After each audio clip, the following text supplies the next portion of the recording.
Welcome to Story Haven. Please relax. Remember to like, subscribe, and enjoy.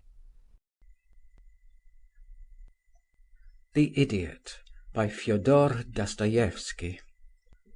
Part 1, Chapter 1. Towards the end of November, during a thaw, at 9 o'clock one morning, a train on the Warsaw and Petersburg railway was approaching the latter city at full speed. The morning was so damp and misty that it was only with great difficulty that the day succeeded in breaking, and it was impossible to distinguish anything more than a few yards away from the carriage windows. Some of the passengers by this particular train were returning from abroad, but the third-class carriages were the best filled, chiefly with insignificant persons of various occupations and degrees, picked up at the different stations nearer town.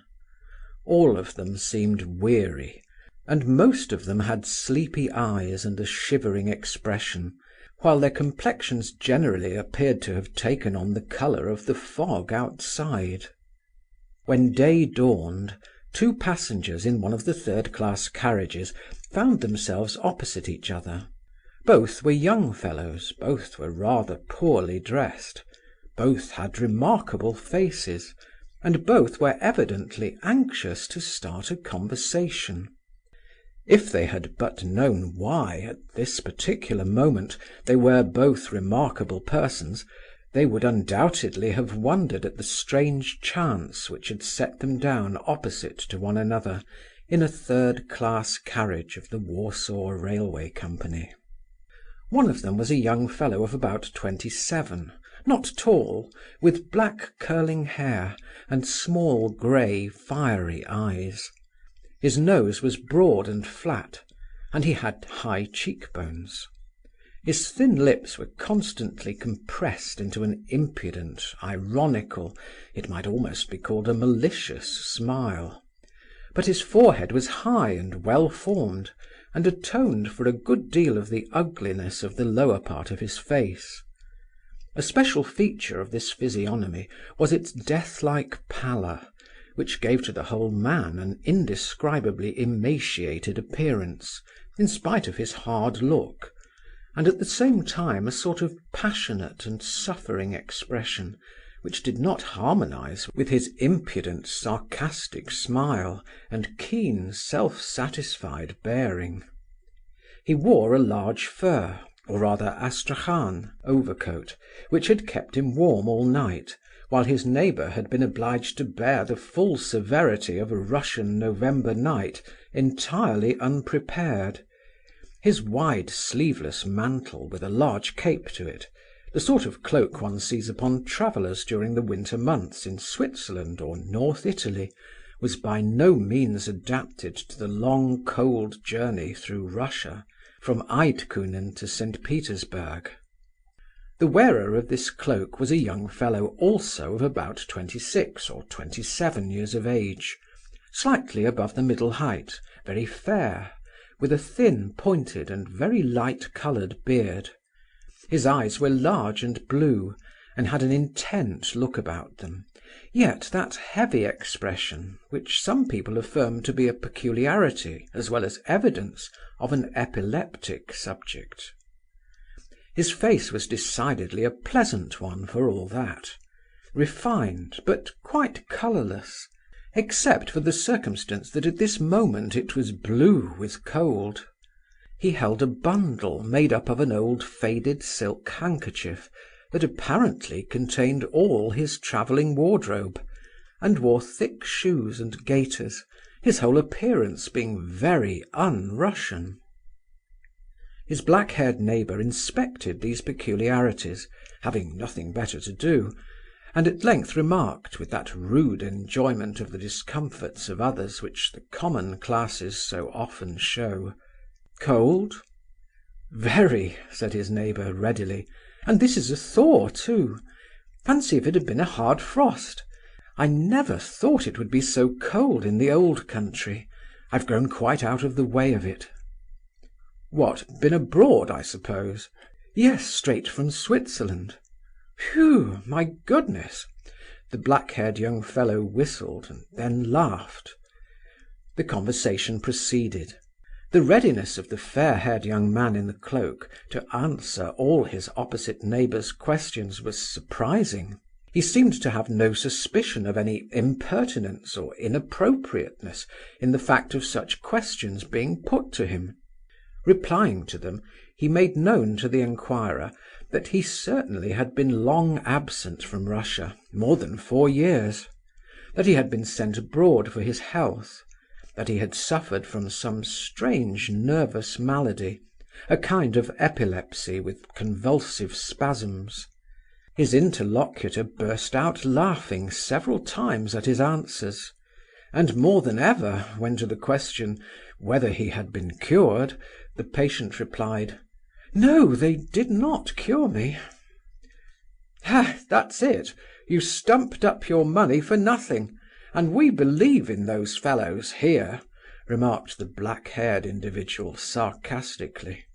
"Gospel truth, sir, gospel truth!" exclaimed another passenger, a shabbily dressed man of about 40, who looked like a clerk, and possessed a red nose and a very blotchy face. "Gospel truth! All they do is get hold of our good Russian money, free, gratis, and for nothing." "Oh, but you're quite wrong in my particular instance," said the Swiss patient quietly. "Of course I can't argue the matter, because I know only my own case, but my doctor gave me money, and he had very little, to pay my journey back, besides having kept me at his own expense while there for nearly 2 years." "Why, was there no one else to pay for you?" asked the black-haired one. "No, Mr. Pavlicheff, who had been supporting me there, died a couple of years ago. I wrote to Mrs. General Epanchin at the time. She is a distant relative of mine, but she did not answer my letter, and so eventually I came back." "And where have you come to?" "That is, where am I going to stay? I really don't quite know yet. Both the listeners laughed again. "I suppose your whole set-up is in that bundle, then?" asked the first. "I bet anything it is," exclaimed the red-nosed passenger with extreme satisfaction, "and that he has precious little in the luggage van; though, of course, poverty is no crime, we must remember that." It appeared that it was indeed as they had surmised. The young fellow hastened to admit the fact with wonderful readiness. "Your bundle has some importance, however," continued the clerk when they had laughed their fill. It was observable that the subject of their mirth joined in the laughter when he saw them laughing. "For though I dare say it is not stuffed full of Friedrich d'Or and Louis d'Or, judge from your costume and gaiters, still, if you can add to your possessions such a valuable property as a relation like Mrs. General Epanchin, then your bundle becomes a significant object at once. That is, of course, if you really are a relative of Mrs. Epanchin's, and have not made a little error through, well, absence of mind, which is very common to human beings, or say through a too luxuriant fancy." "Oh, you are right again," said the fair-haired traveller, "for I really am almost wrong when I say she and I are related. She is hardly a relation at all; so little, in fact, that I was not in the least surprised to have no answer to my letter. I expected as much." You spent your postage for nothing, then?" You are candid, however, and that is commendable." "Mrs. Epanchin? Oh yes, a most eminent person. I know her. As for Mr. Pavlicheff, who supported you in Switzerland, I know him too. At least, if it was to Nikolai Andreevitch of that name. A fine fellow he was, and had a property of 4,000 souls in his day." "Yes, Nikolai Andreevitch, that was his name," and the young fellow looked earnestly and with curiosity at the all-knowing gentleman with the red nose. This sort of character is met with pretty frequently in a certain class. They are people who know everyone. That is, they know where a man is employed, what his salary is, whom he knows, whom he married, what money his wife had, who are his cousins and second cousins, etc., etc. These men generally have about £100 a year to live on, and they spend their whole time and talents in the amassing of this style of knowledge, which they reduce, or raise, to the standard of a science. During the latter part of the conversation, the black-haired young man had become very impatient. He stared out of the window and fidgeted, and evidently longed for the end of the journey. He was very absent, he would appear to listen, and heard nothing, and he would laugh of a sudden, evidently with no idea of what he was laughing about. "Excuse me," said the red-nosed man to the young fellow with the bundle, rather suddenly. "Whom have I the honour to be talking to?" "Prince Lef Nicolaievitch Muishkin," replied the latter, with perfect readiness. "Prince Muishkin? Lef Nicolaievitch? I don't know, I'm sure. I may say I have never heard of such a person," said the clerk thoughtfully. "At least the name, I admit, is historical. Karamsin must mention the family name, of course, in his history, but as an individual one never hears of any Prince Muishkin nowadays." "Of course not," replied the prince. "There are none except myself. I believe I am the last and only one. As to my forefathers, they have always been a poor lot. My own father was a sub-lieutenant in the army.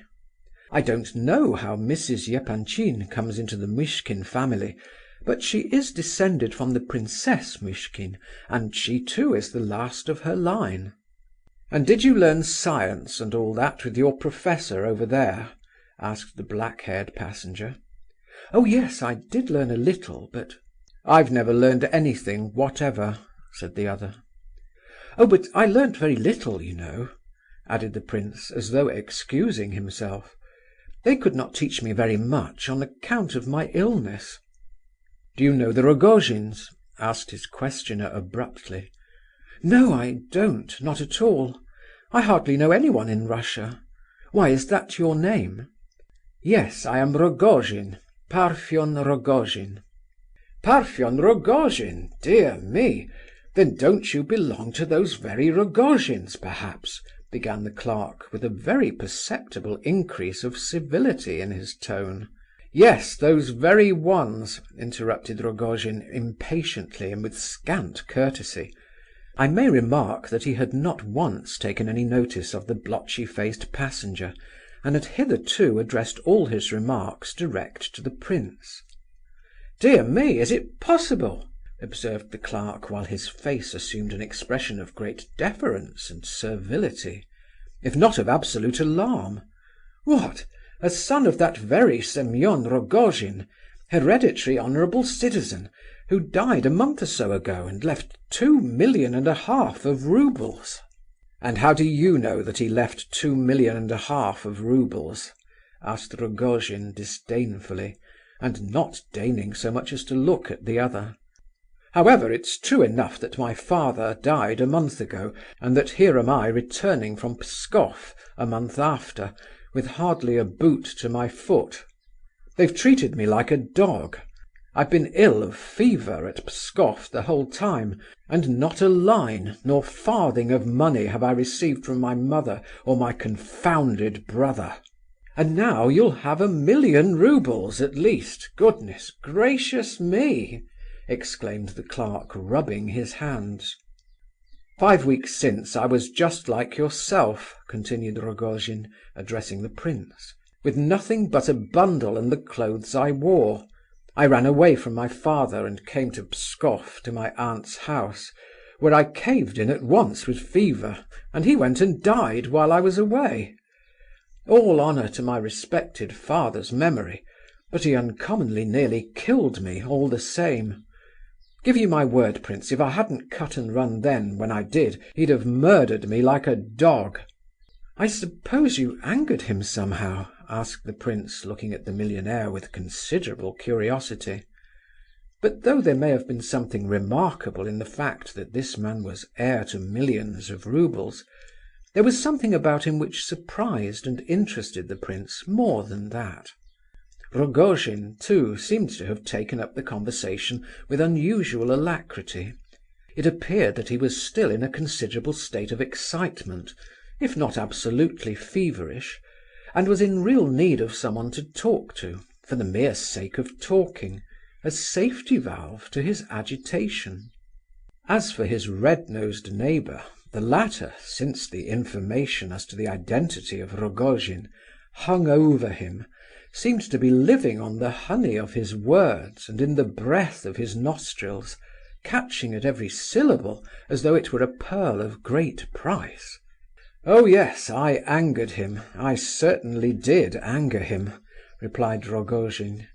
"But what puts me out so is my brother. Of course my mother couldn't do anything, she's too old, and whatever brother Shonka says is law for her. But why couldn't he let me know? He sent a telegram, they say. What's the good of a telegram? It frightened my aunt so that she sent it back to the office unopened, and there it's been ever since. It's only thanks to Koniev that I heard at all. He wrote me all about it. He says my brother cut off the gold tassels from my father's coffin at night because they're worth a lot of money, says he. Why, I can get him sent off to Siberia for that alone if I like. It's sacrilege. Here, you, Scarecrow," he added, addressing the clerk at his side, "is it sacrilege or not, by law?" "Sacrilege, certainly. Certainly sacrilege," said the latter. "And it's Siberia for sacrilege, isn't it?" "Undoubtedly so. Siberia, of course." "They will think that I'm still ill," continued Rogojin to the prince. "But I sloped off quietly, seedy as I was, took the train and came away. Ah, brother Shonka, you'll have to open your gates and let me in, my boy. I know he told tales about me to my father. I know that well enough. But I certainly did rile my father about Nastasia Philipovna. That's very sure. That was my own doing." "Nastasia Philipovna?" said the clerk, as though trying to think out something. "Come, you know nothing about her," said Rogojin impatiently. "And supposing I do know something," observed the other triumphantly. "Bosh! There are plenty of Nastasia Philipovnas. And what an impertinent beast you are!" he added angrily. "I thought some creature like you would hang on to me as soon as I got hold of my money." "Oh, but I do know, as it happens," said the clerk in an aggravating manner. "Lebedeff knows all about her. You are pleased to reproach me, your excellency. But what if I prove that I am right after all? Nastasia Philipovna's family name is Barashkov. I know, you see, and she is a very well-known lady indeed, and comes of a good family too.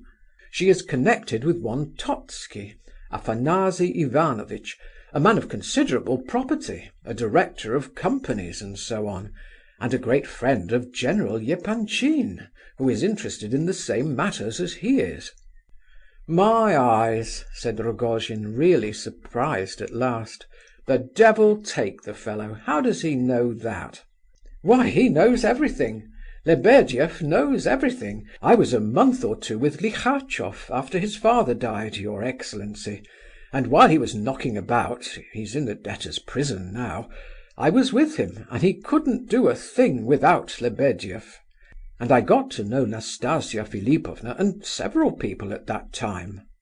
"Nastasia Philipovna? Why, you don't mean to say that she and Lihachof—" cried Rogojin, turning quite pale. "No, nothing of the sort, I assure you," said Lebedeff hastily.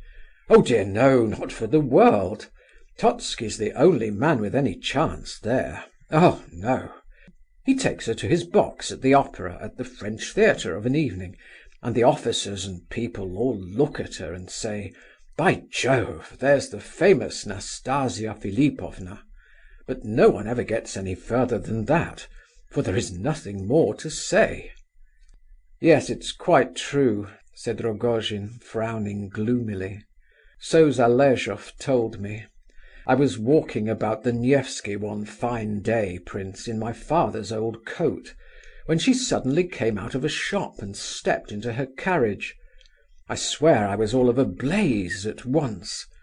Then I met Zaleshoff, looking like a hairdresser's assistant, got up as fine as I don't know who, while I looked like a tinker.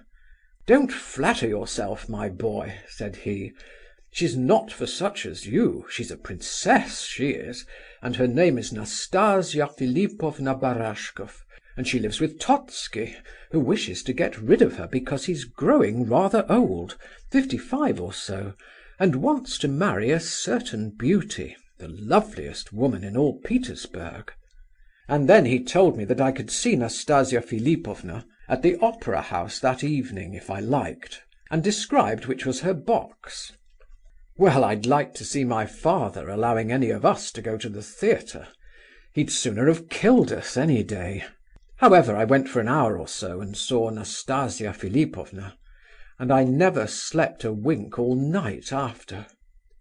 Next morning my father happened to give me 2 government loan bonds to sell, worth nearly 5,000 roubles each. "Sell them," said he, "and then take 7,500 roubles to the office, give them to the cashier, and bring me back the rest of the 10,000, without looking in anywhere on the way. Look sharp, I shall be waiting for you." Well, I sold the bonds, but I didn't take the 7,000 roubles to the office. I went straight to the English shop and chose a pair of earrings with a diamond the size of a nut in each. They cost 400 roubles more than I had, so I gave my name, and they trusted me. With the earrings I went at once to Zaleshoff's. "Come on," I said, "come on to Nastasia Philipovna's." And off we went without more ado. I tell you, I hadn't a notion of what was about me or before me or below my feet all the way. I saw nothing whatever. We went straight into her drawing-room, and then she came out to us. I didn't dare say right out who I was, but Zaleshoff said, "From Parfen Rogojin, in memory of his first meeting with you yesterday. Be so kind as to accept these." She opened the parcel, looked at the earrings, and laughed. "Thank your friend Mr. Rogojin for his kind attention," says she, and bowed and went off. Why didn't I die there on the spot? The worst of it all, though, was that the beast Zaleshoff got all the credit of it. I was short and abominably dressed, and stood and stared in her face and never said a word, because I was shy, like an ass. And there was he all in the fashion, pomaded and dressed out, with a smart tie on, bowing and scraping, and I bet anything she took him for me all the while. "Look here now," I said when we came out, "none of your interference here after this, do you understand?" He laughed. "And how are you going to settle up with your father?" says he. I thought I might as well jump into the Neva at once without going home first. But it struck me that I wouldn't after all, and I went home feeling like one of the damned. "My goodness!" shivered the clerk. "And his father," he added, for the prince's instruction, "and his father would have given a man a ticket to the other world for 10 roubles any day, not to speak of 10,000. The prince observed Rogojin with great curiosity. He seemed paler than ever at this moment. "What do you know about it?" cried the latter. "Well, my father learned the whole story at once, and Zaleshoff blabbed it all over the town besides. So he took me upstairs and locked me up, and swore at me for an hour. 'This is only a foretaste,' says he. 'Wait a bit till night comes, and I'll come back and talk to you again.' Well, what do you think? The old fellow went straight off to Nastasia Philipovna, touched the floor with his forehead, and began blubbering and beseeching her on his knees to give him back the diamonds. So after a while she brought the box and flew out at him. 'There,' she says, 'take your earrings, you wretched old miser, although they are 10 times dearer than their value to me, now that I know what it must have cost Parfen to get them. Give Parfen my compliments,' she says, and thank him very much. Well, I meanwhile had borrowed 25 roubles from a friend, and off I went to Pskoff to my aunt's. The old woman there lectured me so that I left the house and went on a drinking tour round the public houses of the place. I was in a high fever when I got to Pskoff, and by nightfall I was lying delirious in the streets somewhere or other. "Oh, ho! We'll make Nastasia Philipovna sing another song now," giggled Lebedeff, rubbing his hands with glee. "Hey, my boy, we'll get her some proper earrings now. We'll get her such earrings that—" "Look here!" cried Rogojin, seizing him fiercely by the arm. "Look here, if you so much as name Nastasia Philipovna again, I'll tan your hide as sure as you sit there. Aha, do, by all means. If you tan my hide you won't turn me away from your society. You'll bind me to you, with your lash, forever. Ha ha ha! Here we are at the station, though." Sure enough, the train was just steaming in as he spoke. Though Rogojin had declared that he left Pskoff secretly, a large collection of friends had assembled to greet him, and did so with profuse waving of hats and shouting. "Why, there's Zaleshoff here too," he muttered, gazing at the scene with a sort of triumphant but unpleasant smile. Then he suddenly turned to the prince. "Prince, I don't know why I've taken a fancy to you. Perhaps because I met you just when I did. But no, it can't be that, for I met this fellow," nodding at Lebedeff, "too, and I have not taken a fancy to him by any means. Come to see me, prince. We'll take off those gaiters of yours and dress you up in a smart fur coat, the best we can buy. You shall have a dress coat, best quality, white waistcoat, anything you like, and your pocket shall be full of money. Come, and you shall go with me to Nastasia Philipovna's. Now then, will you come or no?" "Accept, accept, Prince Lef Nikolaevitch," said Lebedeff solemnly. "Don't let it slip. Accept, quick."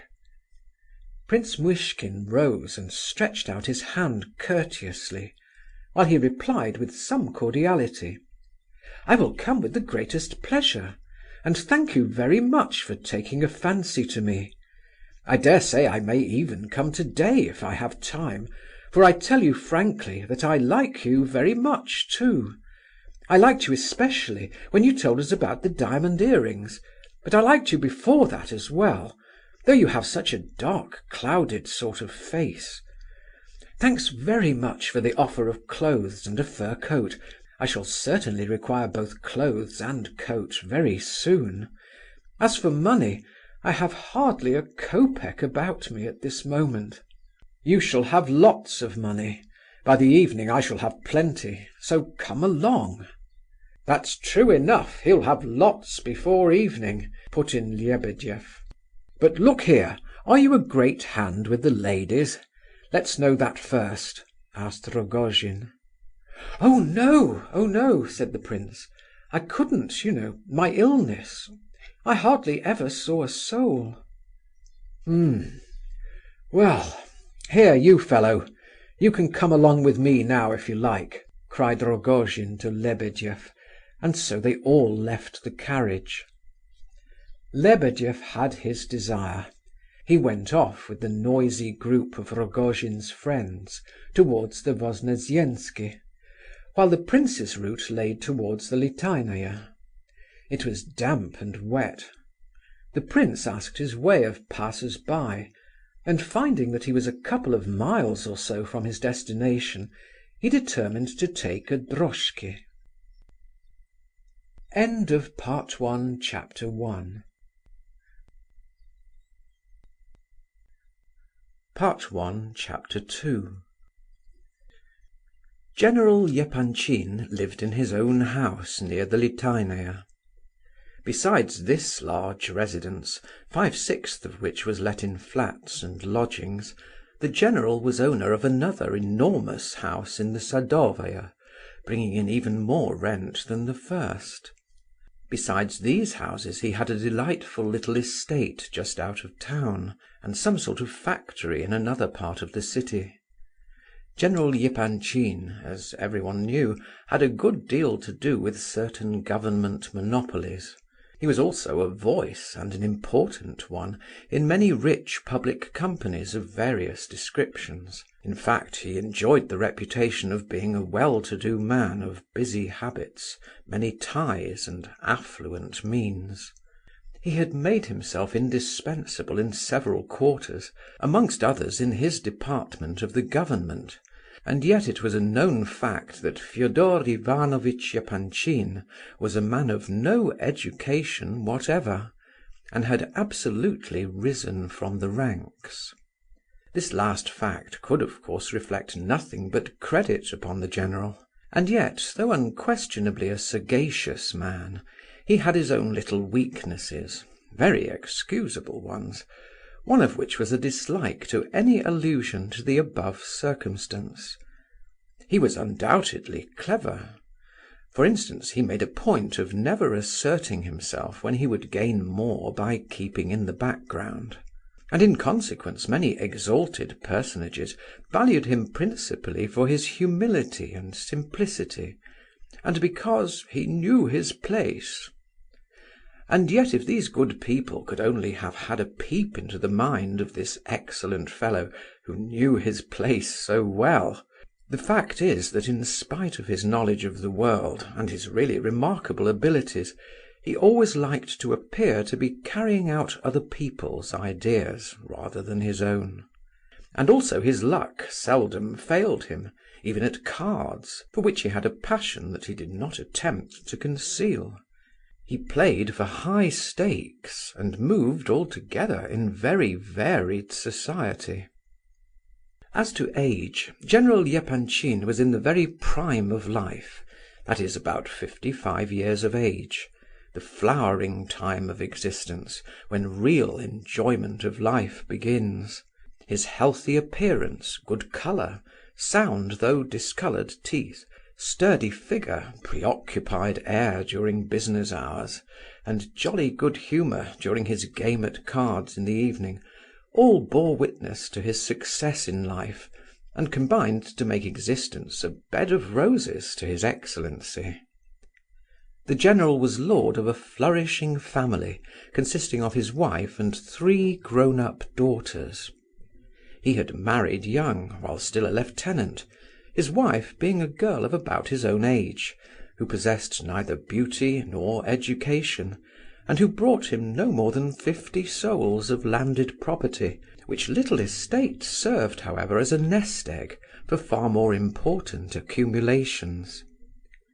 The general never regretted his early marriage, or regarded it as a foolish youthful escapade, and he so respected and feared his wife that he was very near loving her. Mrs. Epanchin came of the princely stock of Muishkin, which, if not a brilliant, was at all events a decidedly ancient family, and she was extremely proud of her descent. With a few exceptions, the worthy couple had lived through their long union very happily. While still young, the wife had been able to make important friends among the aristocracy, partly by virtue of her family descent, and partly by her own exertions, while in after life, thanks to their wealth and to the position of her husband in the service, she took her place among the higher circles as by right. During these last few years, all 3 of the general's daughters, Alexandra, Adelaida and Aglaya, had grown up and matured. Of course they were only Epanchins, but their mother's family was noble. They might expect considerable fortunes. Their father had hopes of attaining to very high rank indeed in his country's service, all of which was satisfactory. All 3 of the girls were decidedly pretty, even the eldest, Alexandra, who was just 25 years old. The middle daughter was now 23, while the youngest, Aglaya, was 20. This youngest girl was absolutely a beauty, and had begun of late to attract considerable attention in society.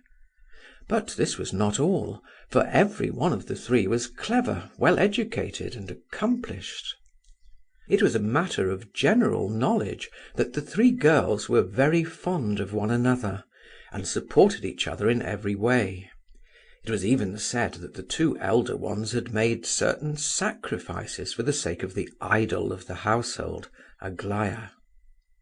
In society they not only disliked asserting themselves, but were actually retiring. Certainly no one could blame them for being too arrogant or haughty, and yet everybody was well aware that they were proud, and quite understood their own value. The eldest was musical, while the second was a clever artist, which fact she had concealed until lately. In a word, the world spoke well of the girls, but they were not without their enemies, and occasionally people talked with horror of the number of books they had read.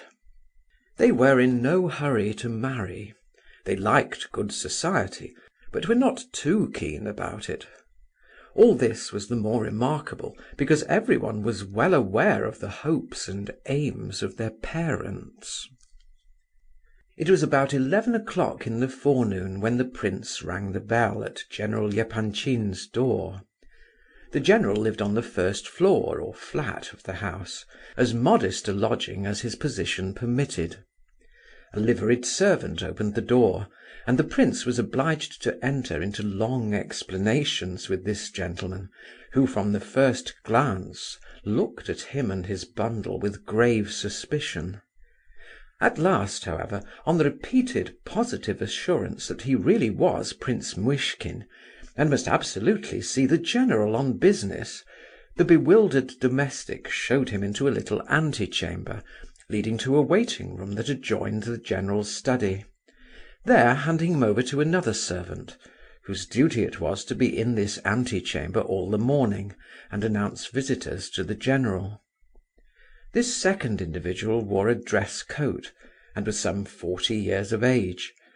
He was the general's special study servant, and well aware of his own importance.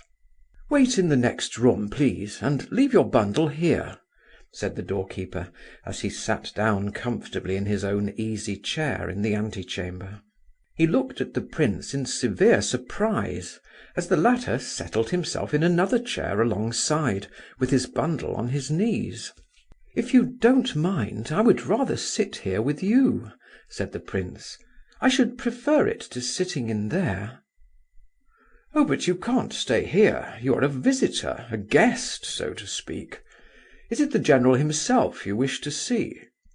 The man evidently could not take in the idea of such a shabby-looking visitor, and had decided to ask once more.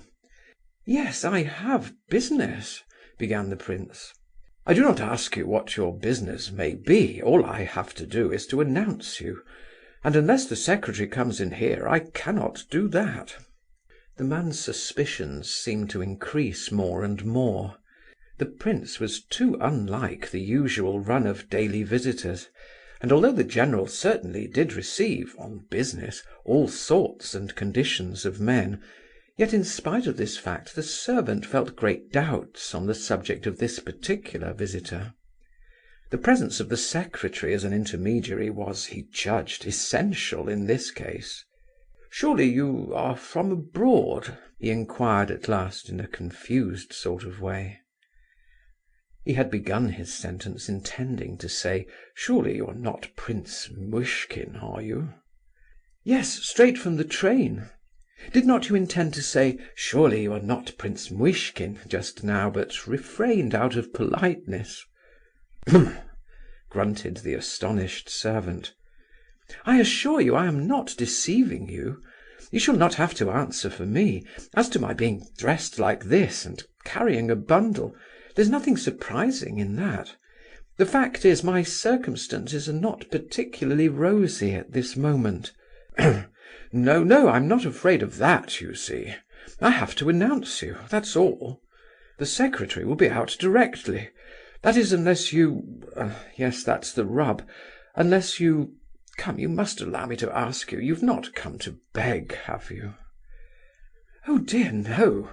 You can be perfectly easy on that score. I have quite another matter on hand." "You must excuse my asking, you know. Your appearance led me to think... But just wait for the secretary. The general is busy now, but the secretary is sure to come out." "Oh, well, look here, if I have some time to wait, would you mind telling me, is there any place about where I could have a smoke? I have my pipe and tobacco with me." "Smoke?" said the man in shocked but disdainful surprise, blinking his eyes at the prince as though he could not believe his senses. "No, sir, you cannot smoke here, and I wonder you are not ashamed of the very suggestion. Ah! A cool idea that, I declare." "Oh, I didn't mean in this room. I know I can't smoke here, of course. I'd adjourn to some other room, wherever you'd like to show me to. You see, I'm used to smoking a good deal, and now I haven't had a puff for 3 hours. However, just as you like." "Now how on earth am I to announce a man like that?" muttered the servant. "In the first place, you've no right in here at all. You ought to be in the waiting-room, because you're a sort of visitor, a guest, in fact, and I shall catch it for this. Look here, do you intend to take up your abode with us?" he added, glancing once more at the prince's bundle, which evidently gave him no peace. "No, I don't think so. I don't think I should stay, even if they were to invite me. I've simply come to make their acquaintance, and nothing more." "Make their acquaintance?" asked the man in amazement, and with redoubled suspicion. "Then why did you say you had business with the general?" "Oh, well, very little business. There is one little matter, some advice I am going to ask him for. But my principal object is simply to introduce myself, because I am Prince Muishkin, and Madame Epanchin is the last of her branch of the house, and besides herself and me there are no other Muishkins left." "What? You're a relation then, are you?" asked the servant, so bewildered that he began to feel quite alarmed. "Well, hardly so. If you stretch a point, we are relations, of course, but so distant that one cannot really take cognizance of it. I once wrote to your mistress from abroad, but she did not reply. However, I have thought it right to make acquaintance with her on my arrival. I am telling you all this in order to ease your mind, for I see you are still far from comfortable on my account. All you have to do is to announce me as Prince Muishkin, and the object of my visit will be plain enough. If I am received, very good. If not, well, very good again. But they are sure to receive me, I should think. Madame Epanchin will naturally be curious to see the only remaining representative of her family. She values her Muishkin descent very highly, if I am rightly informed." The prince's conversation was artless and confiding to a degree, and the servant could not help feeling that, as from visitor to common serving-man, this state of things was highly improper. His conclusion was that one of two things must be the explanation: either that this was a begging impostor, or that the prince, if prince he were, was simply a fool, without the slightest ambition, for a sensible prince with any ambition would certainly not wait about in anterooms with servants, and talk of his own private affairs like this. In either case, how was he to announce this singular visitor? "I really think I must request you to step into the next room," he said with all the insistence he could muster. "Why? If I had been sitting there now, I should not have had the opportunity of making these personal explanations. I see you are still uneasy about me, and keep eyeing my cloak and bundle. Don't you think you might go in yourself now, without waiting for the secretary to come out?" "No, no, I can't announce a visitor like yourself without the secretary. Besides, the general said he was not to be disturbed. He is with the Colonel C. Gavrila Ardalionovitch goes in without announcing." "Who may that be? A clerk?" "What, Gavrila Ardalionovitch? Oh no, he belongs to one of the companies. Look here, at all events, put your bundle down, here." "Yes, I will if I may. And can I take off my cloak?" "Of course. You can't go in there with it on, anyhow." The prince rose and took off his mantle, revealing a neat enough morning costume, a little worn but well made. He wore a steel watch chain, and from this chain there hung a silver Geneva watch. Fool the prince might be, still the general's servant felt that it was not correct for him to continue to converse thus with a visitor, in spite of the fact that the prince pleased him somehow. "And what time of day does the lady receive?" the latter asked, reseating himself in his old place. "Oh, that's not in my province. I believe she receives at any time. It depends on the visitors. The dressmaker goes in at 11. Gavrila Ardalionovitch is allowed much earlier than other people, too. He is even admitted to early lunch now and then." "It is much warmer in the rooms here than it is abroad at this season," observed the prince. "But it is much warmer there out of doors. As for the houses, a Russian can't live in them in the winter until he gets accustomed to them." "Don't they heat them at all?" "Well, they do heat them a little, but the houses and stoves are so different to ours." Were you long away?" "4 years, and I was in the same place nearly all the time, in one village." "You must have forgotten Russia, hadn't you?" "Yes, indeed I had, a good deal. And would you believe it, I often wonder at myself for not having forgotten how to speak Russian. Even now, as I talk to you, I keep saying to myself how well I am speaking it. Perhaps that is partly why I am so talkative this morning. I assure you, ever since yesterday evening I've had the strongest desire to go on and on talking Russian." "Yes. Did you live in Petersburg in former years?" This good flunkey, in spite of his conscientious scruples, really could not resist continuing such a very genteel and agreeable conversation. "In Petersburg? Oh no, hardly at all.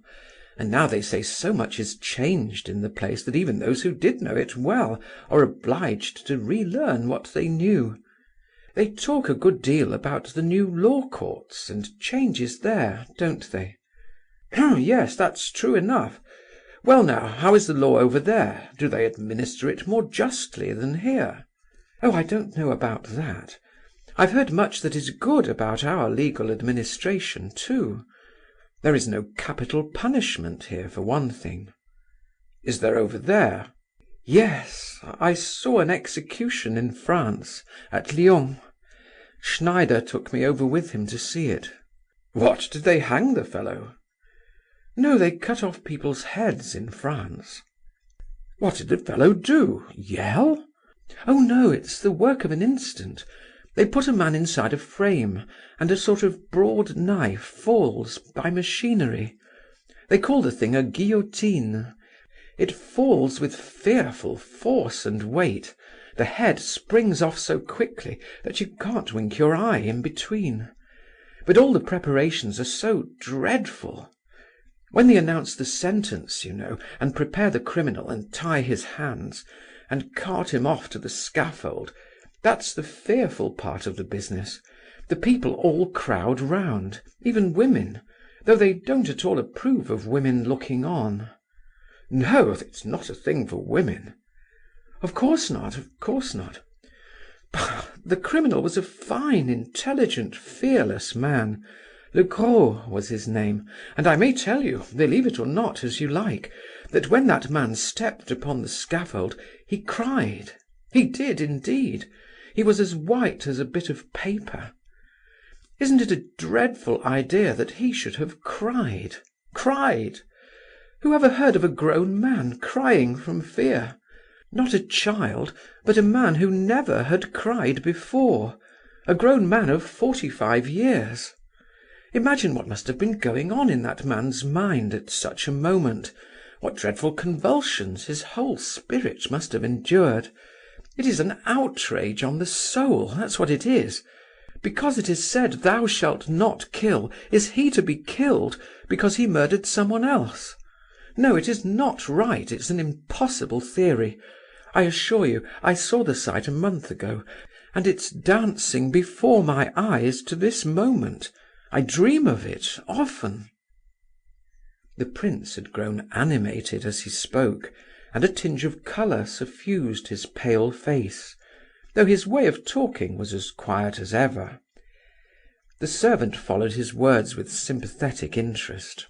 Clearly he was not at all anxious to bring the conversation to an end. Who knows? Perhaps he too was a man of imagination and with some capacity for thought. "Well, at all events, it is a good thing that there's no pain when the poor fellow's head flies off," he remarked.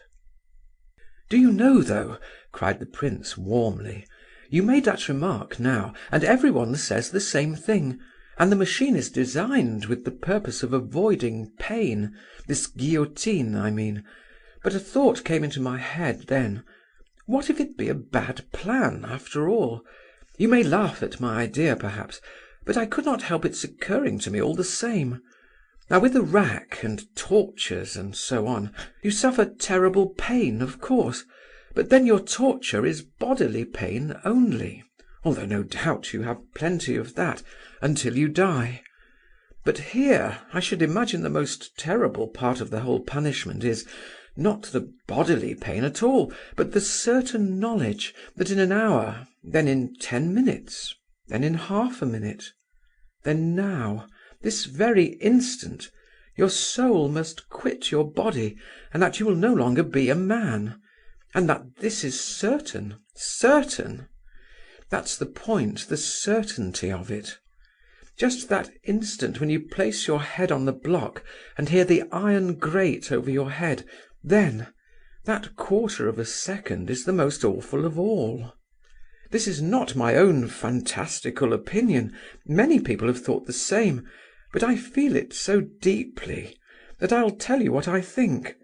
I believe that to execute a man for murder is to punish him immeasurably more dreadfully than is equivalent to his crime. A murder by sentence is far more dreadful than a murder committed by a criminal.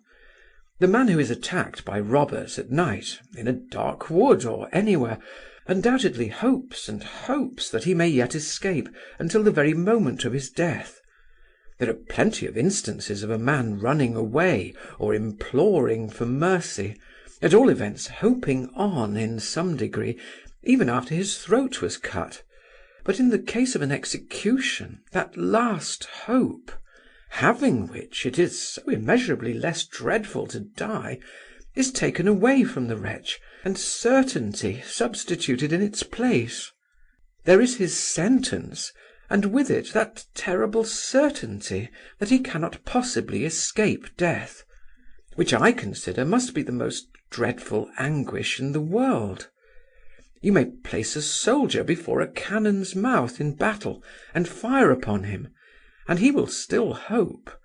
But read to that same soldier his death sentence, and he will either go mad or burst into tears.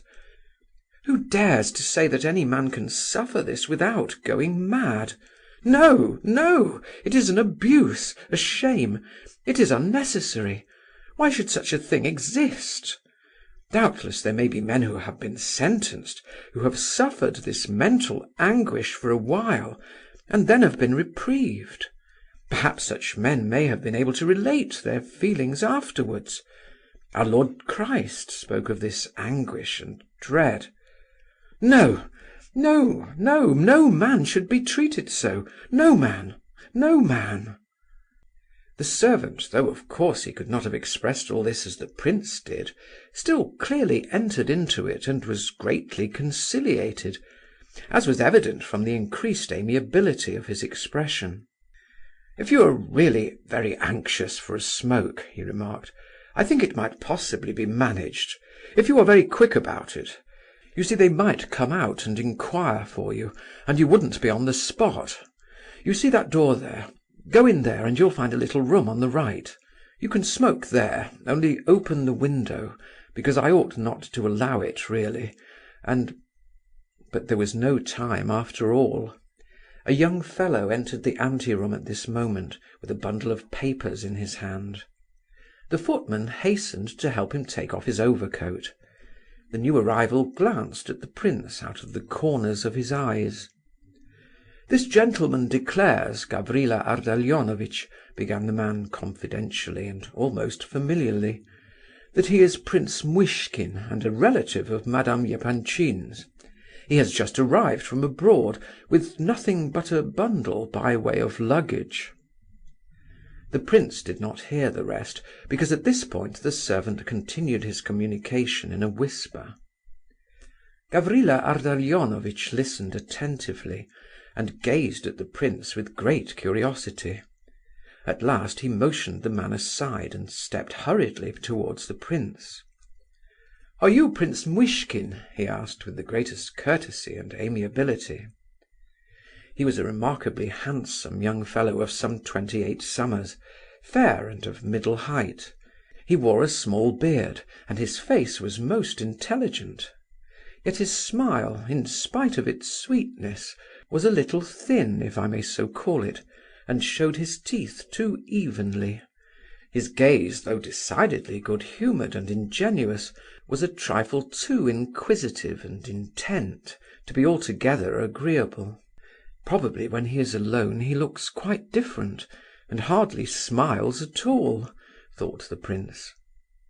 He explained about himself in a few words, very much the same as he had told the footman and Rogojin beforehand. Gavrila Ardalionovitch meanwhile seemed to be trying to recall something.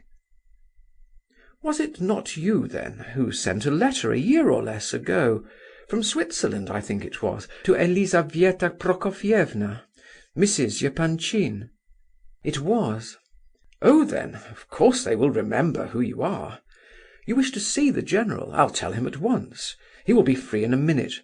But you had better wait in the antechamber, hadn't you? Why is he here?" he added severely to the man. "I tell you, sir, he wished it himself." At this moment the study door opened, and a military man, with a portfolio under his arm, came out talking loudly, and after bidding good-bye to someone inside, took his departure. "You there, Gania?" cried a voice from the study. "Come in here, will you?" Gavrila Ardalionovitch nodded to the prince and entered the room hastily. A couple of minutes later the door opened again, and the affable voice of Gania cried, "Come in, please, prince." End of Part 1, Chapter 2. Part 1, Chapter 3. General Ivan Fyodorovitch Epanchin was standing in the middle of the room, and gazed with great curiosity at the prince as he entered. He even advanced a couple of steps to meet him. The prince came forward and introduced himself. "Quite so," replied the general. "And what can I do for you?" "Oh, I have no special business. My principal object was to make your acquaintance. I should not like to disturb you. I do not know your times and arrangements here, you see, but I have only just arrived. I came straight from the station. I come direct from Switzerland." The general very nearly smiled, but thought better of it and kept his smile back. Then he reflected, blinked his eyes, stared at his guest once more from head to foot, then abruptly motioned him to a chair, sat down himself, and waited with some impatience for the prince to speak. Gania stood at his table in the far corner of the room, turning over papers. "I have not much time for making acquaintances as a rule," said the general, "but as of course you have your object in coming, I felt sure you would think I had some object in view when I resolved to pay you this visit," the prince interrupted. "But I give you my word, beyond the pleasure of making your acquaintance, I had no personal object whatever." "The pleasure is of course mutual, but life is not all pleasure, as you are aware. There is such a thing as business, and I really do not see what possible reason there can be, or what we have in common to—" "Oh, there is no reason, of course, and I suppose there is nothing in common between us, or very little. For if I am Prince Muishkin, and your wife happens to be a member of my house, that can hardly be called a reason. I quite understand that. And yet that was my whole motive for coming. You see, I have not been in Russia for 4 years, and knew very little about anything when I left. I had been very ill for a long time, and I feel now the need of a few good friends. In fact, I have a certain question upon which I much need advice, and do not know whom to go to for it. I thought of your family when I was passing through Berlin. They are almost relations, I said to myself, so I'll begin with them. Perhaps we may get on with each other, I with them and they with me, if they are kind people. And I have heard that you are very kind people." "Oh, thank you, I'm sure," replied the general, considerably taken aback. "May I ask where you have taken up your quarters?" "Nowhere as yet." "What, straight from the station to my house? And how about your luggage?" "I only had a small bundle containing linen with me, nothing more. I can carry it in my hand easily. There will be plenty of time to take a room in some hotel by the evening." "Oh, then you do intend to take a room?" "Of course." "To judge from your words, you came straight to my house with the intention of staying there." "That can only have been on your invitation. I confess, however, that I should not have stayed here, even if you had invited me. Not for any particular reason, but because it is, well, contrary to my practice and nature, somehow." "Oh, indeed? Then it is perhaps as well that I neither did invite you, nor do invite you now. Excuse me, prince, but we had better make this matter clear once for all. We have just agreed that with regard to our relationship there is not much to be said, though of course it would have been very delightful to us to feel that such relationship did actually exist. Therefore, perhaps I had better get up and go away," said the prince, laughing merrily as he rose from his place, just as merrily as though the circumstances were by no means strained or difficult. "And I give you my word, General, that though I know nothing whatever of manners and customs of society, and how people live and all that, yet I felt quite sure that this visit of mine would end exactly as it has ended now. Oh, well, I suppose it's all right. Especially as my letter was not answered." The prince's expression was so good-natured at this moment, and so entirely free even from a suspicion of unpleasant feeling was the smile with which he looked at the general as he spoke, that the latter suddenly paused, and appeared to gaze at his guest from quite a new point of view, all in an instant. "Do you know, prince," he said in quite a different tone, "I do not know you at all, yet, and after all, Elizabetha Prokofievna would very likely be pleased to have a peep at a man of her own name. Wait a little, if you don't mind, and if you have time to spare." "Oh, I assure you I've lots of time. My time is entirely my own." And the prince immediately replaced his soft round hat on the table.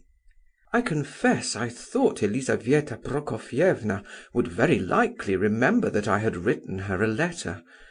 Just now your servant, outside there, was dreadfully suspicious that I had come to beg of you. I noticed that. Probably he has very strict instructions on that score. But I assure you I did not come to beg. I came to make some friends. But I am rather bothered at having disturbed you. That's all I care about." "Look here, prince," said the general with a cordial smile, "if you really are the sort of man you appear to be, it may be a source of great pleasure to us to make your better acquaintance. But you see I am a very busy man, and have to be perpetually sitting here and signing papers, or off to see his excellency, or to my department, or somewhere.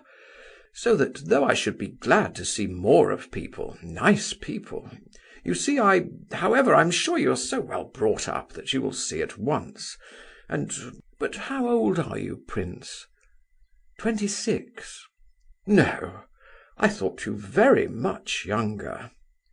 Yes, they say I have a young face. As to disturbing you, I shall soon learn to avoid doing that, for I hate disturbing people. Besides, you and I are so differently constituted, I should think, that there must be very little in common between us. Not that I will ever believe that there is nothing in common between any two people, as some declare is the case. I am sure people make a great mistake in sorting each other into groups by appearances. But I'm boring you, I see. Just 2 words. Have you any means at all? Or perhaps you may be intending to undertake some sort of employment. Excuse my questioning you, but—" "Oh, my dear sir, I esteem and understand your kindness in putting the question. No, at present I have no means whatever, and no employment either, but I hope to find some. I was living on other people abroad. Schneider, the professor who treated me, and taught me too, in Switzerland, gave me just enough money for my journey, so that now I have but a few kopecks left. There certainly is one question upon which I am anxious to have advice, but—" "Tell me, how do you intend to live now, and what are your plans?" interrupted the general. "I wish to work, somehow or other." "Oh yes, but then, you see, you are a philosopher. Have you any talents, or ability in any direction? That is, any that would bring in money and bread? Excuse me again." "Oh, don't apologize. No, I don't think I have either talents or special abilities of any kind. On the contrary. I have always been an invalid and unable to learn much. As for bread, I should think—" The general interrupted once more with questions, while the prince again replied with the narrative we have heard before. It appeared that the general had known Pavlicheff. But why the latter had taken an interest in the prince, that young gentleman could not explain, probably by virtue of the old friendship with his father, he thought. The prince had been left an orphan when quite a little child, and Pavlicheff had entrusted him to an old lady, a relative of his own, living in the country, the child needing the fresh air and exercise of country life. He was educated first by a governess and afterwards by a tutor, but could not remember much about this time of his life. His fits were so frequent then that they made almost an idiot of him. The prince used the expression idiot himself. Pavlicheff had met Professor Schneider in Berlin, and the latter had persuaded him to send the boy to Switzerland, to Schneider's establishment there, for the cure of his epilepsy, and 5 years before this time the prince was sent off. But Pavlicheff had died 2 or 3 years since, and Schneider had himself supported the young fellow from that day to this at his own expense. Although he had not quite cured him, he had greatly improved his condition. And now, at last, at the prince's own desire, and because of a certain matter which came to the ears of the latter, Schneider had dispatched the young man to Russia. The general was much astonished. "Then you have no one, absolutely no one in Russia?" he asked. "No one at present, but I hope to make friends. And then I have a letter from—" "At all events," put in the general, not listening to the news about the letter, "at all events you must have learned something. And your malady would not prevent your undertaking some easy work in one of the departments, for instance." "Oh dear, no! Oh no! As for a situation, I should much like to find one, for I am anxious to discover what I really am fit for. I have learned a good deal in the last 4 years, and besides I read a great many Russian books." "Russian books, indeed? Then of course you can read and write quite correctly?" "Oh dear, yes." "Capital. And your handwriting?" "Ah, there I am really talented. I may say I am a real calligraphist. Let me write you something, just to show you," said the prince with some excitement. "With pleasure. In fact, it is very necessary. I like your readiness, prince. In fact, I must say, I like you very well altogether," said the general. "What delightful writing materials you have here, such a lot of pencils and things, and what beautiful paper. It's a charming room altogether. I know that picture, it's a Swiss view. I'm sure the artist painted it from nature, and that I have seen the very place. Quite likely, though I bought it here.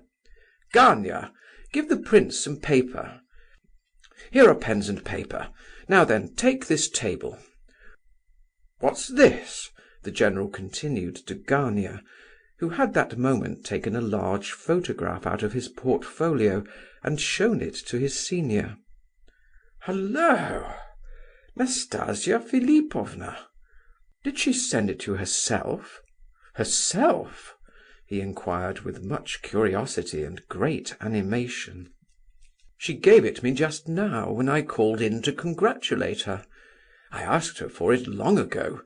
I don't know whether she meant it for a hint that I had come empty-handed, without a present for her birthday, or what," added Gania with an unpleasant smile.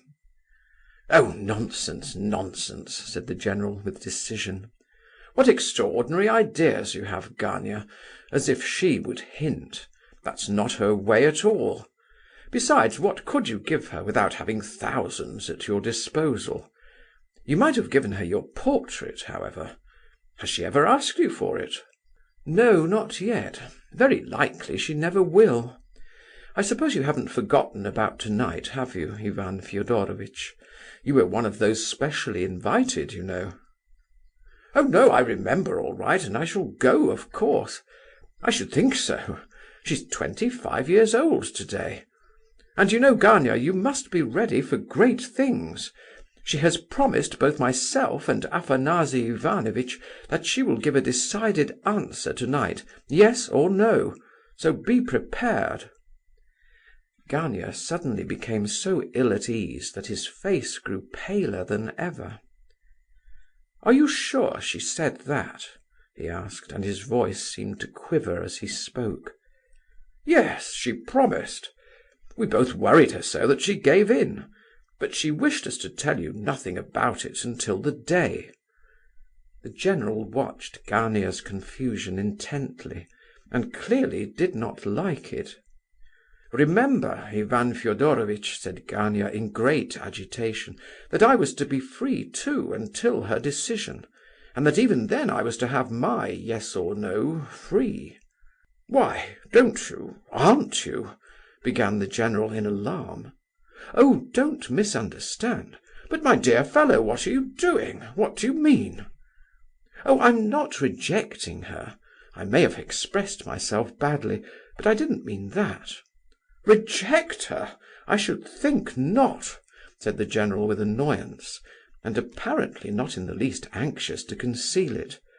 "Why, my dear fellow, it's not a question of your rejecting her. It is whether you are prepared to receive her consent joyfully and with proper satisfaction. How are things going on at home?" "At home? Oh, I can do as I like there, of course. Only my father will make a fool of himself as usual. He is rapidly becoming a general nuisance. I don't ever talk to him now, but I hold him in check, safe enough. I swear if it had not been for my mother I would have shown him the way out long ago. My mother is always crying, of course, and my sister sulks. I had to tell them at last that I intended to be master of my own destiny, and that I expect to be obeyed at home. At least I gave my sister to understand as much, and my mother was present." "Well, I must say I cannot understand it," said the general, shrugging his shoulders and dropping his hands. "You remember your mother, Nina Alexandrovna? That day she came and sat here and groaned, and when I asked her what was the matter, she said, 'Oh, it's such a dishonour to us.' Dishonour? Stuff and nonsense! I should like to know who can reproach Nastasia Philipovna, or who can say a word of any kind against her.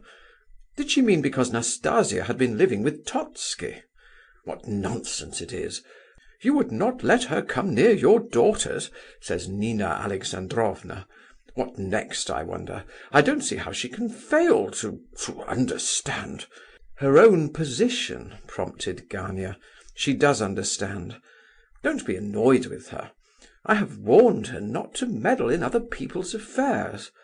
However, although there's comparative peace at home at present, the storm will break if anything is finally settled tonight. The prince heard the whole of the foregoing conversation as he sat at the table writing. He finished at last, and brought the result of his labour to the general's desk.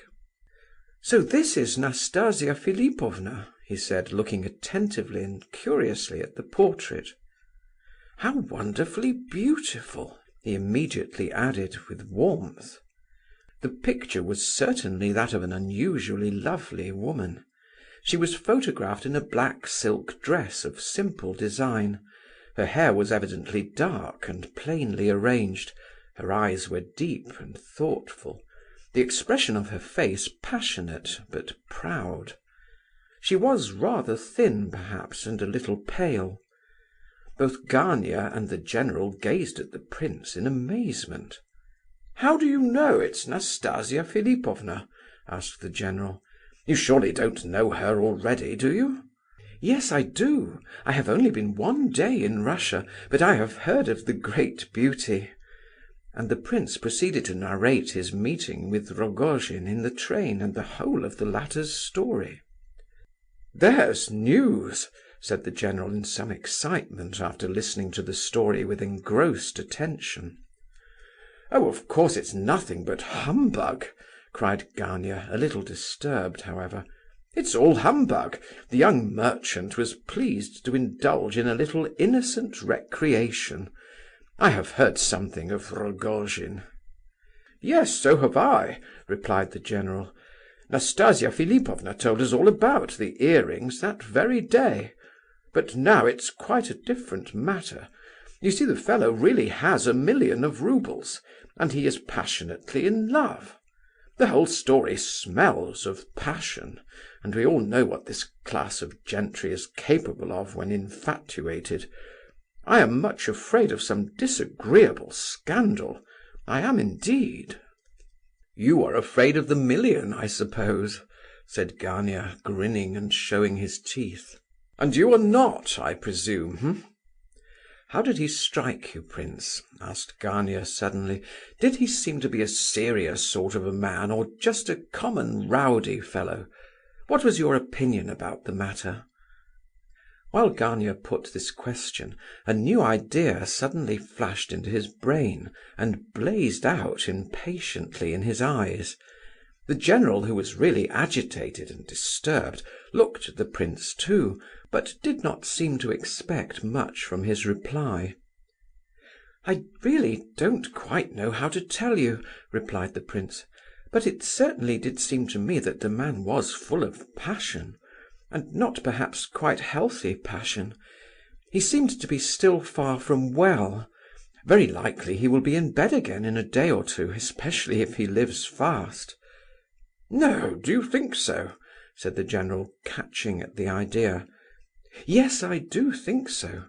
"Yes, but the sort of scandal I referred to may happen at any moment. It may be this very evening," remarked Gania to the general, with a smile.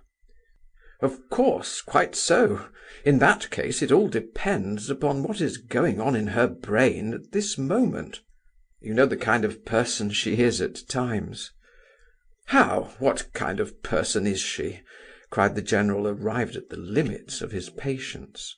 "Look here, Gania, don't you go annoying her tonight. What you are to do is to be as agreeable towards her as ever you can. Well, what are you smiling at? You must understand, Gania, that I have no interest whatever in speaking like this. Whichever way the question is settled, it will be to my advantage. Nothing will move Totski from his resolution, so I run no risk. If there is anything I desire, you must know that it is your benefit only. Can't you trust me?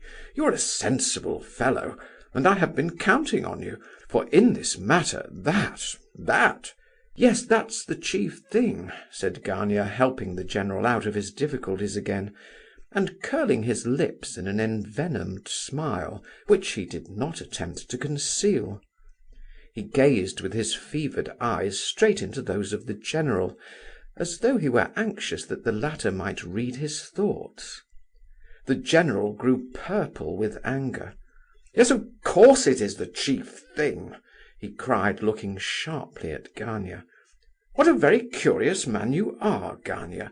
You actually seem to be glad to hear of this millionaire fellow's arrival, just as though you wished for an excuse to get out of the whole thing. This is an affair in which you ought to act honestly with both sides, and give due warning, to avoid compromising others. But even now there is still time. Do you understand me?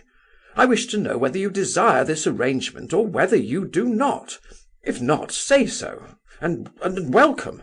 No one is trying to force you into the snare, Gavrila Ardalionovitch, if you see a snare in the matter, at least." "I do desire it," murmured Gania softly but firmly, lowering his eyes, and he relapsed into gloomy silence. The general was satisfied. He had excited himself, and was evidently now regretting that he had gone so far. He turned to the prince, and suddenly the disagreeable thought of the latter's presence struck him, and the certainty that he must have heard every word of the conversation. But he felt at ease in another moment. It only needed one glance at the prince to see that in that quarter there was nothing to fear. "Oh!" cried the general, catching sight of the prince's specimen of calligraphy, which the latter had now handed him for inspection. "Why, this is simply beautiful! Look at that, Gania, there's real talent there." On a sheet of thick writing paper, the prince had written in medieval characters the legend, "The gentle Abbot Pafnute signed this." "There," explained the prince with great delight and animation, "there, that's the abbot's real signature, from a manuscript of the 14th century. All these old abbots and bishops used to write most beautifully, with such taste and so much care and diligence. Have you no copy of Pogodin, General? If you had one, I could show you another type. Stop a bit. Here you have the large round writing common in France during the 18th century. Some of the letters are shaped quite differently from those now in use. It was the writing current then, and employed by public writers generally. I copied this from one of them, and you can see how good it is. Look at the well-rounded A and D. I have tried to translate the French character into the Russian letters, a difficult thing to do, but I think I have succeeded fairly. Here is a fine sentence written in a good original hand. Zeal triumphs over all. That is the script of the Russian War Office. That is how official documents addressed to important personages should be written. The letters are round, the type black, and the style somewhat remarkable. A stylist would not allow these ornaments or attempts at flourishes. Just look at these unfinished tales. But it has distinction, and really depicts the soul of the writer. He would like to give play to his imagination, and follow the inspiration of his genius, but a soldier is only at ease in the guard-room, and the pen stops halfway, a slave to discipline. How delightful! The first time I met an example of this handwriting, I was positively astonished. And where do you think I chanced to find it? In Switzerland, of all places. Now, that is an ordinary English hand. It can hardly be improved. It is so refined and exquisite, almost perfection. This is an example of another kind, a mixture of styles. The copy was given me by a French commercial traveller.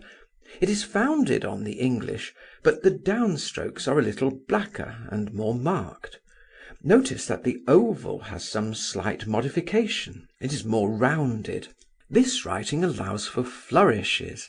Now, a flourish is a dangerous thing. Its use requires such taste, but if successful, what a distinction it gives to the whole! It results in an incomparable type, one to fall in love with." "Dear me, how you have gone into all the refinements and details of the question! Why, my dear fellow, you are not a calligraphist, you are an artist. Eh, Gania?" "Wonderful," said Gania. "And he knows it too," he added with a sarcastic smile. "You may smile, but there's a career in this," said the general. "You don't know what a great personage I shall show this to, prince. Why, you can command a situation at 35 roubles per month to start with. However, it's 12:30, he concluded, looking at his watch. "So to business, prince, for I must be setting to work, and shall not see you again today. Sit down a minute. I have told you that I cannot receive you myself very often, but I should like to be of some assistance to you, some small assistance, of a kind that would give you satisfaction. I shall find you a place in one of the state departments, an easy place, but you will require to be accurate. Now, as to your plans, in the house, or rather in the family of Gania here, my young friend, whom I hope you will know better, his mother and sister have prepared 2 or 3 rooms for lodgers, and let them to highly recommended young fellows, with board and attendance. I am sure Nina Alexandrovna will take you in on my recommendation. There you will be comfortable and well taken care of, for I do not think, prince, that you are the sort of man to be left to the mercy of fate in a town like Petersburg. Nina Alexandrovna, Gania's mother, and Varvara Alexandrovna are ladies for whom I have the highest possible esteem and respect. Nina Alexandrovna is the wife of General Ardalion Alexandrovitch, my old brother-in-arms, with whom I regret to say, on account of certain circumstances, I am no longer acquainted. I give you all this information, prince, in order to make it clear to you that I am personally recommending you to this family, and that in so doing I am more or less taking upon myself to answer for you.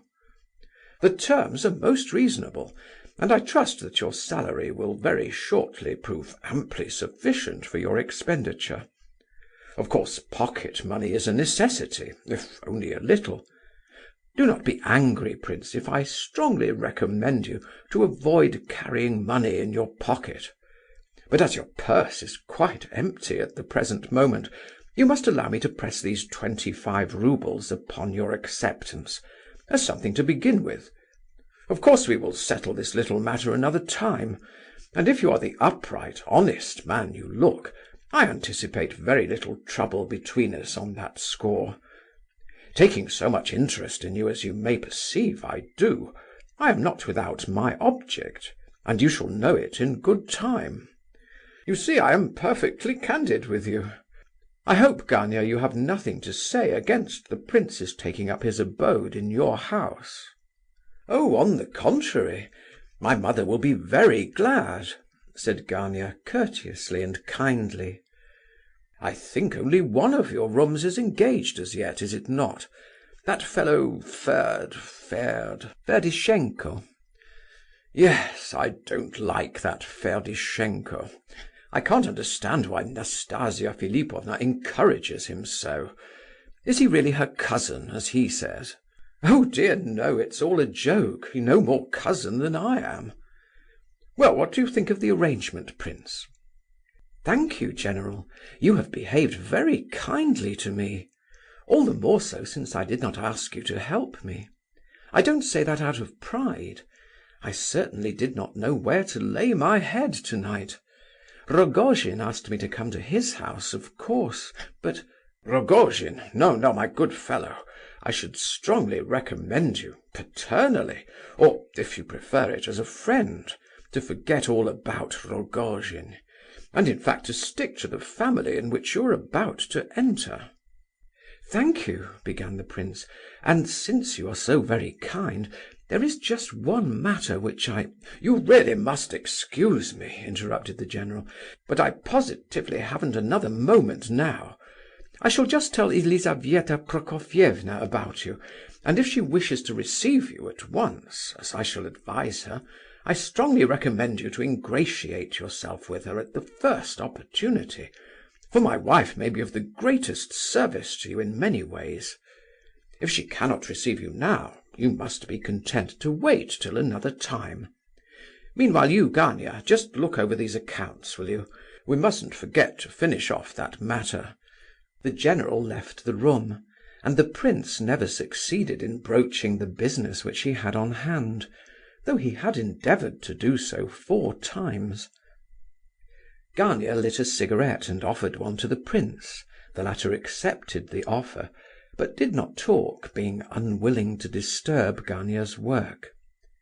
He commenced to examine the study and its contents, but Gania hardly so much as glanced at the papers lying before him. He was absent and thoughtful, and his smile and general appearance struck the prince still more disagreeably now that the two were left alone together. Suddenly Gania approached our hero, who was at the moment standing over Nastasia Philipovna's portrait, gazing at it. "Do you admire that sort of woman, prince?" he asked, looking intently at him. He seemed to have some special object in the question. "It's a wonderful face," said the prince, "and I feel sure that her destiny is not by any means an ordinary, uneventful one. Her face is smiling enough, but she must have suffered terribly. Hasn't she? Her eyes show it, those 2 bones there, the little points under her eyes, just where her cheek begins. It's a proud face too, terribly proud. And I can't say whether she is good and kind or not. Oh, if she be but good, that would make all well." "And would you marry a woman like that now?" continued Gania, never taking his excited eyes off the prince's face. "I cannot marry at all," said the latter. "I am an invalid." "Would Rogojin marry her, do you think?" "Why not? Certainly he would, I should think. He would marry her tomorrow. Marry her tomorrow and murder her in a week." Hardly had the prince uttered the last word when Gania gave such a fearful shudder that the prince almost cried out. "What's the matter?" said he, seizing Gania's hand. "Your Highness, His Excellency begs your presence in Her Excellency's apartments," announced the footman, appearing at the door. The prince immediately followed the man out of the room. End of Part 1, Chapter 3. Part 1, Chapter 4. All 3 of the Miss Epanchins were fine, healthy girls, well grown, with good shoulders and busts, and strong, almost masculine hands. And of course, with all the above attributes, they enjoyed capital appetites, of which they were not in the least ashamed. Elizabetha Prokofievna sometimes informed the girls that they were a little too candid in this matter, but in spite of their outward deference to their mother, these 3 young women, in solemn conclave, had long agreed to modify the unquestioning obedience which they had been in the habit of according to her, and Mrs. General Epanchin had judged it better to say nothing about it, though of course she was well aware of the fact. It is true that her nature sometimes rebelled against these dictates of reason, and that she grew yearly more capricious and impatient, but having a respectful and well-disciplined husband under her thumb at all times, she found it possible, as a rule, to empty any little accumulations of spleen upon his head, and therefore the harmony of the family was kept duly balanced, and things went as smoothly as family matters can. Mrs. Epanchin had a fair appetite herself, and generally took her share of the capital midday lunch which was always served for the girls, and which was nearly as good as a dinner. The young ladies used to have a cup of coffee each before this meal at 10 o'clock, while still in bed. This was a favourite and unalterable arrangement with them. At 12:30 the table was laid in the small dining-room, and occasionally the general himself appeared at the family gathering, if he had time. Besides tea and coffee, cheese, honey, butter, pancakes of various kinds, the lady of the house loved these best, cutlets and so on, there was generally strong beef soup and other substantial delicacies. On the particular morning on which our story has opened, the family had assembled in the dining-room, and were waiting the general's appearance, the latter having promised to come this day.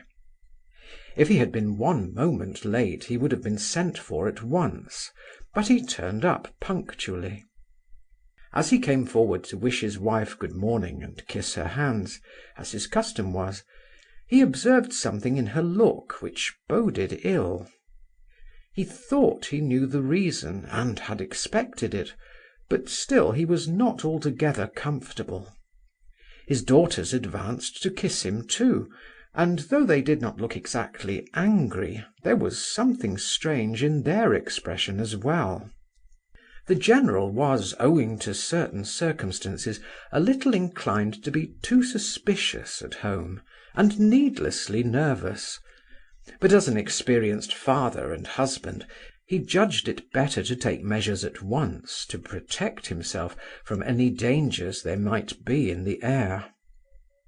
However, I hope I shall not interfere with the proper sequence of my narrative too much if I diverge for a moment at this point, in order to explain the mutual relations between General Epanchin's family and others acting a part in this history, at the time when we take up the thread of their destiny. I have already stated that the general, though he was a man of lowly origin and of poor education, was for all that an experienced and talented husband and father. Among other things, he considered it undesirable to hurry his daughters to the matrimonial altar, and to worry them too much with assurances of his paternal wishes for their happiness, as is the custom among parents of many grown-up daughters. He even succeeded in ranging his wife on his side on this question, though he found the feat very difficult to accomplish, because unnatural. But the general's arguments were conclusive, and founded upon obvious facts. The general considered that the girl's taste and good sense should be allowed to develop and mature deliberately, and that the parent's duty should merely be to keep watch, in order that no strange or undesirable choice be made; but that the selection once effected, both father and mother were bound from that moment to enter heart and soul into the cause, and to see that the matter progressed without hindrance until the altar should be happily reached.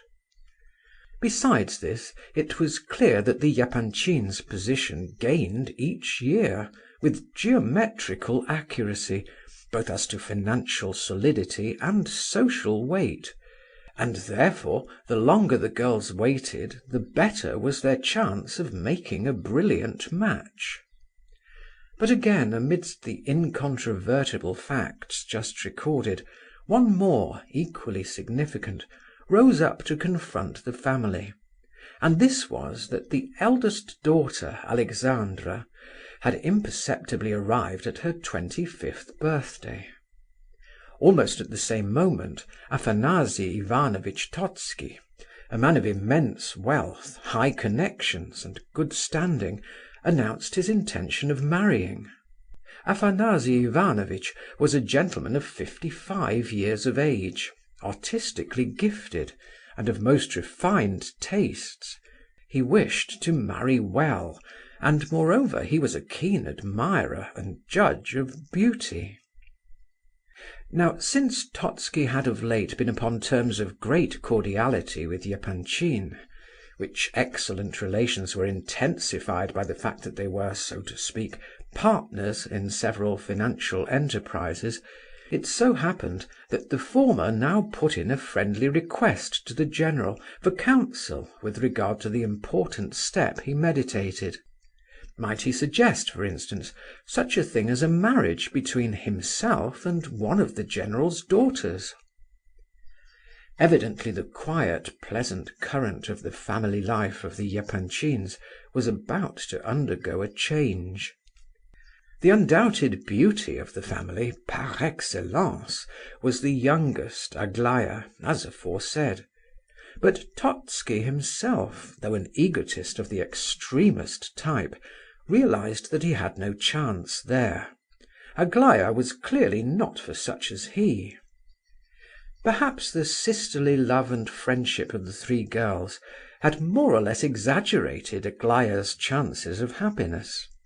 In their opinion, the latter's destiny was not merely to be very happy, she was to live in a heaven on earth. Aglaya's husband was to be a compendium of all the virtues, and of all success, not to speak of fabulous wealth. The two elder sisters had agreed that all was to be sacrificed by them, if need be, for Aglaya's sake. Her dowry was to be colossal and unprecedented. The general and his wife were aware of this agreement, and therefore when Totski suggested himself for one of the sisters, the parents made no doubt that one of the two elder girls would probably accept the offer, since Totski would certainly make no difficulty as to dowry. The general valued the proposal very highly. He knew life, and realized what such an offer was worth. The answer of the sisters to the communication was, if not conclusive, at least consoling and hopeful. It made known that the eldest, Alexandra, would very likely be disposed to listen to a proposal. Alexandra was a good-natured girl, though she had a will of her own. She was intelligent and kind-hearted, and if she were to marry Totski, she would make him a good wife. She did not care for a brilliant marriage. She was eminently a woman calculated to soothe and sweeten the life of any man. Decidedly pretty, if not absolutely handsome. What better could Totski wish? So the matter crept slowly forward. The general and Totski had agreed to avoid any hasty and irrevocable step. Alexandra's parents had not even begun to talk to their daughters freely upon the subject, when suddenly, as it were, a dissonant chord was struck amid the harmony of the proceedings. Mrs. Epanchin began to show signs of discontent, and this was a serious matter. A certain circumstance had crept in, a disagreeable and troublesome factor, which threatened to overturn the whole business. This circumstance had come into existence 18 years before. Close to an estate of Totski's, in one of the central provinces of Russia, there lived at that time a poor gentleman whose estate was of the wretchedest description. This gentleman was noted in the district for his persistent ill fortune. His name was Barashkov, and as regards family and descent he was vastly superior to Totski, but his estate was mortgaged to the last acre. One day, when he had ridden over to the town to see a creditor, the chief peasant of his village followed him shortly after, with the news that his house had been burnt down, and that his wife had perished with it, but his children were safe. Even Barashkov, inured to the storms of evil fortune as he was, could not stand this last stroke. He went mad, and died shortly after in the town hospital. His estate was sold for the creditors, and the little girls, two of them, of 7 and 8 years of age respectively, were adopted by Totski, who undertook their maintenance and education in the kindness of his heart. They were brought up together with the children of his German bailiff. Very soon, however, there was only one of them left, Nastasia Philipovna, for the other little one died of whooping cough. Totski, who was living abroad at this time, very soon forgot all about the child; but 5 years after, returning to Russia, it struck him that he would like to look over his estate and see how matters were going there, and arrived at his bailiff's house, he was not long in discovering that among the children of the latter there now dwelt a most lovely little girl of 12, sweet and intelligent and bright, and promising to develop beauty of most unusual quality, as to which last Totski was an undoubted authority.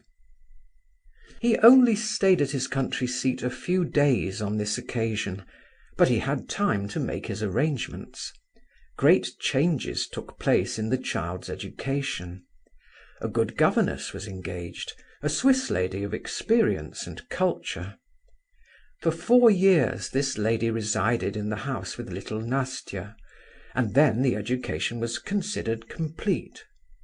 The governess took her departure, and another lady came down to fetch Nastya, by Totski's instructions.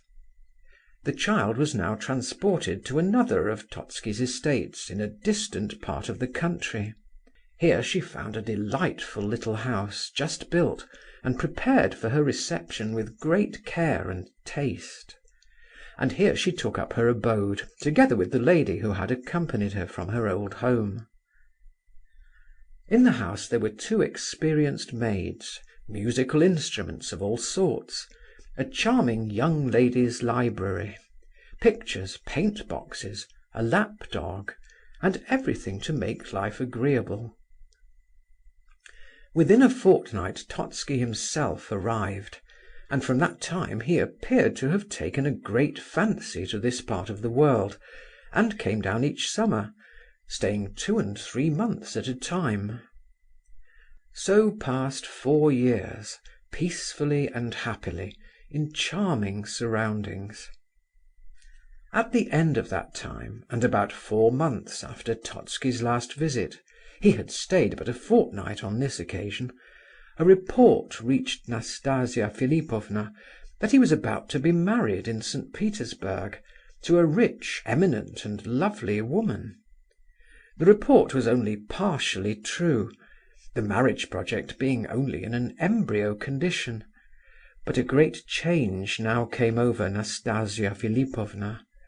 She suddenly displayed unusual decision of character, and without wasting time in thought, she left her country home and came up to St. Petersburg, straight to Totski's house, all alone. The latter, amazed at her conduct, began to express his displeasure, but he very soon became aware that he must change his voice, style, and everything else with this young lady. The good old times were gone. An entirely new and different woman sat before him, between whom and the girl he had left in the country last July there seemed nothing in common. In the first place, this new woman understood a good deal more than was usual for young people of her age; so much, indeed, that Totski could not help wondering where she had picked up her knowledge. Surely not from her young ladies' library. It even embraced legal matters and the world in general, to a considerable extent. Her character was absolutely changed. No more of the girlish alternations of timidity and petulance, the adorable naivete, the reveries, the tears, the playfulness. It was an entirely new and hitherto unknown being who now sat and laughed at him, and informed him to his face that she had never had the faintest feeling for him of any kind, except loathing and contempt which had followed closely upon her sensations of surprise and bewilderment after her first acquaintance with him. This new woman gave him further to understand that though it was absolutely the same to her whom he married, yet she had decided to prevent this marriage, for no particular reason, but that she chose to do so, and because she wished to amuse herself at his expense, for that it was quite her turn to laugh a little now. Such were her words. Very likely she did not give her real reason for this eccentric conduct, but at all events that was all the explanation she deigned to offer. Meanwhile Totski thought the matter over as well as his scattered ideas would permit. His meditations lasted a fortnight, however, and at the end of that time his resolution was taken. The fact was, Totski was at that time a man of 50 years of age. His position was solid and respectable. His place in society had long been firmly fixed upon safe foundations. He loved himself, his personal comforts, and his position better than all the world, as every respectable gentleman should. At the same time, his grasp of things in general soon showed Totski that he now had to deal with a being who was outside the pale of the ordinary rules of traditional behaviour, and who would not only threaten mischief, but would undoubtedly carry it out, and stop for no one. There was evidently, he concluded, something at work here, some storm of the mind, some paroxysm of romantic anger, goodness knows against whom or what, some insatiable contempt. In a word, something altogether absurd and impossible, but at the same time most dangerous to be met with by any respectable person with a position in society to keep up. For a man of Totski's wealth and standing, it would of course have been the simplest possible matter to take steps which would rid him at once from all annoyance, while it was obviously impossible for Nastasia Philipovna to harm him in any way, either legally or by stirring up a scandal, for in the case of the latter danger, he could so easily remove her to a sphere of safety. However, these arguments would only hold good in case of Nastasia acting as others might in such an emergency. She was much more likely to overstep the bounds of reasonable conduct by some extraordinary eccentricity. Here the sound judgment of Totski stood him in good stead. He realized that Nastasia Philipovna must be well aware that she could do nothing by legal means to injure him, and that her flashing eyes betrayed some entirely different intention. Nastasia Philipovna was quite capable of ruining herself, and even of perpetrating something which would send her to Siberia, for the mere pleasure of injuring a man for whom she had developed so inhuman a sense of loathing and contempt. He had sufficient insight to understand that she valued nothing in the world, herself least of all, and he made no attempt to conceal the fact that he was a coward in some respects. For instance, if he had been told that he would be stabbed at the altar, or publicly insulted, he would undoubtedly have been frightened, but not so much at the idea of being murdered, or wounded, or insulted, as at the thought that if such things were to happen, he would be made to look ridiculous in the eyes of society. He knew well that Nastasia thoroughly understood him, and where to wound him and how. And therefore, as the marriage was still only in embryo, Totski decided to conciliate her by giving it up. His decision was strengthened by the fact that Nastasia Philipovna had curiously altered of late. It would be difficult to conceive how different she was physically, at the present time, to the girl of a few years ago.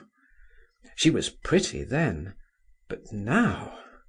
Totski laughed angrily when he thought how short-sighted he had been. In days gone by, he remembered how he had looked at her beautiful eyes, how even then he had marvelled at their dark, mysterious depths, and at their wondering gaze, which seemed to seek an answer to some unknown riddle. Her complexion also had altered. She was now exceedingly pale, but curiously this change only made her more beautiful. Like most men of the world, Totski had rather despised such a cheaply bought conquest, but of late years He had begun to think differently about it. It had struck him as long ago as last spring that he ought to be finding a good match for Nastasia. For instance, some respectable and reasonable young fellow serving in a government office in another part of the country. How maliciously Nastasia laughed at the idea of such a thing now! However, it appeared to Totski that he might make use of her in another way, and he determined to establish her in St. Petersburg, surrounding her with all the comforts and luxuries that his wealth could command. In this way he might gain glory in certain circles. 5 years of this Petersburg life went by, and of course during that time a great deal happened. Totski's position was very uncomfortable. Having funked once, he could not totally regain his ease. He was afraid, he did not know why, but he was simply afraid of Nastasia Philipovna. For the first 2 years or so he had suspected that she wished to marry him herself, and that only her vanity prevented her telling him so. He thought that she wanted him to approach her with a humble proposal from his own side, but to his great and not entirely pleasurable amazement he discovered that this was by no means the case, and that were he to offer himself he would be refused. He could not understand such a state of things, and was obliged to conclude that it was pride, the pride of an injured and imaginative woman, which had gone to such lengths that it preferred to sit and nurse its contempt and hatred in solitude, rather than mount to heights of hitherto unattainable splendour. To make matters worse, she was quite impervious to mercenary considerations, and could not be bribed in any way. Finally, Totski took cunning means to try to break his chains and be free. He tried to tempt her in various ways to lose her heart. He invited princes, hussars, secretaries of embassies, poets, novelists, even socialists to see her, but not one of them all made the faintest impression upon Nastasia. It was as though she had a pebble in place of a heart, as though her feelings and affections were dried up and withered forever. She lived almost entirely alone. She read, she studied, she loved music. Her principal acquaintances were poor women of various grades, a couple of actresses, and the family of a poor school-teacher.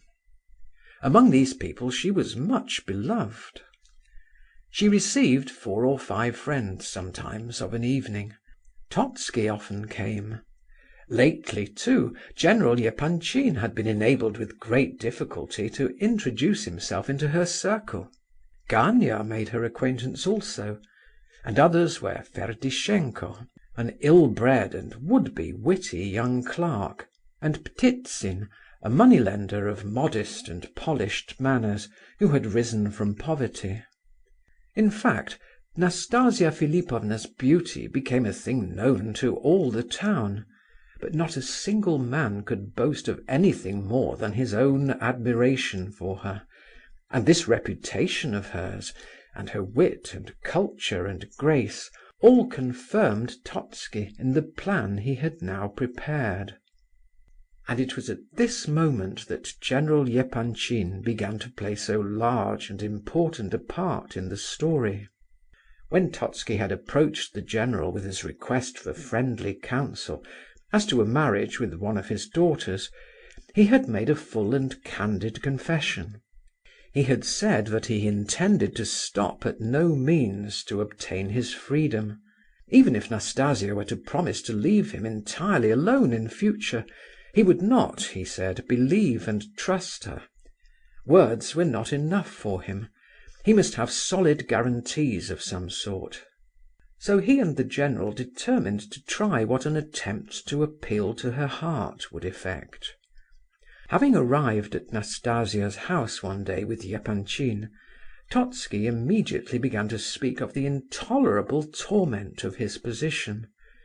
He admitted that he was to blame for all, but candidly confessed that he could not bring himself to feel any remorse for his original guilt towards herself, because he was a man of sensual passions, which were inborn and ineradicable, and that he had no power over himself in this respect, but that he wished seriously to marry at last, and that the whole fate of the most desirable social union which he contemplated was in her hands. In a word, he confided his all to her generosity of heart. General Epanchin took up his part, and spoke in the character of father of a family. He spoke sensibly, and without wasting words over any attempt at sentimentality. He merely recorded his full admission of her right to be the arbiter of Totski's destiny at this moment. He then pointed out that the fate of his daughter, and very likely of both his other daughters, now hung upon her reply. To Nastasia's question as to what they wished her to do, Totski confessed that he had been so frightened by her 5 years ago that he could never now be entirely comfortable until she herself married. He immediately added that such a suggestion from him would, of course, be absurd, unless accompanied by remarks of a more pointed nature. He very well knew, he said, that a certain young gentleman of good family, namely Gavrila Ardalionovitch Ivolgin, with whom she was acquainted, and whom she received at her house, had long loved her passionately, and would give his life for some response from her. The young fellow had confessed this love of his to him, Totski, and had also admitted it in the hearing of his benefactor, General Epanchin. Lastly, he could not help being of opinion that Nastasia must be aware of Gania's love for her, and if he, Totski, mistook not, she had looked with some favour upon it, being often lonely and rather tired of her present life. Having remarked how difficult it was for him, of all people, to speak to her of these matters, Totski concluded by saying that he trusted Nastasia Philipovna would not look with contempt upon him if he now expressed his sincere desire to guarantee her future by a gift of 75,000 roubles. He added that the sum would have been left her all the same in his will, and that therefore she must not consider the gift as in any way an indemnification to her for anything, but that there was no reason, after all, why a man should not be allowed to entertain a natural desire to lighten his conscience, etc., etc. In fact, all that would naturally be said under the circumstances. Totski was very eloquent all through, and in conclusion just touched on the fact that not a soul in the world, not even General Epanchin, had ever heard a word about the above 75,000 roubles, and that this was the first time he had ever given expression to his intentions in respect to them. Nastasia Philipovna's reply to this long rigmarole astonished both the friends considerably. Not only was there no trace of her former irony, of her old hatred and enmity, and of that dreadful laughter, the very recollection of which sent a cold chill down Totski's back to this very day. But she seemed charmed, and really glad to have the opportunity of talking seriously with him for once in a way. She confessed that she had long wished to have a frank and free conversation, and to ask for friendly advice, but that pride had hitherto prevented her. Now, however, that the ice was broken, nothing could be more welcome to her than this opportunity. First, with a sad smile, and then with a twinkle of merriment in her eyes, she admitted that such a storm as that of 5 years ago was now quite out of the question. She said that she had long since changed her views of things, and recognized that facts must be taken into consideration in spite of the feelings of the heart. What was done and ended, and she could not understand why Totski should still feel alarmed. She next turned to General Epanchin, and observed most courteously that she had long since known of his daughters, and that she had heard none but good report, that she had learned to think of them with deep and sincere respect. The idea alone that she could in any way serve them would be to her both a pride and a source of real happiness. It was true that she was lonely in her present life. Totski had judged her thoughts aright. She longed to rise, if not to love, at least to family life and new hopes and objects. But as to Gavrila Ardalionovitch, she could not as yet say much. She thought it must be the case that he loved her. She felt that she too might learn to love him, if she could be sure of the firmness of his attachment to herself. But he was very young, and it was a difficult question to decide. What she specially liked about him was that he worked and supported his family by his toil. She had heard that he was proud and ambitious. She had heard much that was interesting of his mother and sister. She had heard of them from Mr. Ptitsin, and would much like to make their acquaintance. But, another question, would they like to receive her into their house? At all events, though she did not reject the idea of this marriage, she desired not to be hurried. As for the 75,000 roubles, Mr. Totski need not have found any difficulty or awkwardness about the matter. She quite understood the value of money, and would of course accept the gift. She thanked him for his delicacy, however, but saw no reason why Gavrila Ardalionovitch should not know about it. She would not marry the latter, she said, until she felt persuaded that neither on his part nor on the part of his family did there exist any sort of concealed suspicions as to herself. She did not intend to ask forgiveness for anything in the past, which fact she desired to be known. She did not consider herself to blame for anything that had happened in former years, and she thought that Gavrila Ardalionovitch should be informed as to the relations which had existed between herself and Totski during the last 5 years. If she accepted this money, it was not to be considered as indemnification for her misfortune as a young girl, which had not been in any degree her own fault, but merely as compensation for her ruined life.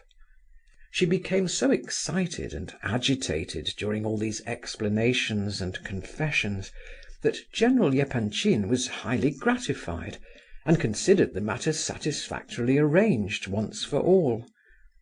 But the once bitten Totski was twice shy, and looked for hidden snakes among the flowers. However, the special point to which the two friends particularly trusted to bring about their object, namely Gania's attractiveness for Nastasia Philipovna, stood out more and more prominently. The pourparlers had commenced, and gradually even Totski began to believe in the possibility of success. Before long Nastasia and Gania had talked the matter over. Very little was said, her modesty seemed to suffer under the infliction of discussing such a question. But she recognized his love, on the understanding that she bound herself to nothing whatever, and that she reserved the right to say no up to the very hour of the marriage ceremony. Gania was to have the same right of refusal at the last moment. It soon became clear to Gania, after scenes of wrath and quarrellings at the domestic hearth, that his family were seriously opposed to the match, and that Nastasia was aware of this fact was equally evident. She said nothing about it, though he daily expected her to do so. There were several rumours afloat before long, which upset Totski's equanimity a good deal, but we will not now stop to describe them, merely mentioning an instance or two. One was that Nastasia had entered into close and secret relations with the Epanchin girls, a most unlikely rumour. Another was that Nastasia had long satisfied herself of the fact that Gania was merely marrying her for money, and that his nature was gloomy and greedy, impatient and selfish to an extraordinary degree, and that although he had been keen enough in his desire to achieve a conquest before, yet since the two friends had agreed to exploit his passion for their own purposes, it was clear enough that he had begun to consider the whole thing a nuisance and a nightmare. In his heart passion and hate seemed to hold divided sway, and although he had at last given his consent to marry the woman, as he said, under the stress of circumstances, yet he promised himself that he would take it out of her after marriage. Nastasia seemed to Totski to have divined all this, and to be preparing something on her own account, which frightened him to such an extent that he did not dare communicate his views even to the general. But at times he would pluck up his courage and be full of hope and good spirits again, acting, in fact, as weak men do act in such circumstances. However, both the friends felt that the thing looked rosy indeed when one day Nastasia informed them that she would give her final answer on the evening of her birthday, which anniversary was due in a very short time. A strange rumour began to circulate meanwhile, no less than that the respectable and highly respected General Epanchin was himself so fascinated by Nastasia Philipovna that his feeling for her amounted almost to passion. What he thought to gain by Gania's marriage to the girl it was difficult to imagine. Possibly he counted on Gania's complaisance, for Totski had long suspected that there existed some secret understanding between the general and his secretary. At all events, the fact was known that he had prepared a magnificent present of pearls for Nastasia's birthday, and that he was looking forward to the occasion when he should present his gift with the greatest excitement and impatience. The day before her birthday he was in a fever of agitation.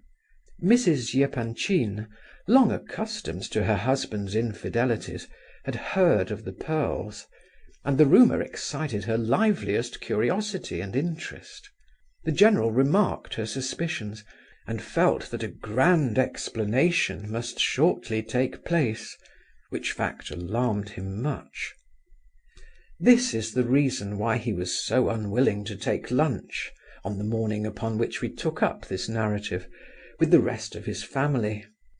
Before the prince's arrival, he had made up his mind to plead business and cut the meal, which simply meant running away.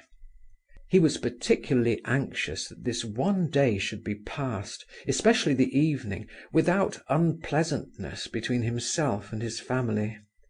And just at the right moment the prince turned up. "As though heaven had sent him on purpose," said the general to himself, as he left the study to seek out the wife of his bosom. End of Part 1, Chapter 4. Part 1, Chapter 5.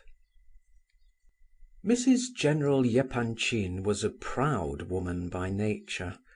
What must her feelings have been when she heard that Prince Muishkin, the last of his and her line, had arrived in beggar's guise, a wretched idiot, a recipient of charity, all of which details the general gave out for greater effect.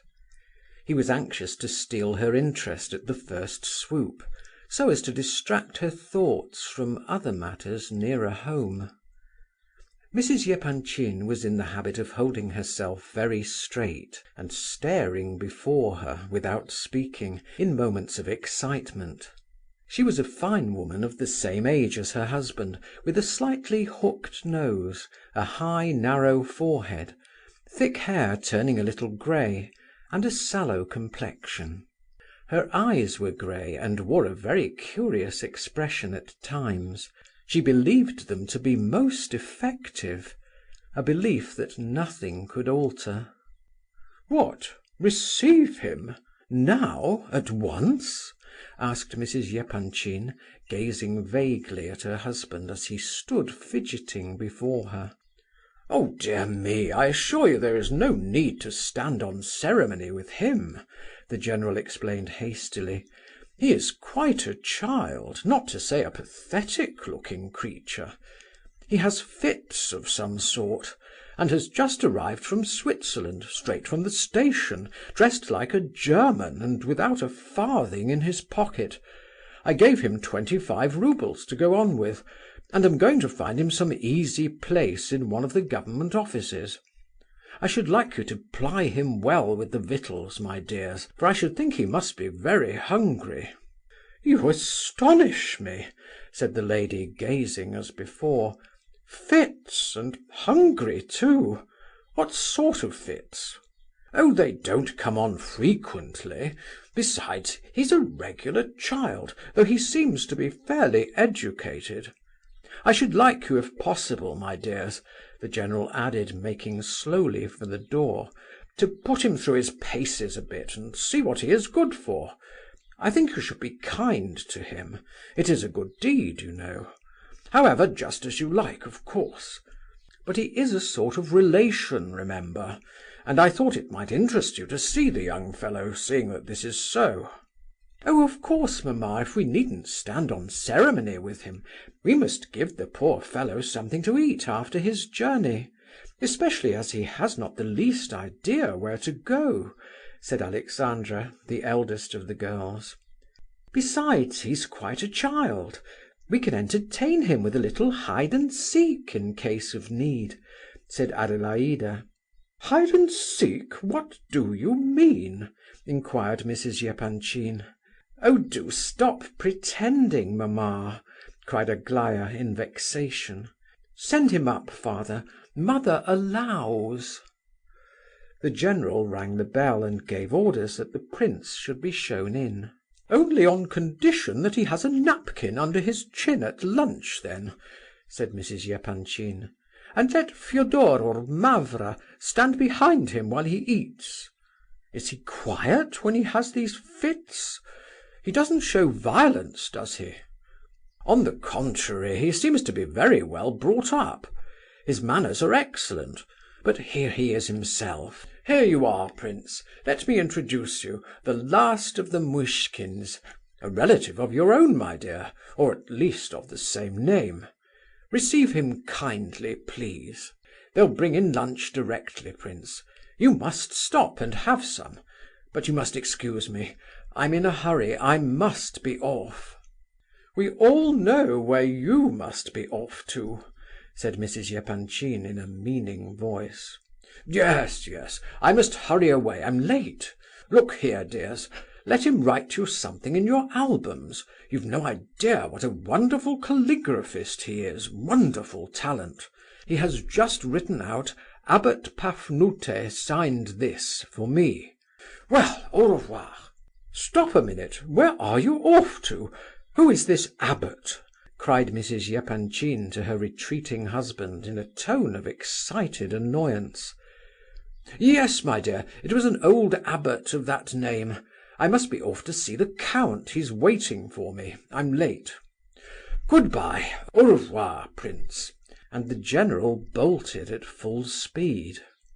"Oh yes, I know what count you're going to see," remarked his wife in a cutting manner, as she turned her angry eyes on the prince. "Now then, what's all this about? What abbot? Who's Pafnute?" she added brusquely. "Mamma!" said Alexandra, shocked at her rudeness. Aglaya stamped her foot. "Nonsense, let me alone," said the angry mother. "Now then, prince, sit down here.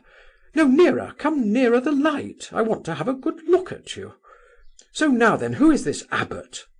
"Abbot Pafnute," said our friend seriously and with deference. "Pafnute, yes, and who was he?" Mrs. Epanchin put these questions hastily and brusquely, and when the prince answered, she nodded her head sagely at each word he said. "The abbot Pafnute lived in the 14th century," began the prince. "He was in charge of one of the monasteries on the Volga, about where our present Kostroma government lies.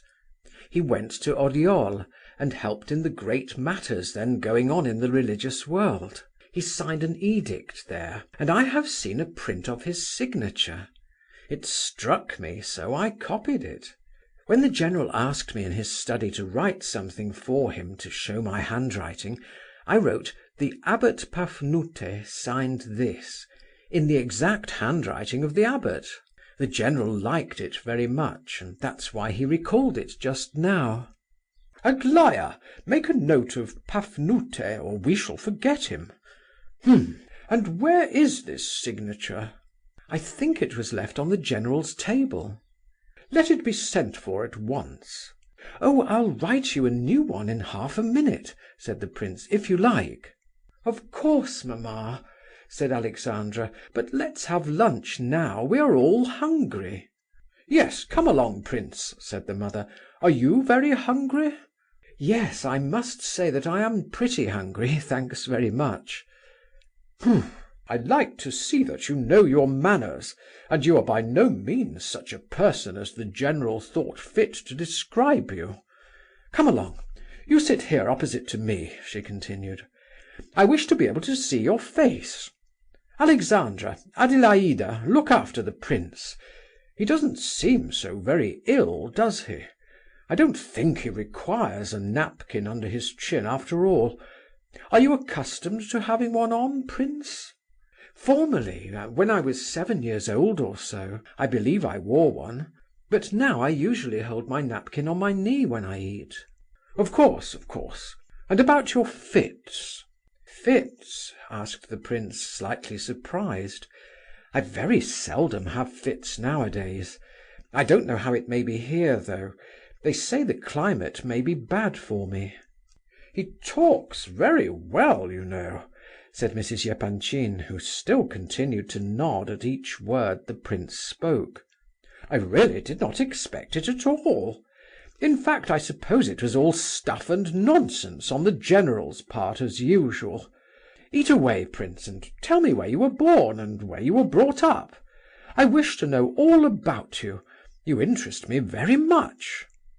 The prince expressed his thanks once more, and eating heartily the while, recommenced the narrative of his life in Switzerland, all of which we have heard before. Mrs. Epanchin became more and more pleased with her guest. The girls, too, listened with considerable attention. In talking over the question of relationship, it turned out that the prince was very well up in the matter, and knew his pedigree off by heart. It was found that scarcely any connection existed between himself and Mrs. Epanchin. But the talk, and the opportunity of conversing about her family tree, gratified the latter exceedingly, and she rose from the table in great good humour.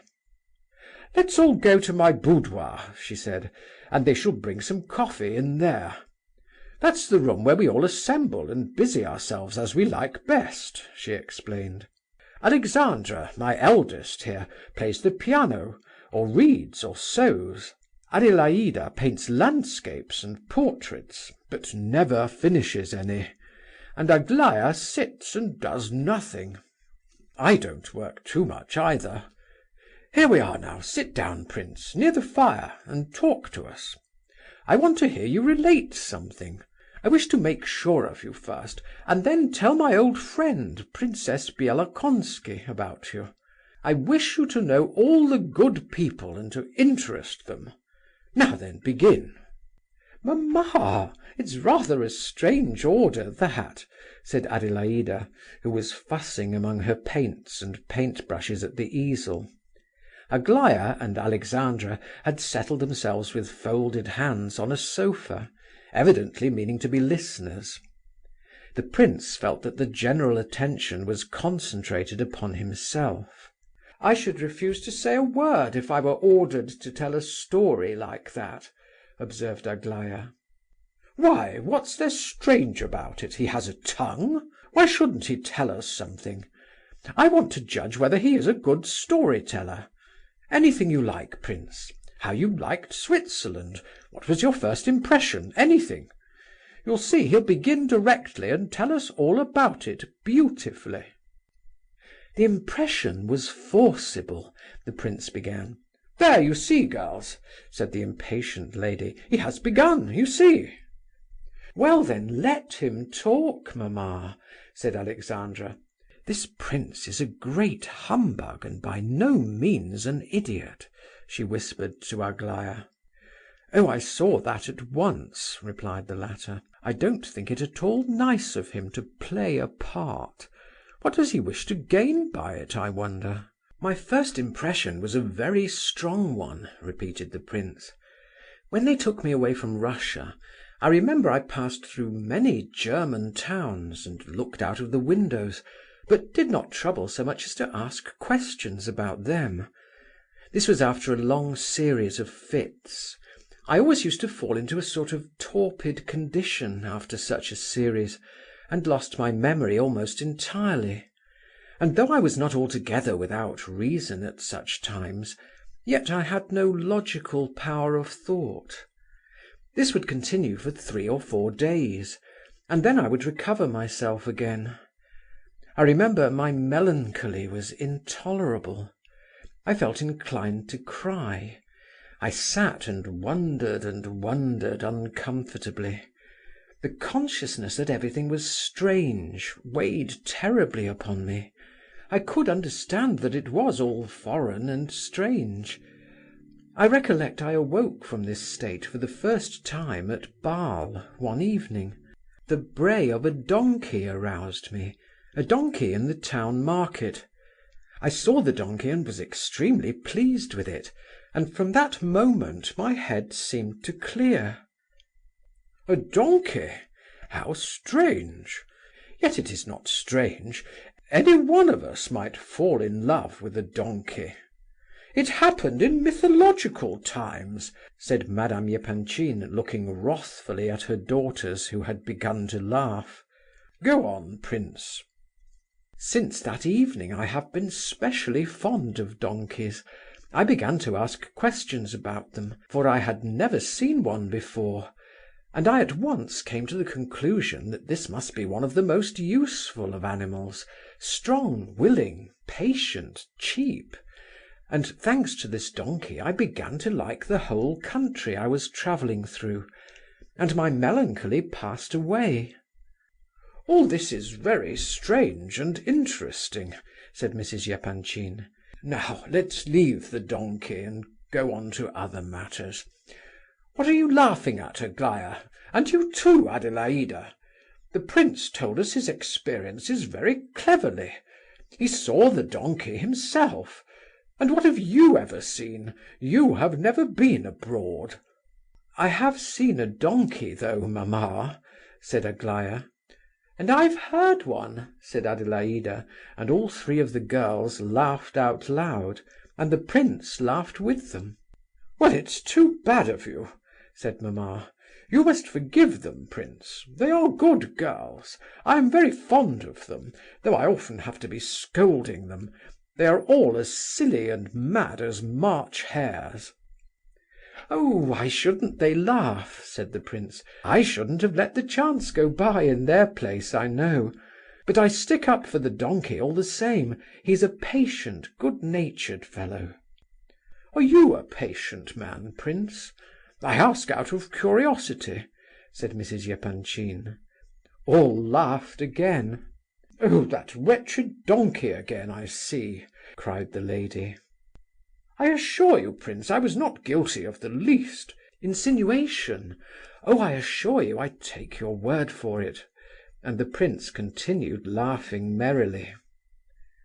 "I must say it's very nice of you to laugh. I see you really are a kind-hearted fellow," said Mrs. Epanchin. "I'm not always kind, though." "I am kind myself, and always kind too, if you please," she retorted unexpectedly. "And that is my chief fault, for one ought not to be always kind. I'm often angry with these girls and their father, but the worst of it is I'm always kindest when I am cross. I was very angry just before you came, and Aglaya there read me a lesson. Thanks, Aglaya dear. Come and kiss me." There, that's enough," she added as Aglaya came forward and kissed her lips and then her hand. "Now then, go on, prince. Perhaps you can think of something more exciting than about the donkey, I must say again, I can't understand how you can expect anyone to tell you stories straight away so," said Adelaida. "I know I never could." Yes, but the prince can, because he is clever. Cleverer than you are by 10 or 20 times, if you like. There, that's so, prince. And seriously, let's drop the donkey now. What else did you see abroad besides the donkey?" "Yes, but the prince told us about the donkey very cleverly, all the same," said Alexandra. "I have always been most interested to hear how people go mad and get well again, and that sort of thing, especially when it happens suddenly." Quite so, said Mrs. Epanchin, delighted. "I see you can be sensible now and then, Alexandra. You were speaking of Switzerland, prince." "Yes, we came to Lucerne, and I was taken out in a boat. I felt how lovely it was, but the loveliness weighed upon me somehow or other, and made me feel melancholy." "Why?" asked Alexandra. "I don't know. I always feel like that when I look at the beauties of nature for the first time. But then I was ill at that time, of course." "Oh, but I should like to see it," said Adelaida.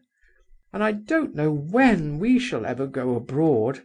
I've been 2 years looking out for a good subject for a picture. I've done all I know. The north and south I know by heart, as our poet observes.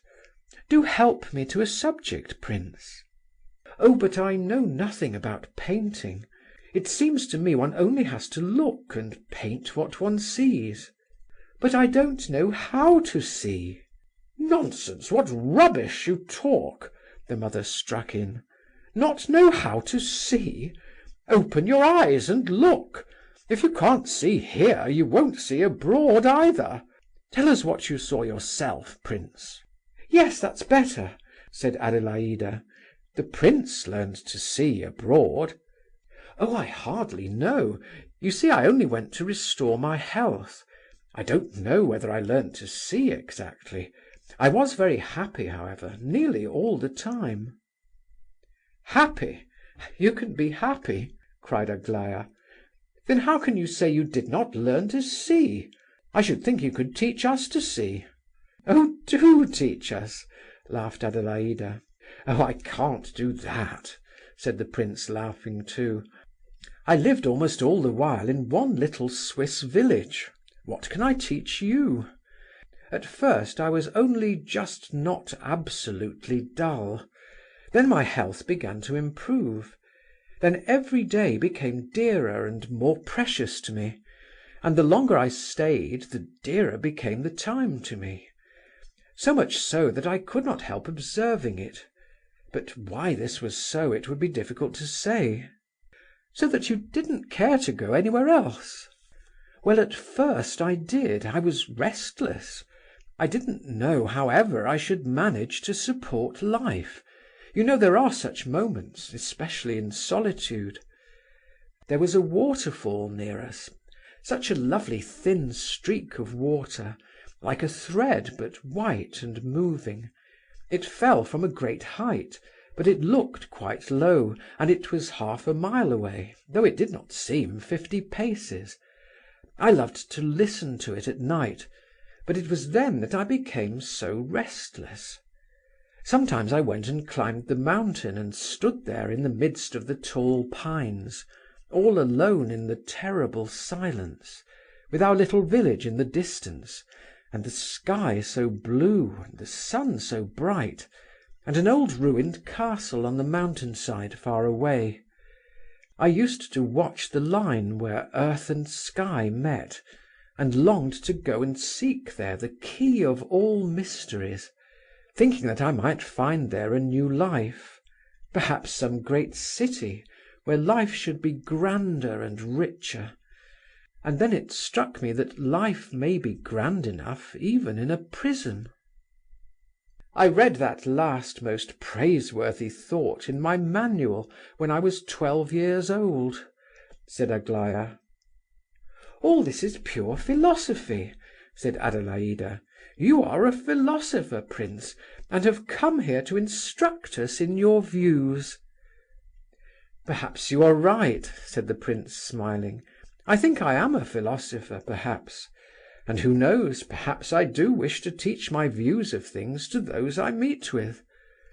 Your philosophy is rather like that of an old woman we know, who is rich and yet does nothing but try how little she can spend. She talks of nothing but money all day. Your great philosophical idea of a grand life in a prison, and your 4 happy years in that Swiss village, are like this, rather," said Aglaya. "As to life in a prison, of course there may be 2 opinions," said the prince. "I once heard the story of a man who lived 12 years in a prison. I heard it from the man himself. He was one of the persons under treatment with my professor. He had fits and attacks of melancholy, then he would weep, and once he tried to commit suicide. His life in prison was sad enough. His only acquaintances were spiders and a tree that grew outside his grating. But I think I had better tell you of another man I met last year. There was a very strange feature in this case. Strange because of its extremely rare occurrence.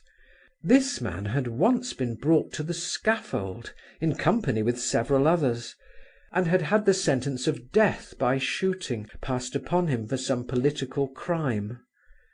20 minutes later he had been reprieved, and some other punishments substituted. But the interval between the 2 sentences, 20 minutes, or at least a quarter of an hour, had been passed in the certainty that within a few minutes he must die. I was very anxious to hear him speak of his impressions during that dreadful time, and I several times inquired of him as to what he thought and felt. He remembered everything with the most accurate and extraordinary distinctness, and declared that he would never forget a single iota of the experience.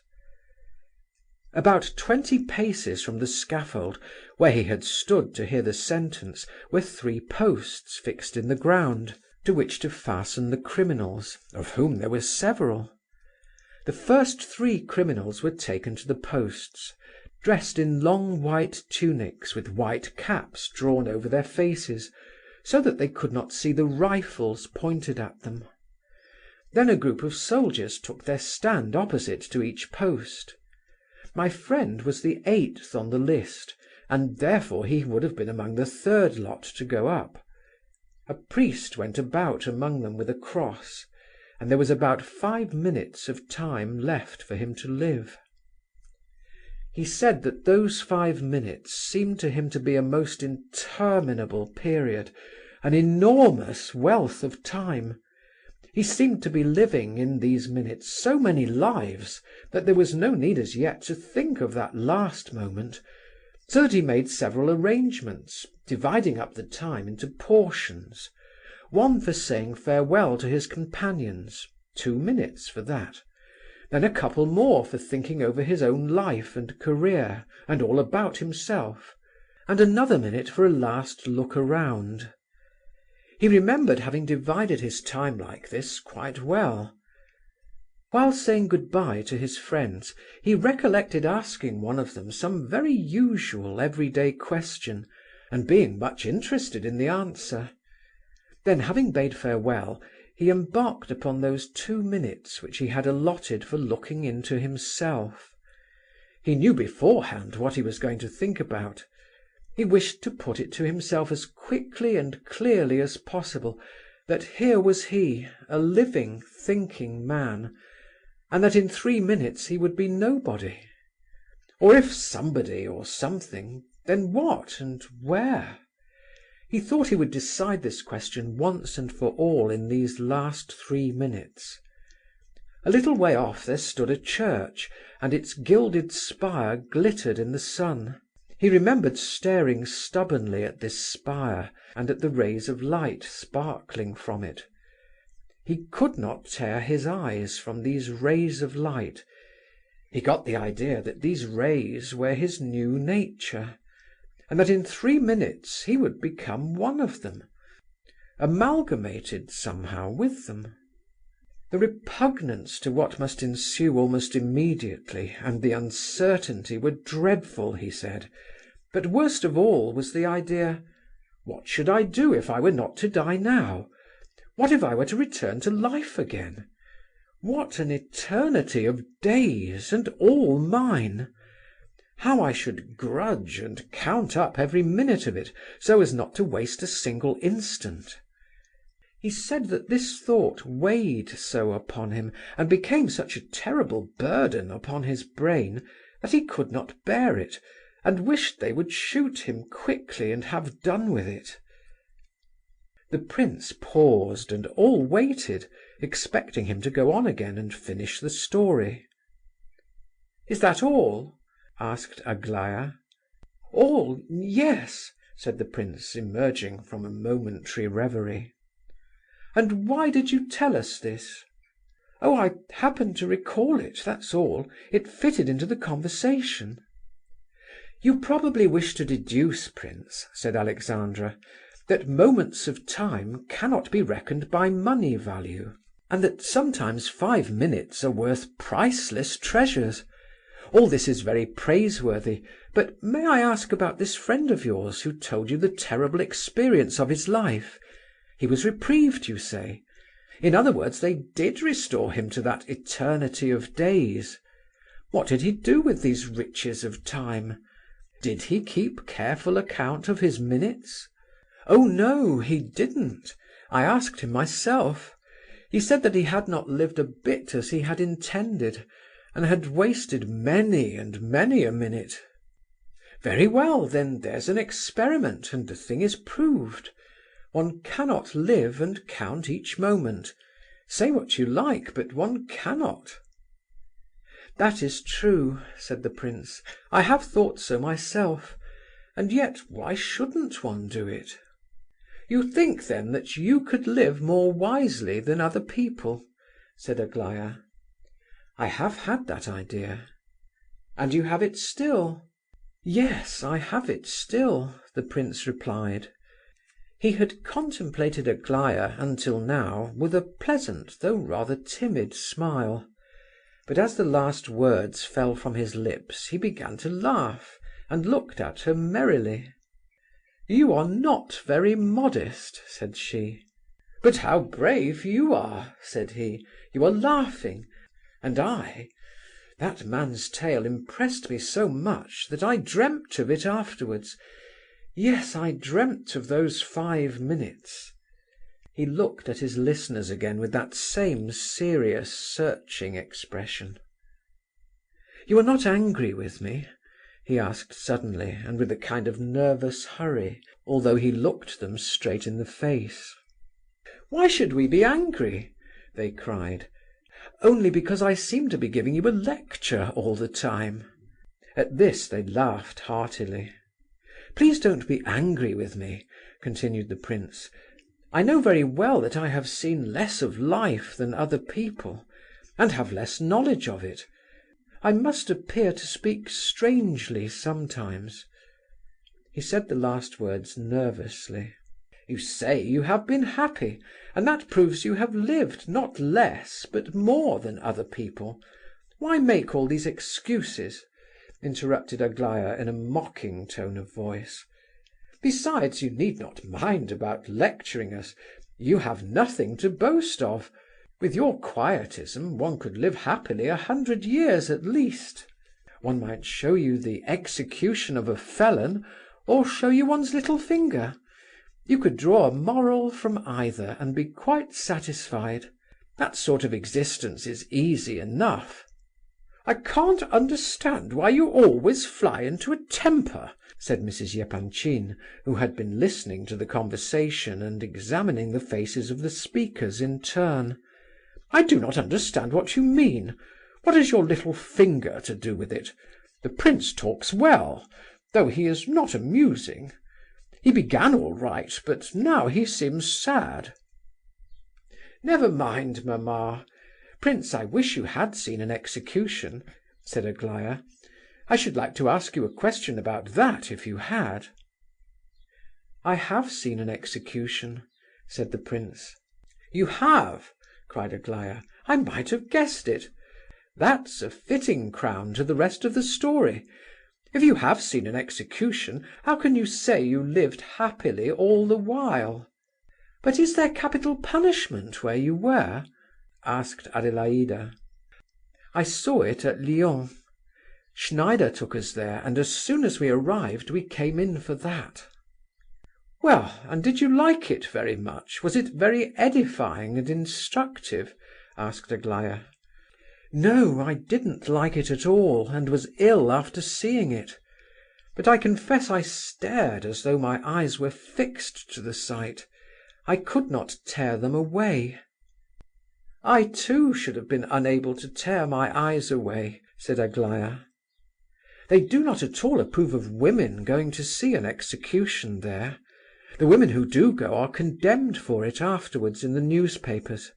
That is, by contending that it is not a sight for women, they admit that it is a sight for men. I congratulate them on the deduction. I suppose you quite agree with them, prince?" "Tell us about the execution," put in Adelaida. "I would much rather not, just now," said the prince, a little disturbed and frowning slightly. "You don't seem to want to tell us," said Aglaya with a mocking air. "No, the thing is, I was telling all about the execution a little while ago, and—" "Whom did you tell about it?" "The manservant, while I was waiting to see the general." "Our manservant?" exclaimed several voices at once. "Yes, the one who waits in the entrance hall, a greyish, red-faced man." "The prince is clearly a democrat," remarked Aglaya. "Well, if you could tell Alexei about it, surely you can tell us too." "I do so want to hear about it," repeated Adelaida. "Just now, I confess," began the prince with more animation, "when you asked me for a subject for a picture, I confess I had serious thoughts of giving you one. I thought of asking you to draw the face of a criminal, 1 minute before the fall of the guillotine, while the wretched man is still standing on the scaffold, preparatory to placing his neck on the block." "What, his face? Only his face?" asked Adelaida. "That would be a strange subject indeed. And what sort of picture would that make?" "Oh, why not?" the prince insisted with some warmth. "When I was in Basle, I saw a picture very much in that style. I should like to tell you about it. I will some time or other. It struck me very forcibly." "Oh, you shall tell us about the Basle picture another time. Now we must have all about the execution," said Adelaida. "Tell us about that face, as it appeared to your imagination. How should it be drawn? Just the face alone, do you mean?" "It was just a minute before the execution," began the prince readily, carried away by the recollection, and evidently forgetting everything else in a moment. "Just at the instant when he stepped off the ladder onto the scaffold.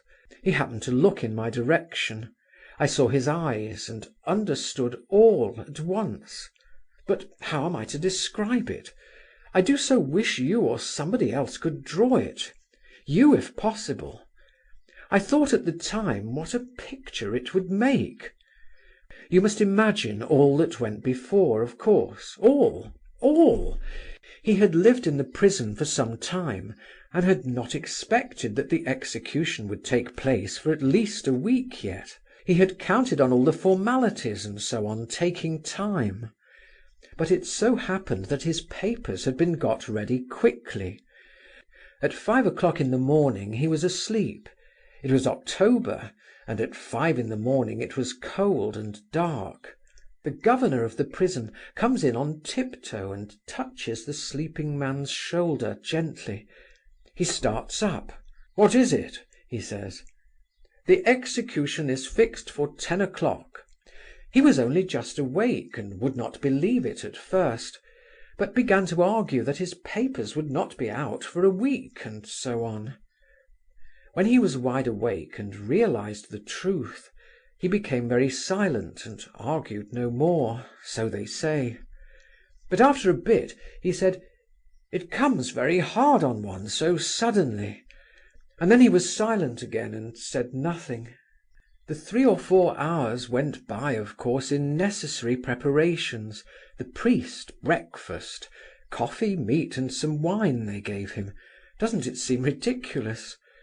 And yet I believe these people give them a good breakfast out of pure kindness of heart, and believe that they are doing a good action. Then he is dressed, and then begins the procession through the town to the scaffold. I think he too must feel that he has an age to live still, while they cart him along. Probably he thought on the way, "Oh, I have a long, long time yet, 3 streets of life yet. When we've passed this street there'll be that other one, and then that one where the baker's shop is on the right. And when shall we get there? It's ages, ages." Around him are crowds shouting, yelling, 10,000 faces, 20,000 eyes. All this has to be endured, and especially the thought, here are 10,000 men, and not one of them is going to be executed, and yet I am to die. Well, all that is preparatory. At the scaffold there is a ladder, and just there he bursts into tears. And this was a strong man, and a terribly wicked one, they say. There was a priest with him the whole time, talking. Even in the cart as they drove along he talked and talked. Probably the other heard nothing. He would begin to listen now and then, and at the 3rd word or so he had forgotten all about it. At last he began to mount the steps. His legs were tied, so that he had to take very small steps. The priest, who seemed to be a wise man, had stopped talking now, and only held the cross for the wretched fellow to kiss. At the foot of the ladder he had been pale enough, but when he set foot on the scaffold at the top, his face suddenly became the colour of paper, positively like white notepaper. His legs must have become suddenly feeble and helpless, and he felt a choking in his throat. You know the sudden feeling one has in moments of terrible fear, when one does not lose one's wits, but is absolutely powerless to move. If some dreadful thing were suddenly to happen, if a house were just about to fall on one, don't you know how one would long to sit down and shut one's eyes and wait and wait? Well, when this terrible feeling came over him, the priest quickly pressed the cross to his lips without a word. A little silver cross it was, and he kept on pressing it to the man's lips every second. And whenever the cross touched his lips, the eyes would open for a moment, and the legs moved once, and he kissed the cross greedily, hurriedly, just as though he were anxious to catch hold of something in case of its being useful to him afterwards, though he could hardly have had any connected religious thoughts at the time. And so up to the very block. How strange that criminals seldom swoon at such a moment. On the contrary, the brain is especially active, and works incessantly, probably hard, like an engine at full pressure. I imagine that various thoughts must beat loud and fast through his head, all unfinished ones, and strange funny thoughts, very likely. Like this, for instance: that man is looking at me, and he has a wart on his forehead, and the executioner has burst one of his buttons, and the lowest one is all rusty. And meanwhile he notices and remembers everything. There is one point that cannot be forgotten, round which everything else dances and turns about, and because of this point he cannot faint, and this lasts until the very final quarter of a second, when the wretched neck is on the block, and the victim listens and waits, and knows. That's the point. He knows that he is just now about to die, and listens for the rasp of the iron above his head. If I lay there, I should certainly listen for that grating sound, and hear it too. There would probably be but the 10th part of an instant left to hear it in, but one would certainly hear it. And imagine, some people declare that when the head flies off it is conscious of having flown off. Just imagine what a thing to realize. Fancy if consciousness were to last for even 5 seconds. Draw the scaffold so that only the top step of the ladder comes in clearly. The criminal must be just stepping onto it, his face as white as notepaper. The priest is holding the cross to his blue lips, and the criminal kisses it, and knows and sees and understands everything. The cross and the head. There's your picture. The priest and the executioner, with his 2 assistants, and a few heads and eyes below. Those might come in as subordinate accessories, a sort of mist. There's a picture for you." The prince paused and looked around. "Certainly that isn't much like quietism," murmured Alexandra, half to herself. "Now tell us about your love affairs," said Adelaida, after a moment's pause. The prince gazed at her in amazement. "You know," Adelaida continued, "you owe us a description of the Basle picture. But first I wish to hear how you fell in love. Don't deny the fact, for you did, of course. Besides, you stop philosophizing when you are telling about anything. Why are you ashamed of your stories the moment after you have told them?" asked Aglaya suddenly. "How silly you are!" said Mrs. Epanchin, looking indignantly towards the last speaker. "Yes, that wasn't a clever remark," said Alexandra. "Don't listen to her, prince," said Mrs. Epanchin. "She says that sort of thing out of mischief. Don't think anything of their nonsense, it means nothing. They love to chaff, but they like you. I can see it in their faces. I know their faces." "I know their faces too," said the prince, with a peculiar stress on the words. "How so?" asked Adelaida with curiosity. "What do you know about our faces?" exclaimed the other 2 in chorus. But the prince was silent and serious. All awaited his reply. "I'll tell you afterwards," he said quietly. "Ah, you want to arouse our curiosity," said Aglaya. "And how terribly solemn you are about it." "Very well," interrupted Adelaida. "Then if you can read faces so well, you must have been in love. Come now, I've guessed. Let's have the secret." "I have not been in love," said the prince, as quietly and seriously as before. "I have been happy in another way." "How? How?" "Well, I'll tell you," said the prince, apparently in a deep reverie. End of Part 1, Chapter 5.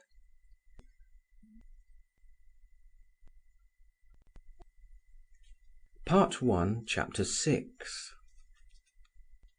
"Here you all are," began the prince, "settling yourselves down to listen to me with so much curiosity that if I do not satisfy you, you will probably be angry with me. No, no, I'm only joking," he added hastily with a smile.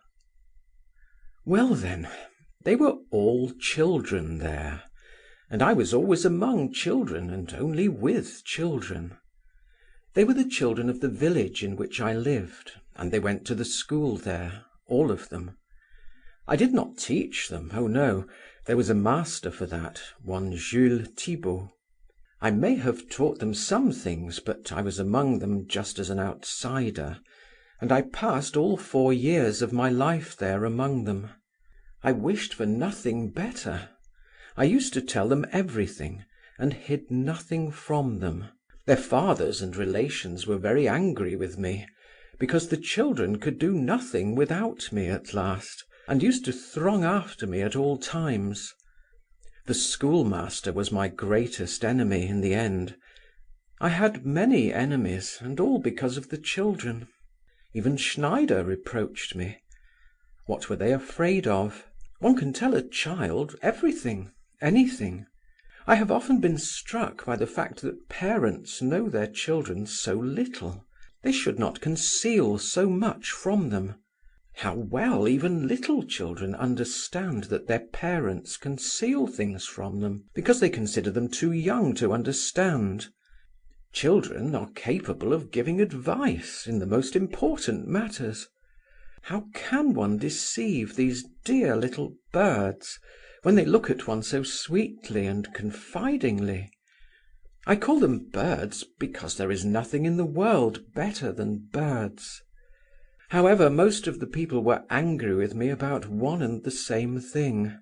But Thibaut simply was jealous of me.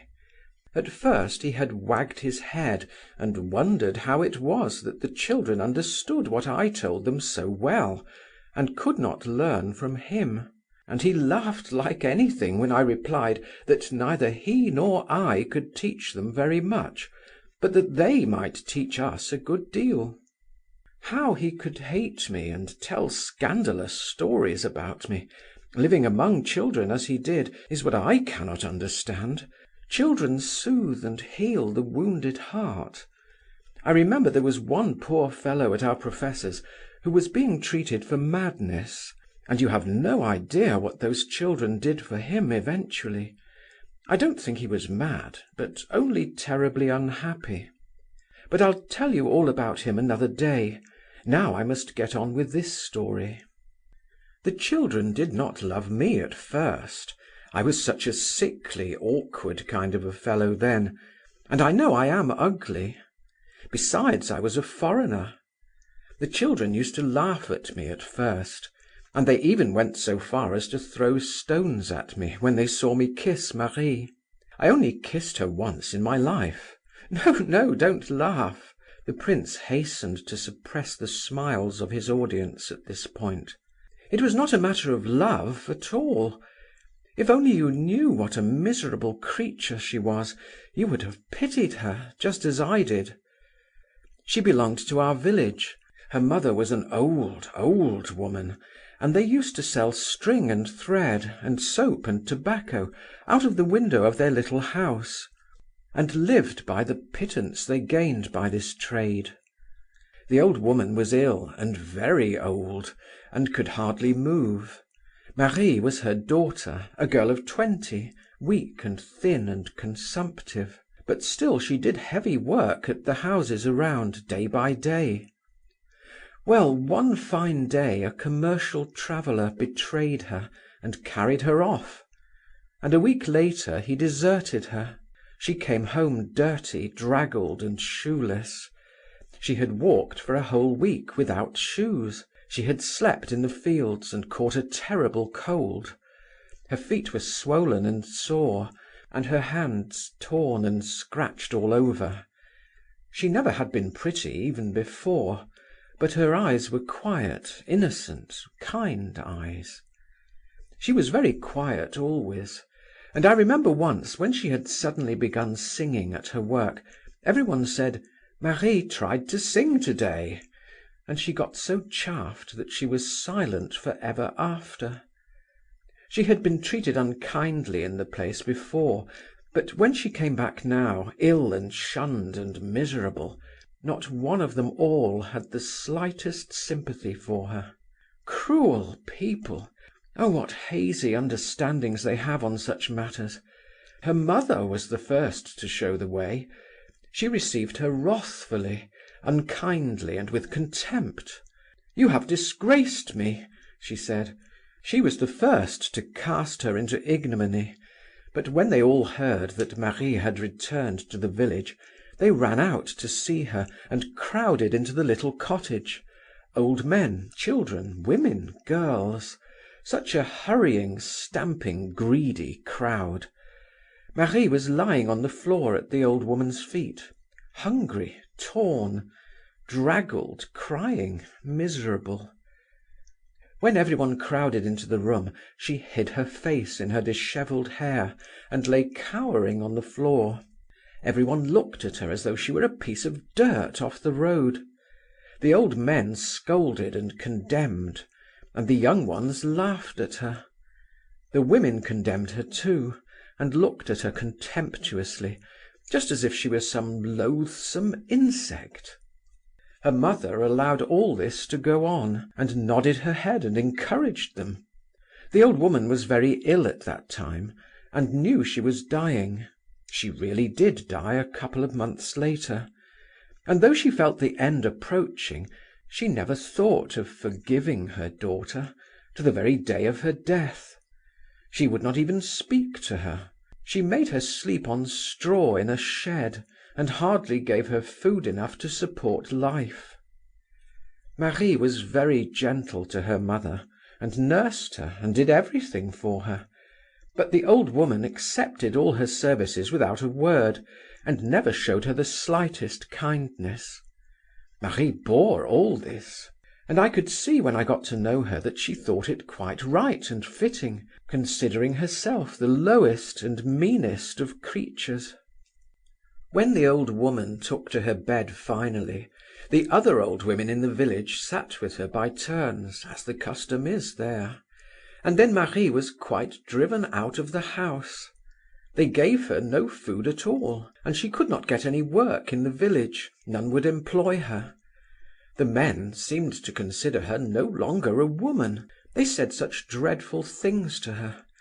Sometimes on Sundays, if they were drunk enough, they used to throw her a penny or two into the mud, and Marie would silently pick up the money. She had begun to spit blood at that time. At last her rags became so tattered and torn that she was ashamed of appearing in the village any longer. The children used to pelt her with mud, so she begged to be taken on as an assistant cowherd, but the cowherd would not have her. Then she took to helping him without leave, and he saw how valuable her assistance was to him, and did not drive her away again. On the contrary, he occasionally gave her the remnants of his dinner, bread and cheese. He considered that he was being very kind.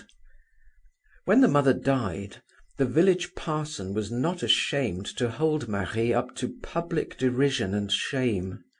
Marie was standing at the coffin's head, in all her rags, crying. A crowd of people had collected to see how she would cry. The parson, a young fellow ambitious of becoming a great preacher, began his sermon and pointed to Marie. "There," he said, "there is the cause of the death of this venerable woman," which was a lie, because she had been ill for at least 2 years. "There she stands before you and dares not lift her eyes from the ground, because she knows that the finger of God is upon her. Look at her tatters and rags, the badge of those who lose their virtue. Who is she? Her daughter!" And so on to the end. And just fancy, this infamy pleased them, all of them nearly. Only the children had altered, for then they were all on my side, and had learned to love Marie. This is how it was. I had wished to do something for Marie. I longed to give her some money, but I never had a farthing while I was there. But I had a little diamond pin, and this I sold to a travelling pedlar. He gave me 8 francs for it. It was worth at least 40. I long sought to meet Marie alone, and at last I did meet her, on the hillside beyond the village. I gave her the 8 francs, and asked her to take care of the money, because I could get no more, and then I kissed her, and said that she was not to suppose I kissed her with any evil motives, or because I was in love with her, for that I did so solely out of pity for her, and because from the first I had not accounted her as guilty so much as unfortunate. I longed to console and encourage her somehow, and to assure her that she was not the low, base thing which she and others strove to make out. But I don't think she understood me. She stood before me, dreadfully ashamed of herself, and with downcast eyes, and when I had finished she kissed my hand. I would have kissed hers, but she drew it away. Just at this moment the whole troop of children saw us. I found out afterwards that they had long kept a watch upon me. They all began whistling and clapping their hands and laughing at us. Marie ran away at once, and when I tried to talk to them, they threw stones at me. All the village heard of it the same day, and Marie's position became worse than ever. The children would not let her pass now in the streets, but annoyed her and threw dirt at her more than before. They used to run after her, she racing away with her poor feeble lungs panting and gasping, and they pelting her and shouting abuse at her. Once I had to interfere by force, and after that I took to speaking to them every day and whenever I could. Occasionally they stopped and listened, but they teased Marie all the same.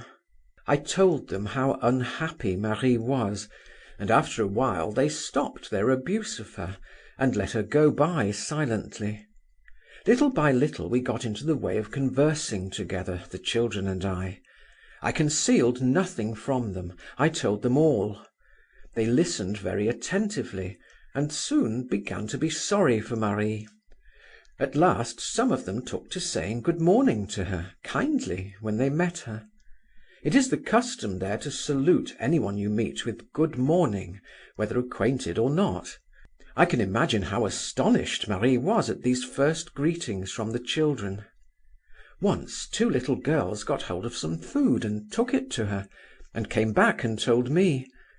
They said she had burst into tears, and that they loved her very much now.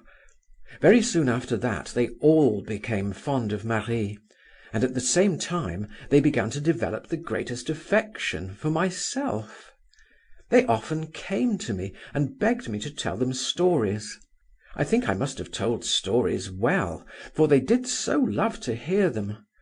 At last I took to reading up interesting things on purpose to pass them on to the little ones, and this went on for all the rest of my time there, 3 years. Later, when everyone, even Schneider, was angry with me for hiding nothing from the children, I pointed out how foolish it was, for they always knew things, only they learnt them in a way that soiled their minds, but not so from me. One only has to remember one's own childhood to admit the truth of this, but nobody was convinced. It was 2 weeks before her mother died that I kissed Marie, and when the clergyman preached that sermon, the children were all on my side. When I told them what a shame it was of the parson to talk as he had done, and explained my reason, they were so angry that some of them went and broke his windows with stones.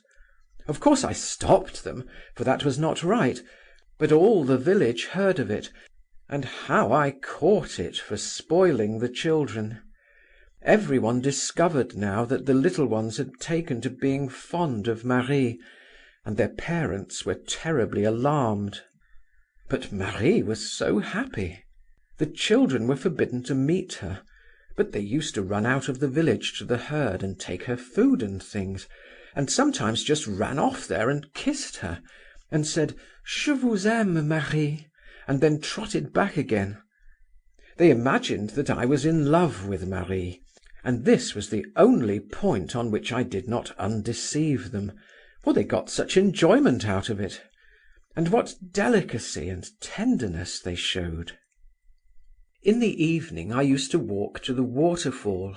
There was a spot there which was quite closed in and hidden from view by large trees, and to this spot the children used to come to me. They could not bear that their dear Léon should love a poor girl without shoes to her feet and dressed all in rags and tatters. So, would you believe it, they actually clubbed together somehow and bought her shoes and stockings and some linen and even a dress. I can't understand how they managed it, but they did it all together. When I asked them about it, they only laughed and shouted, and the little girls clapped their hands and kissed me. I sometimes went to see Marie secretly too. She had become very ill and could hardly walk. She still went with the herd, but could not help the herdsman any longer. She used to sit on a stone near, and wait there almost motionless all day till the herd went home. Her consumption was so advanced, and she was so weak, that she used to sit with closed eyes, breathing heavily. Her face was as thin as a skeleton's, and sweat used to stand on her white brow in large drops. I always found her sitting just like that. I used to come up quietly to look at her, but Marie would hear me, open her eyes, and tremble violently as she kissed my hands. I did not take my hand away, because it made her happy to have it, and so she would sit and cry quietly. Sometimes she tried to speak, but it was very difficult to understand her. She was almost like a madwoman, with excitement and ecstasy, whenever I came. Occasionally the children came with me. When they did so, they would stand some way off and keep guard over us, so as to tell me if anybody came near. This was a great pleasure to them. When we left her, Marie used to relapse at once into her old condition, and sit with closed eyes and motionless limbs. One day she could not go out at all, and remained at home all alone in the empty hut. But the children very soon became aware of the fact, and nearly all of them visited her that day as she lay alone and helpless in her miserable bed.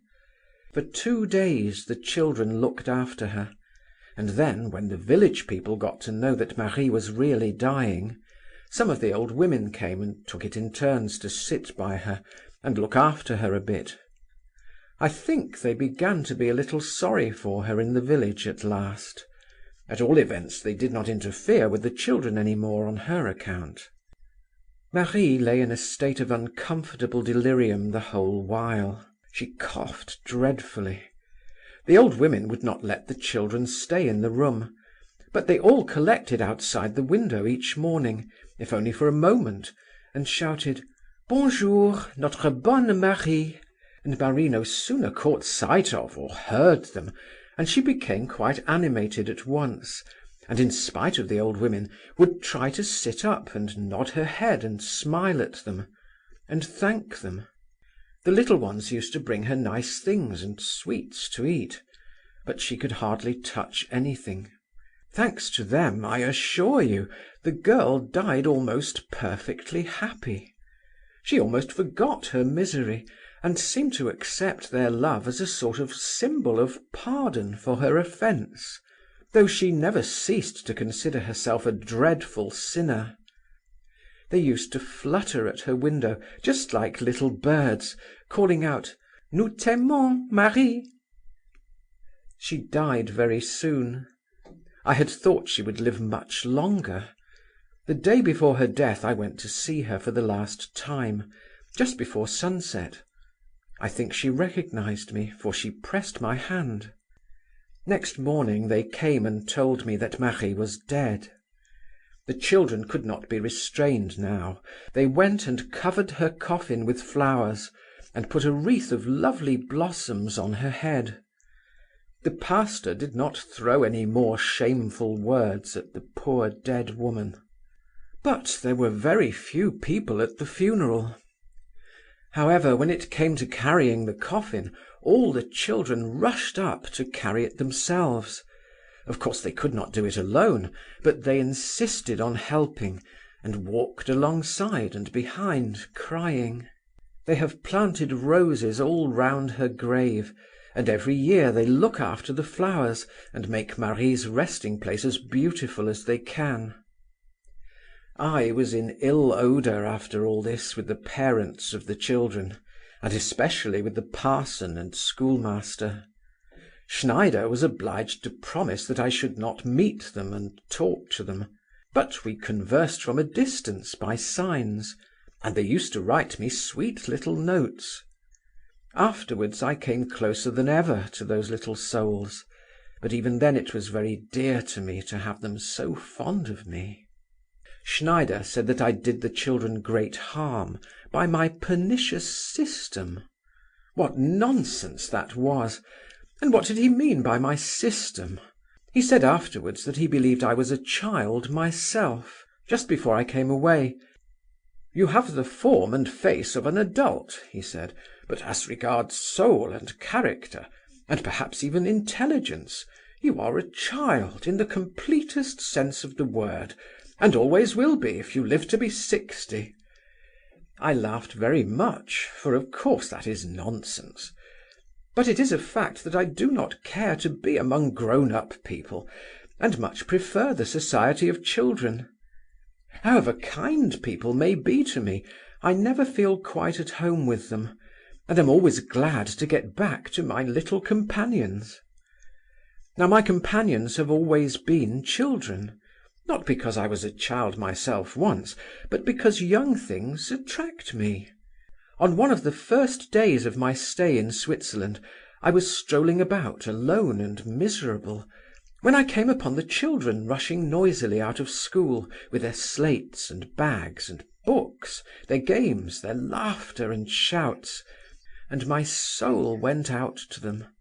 I stopped and laughed happily as I watched their little feet moving so quickly.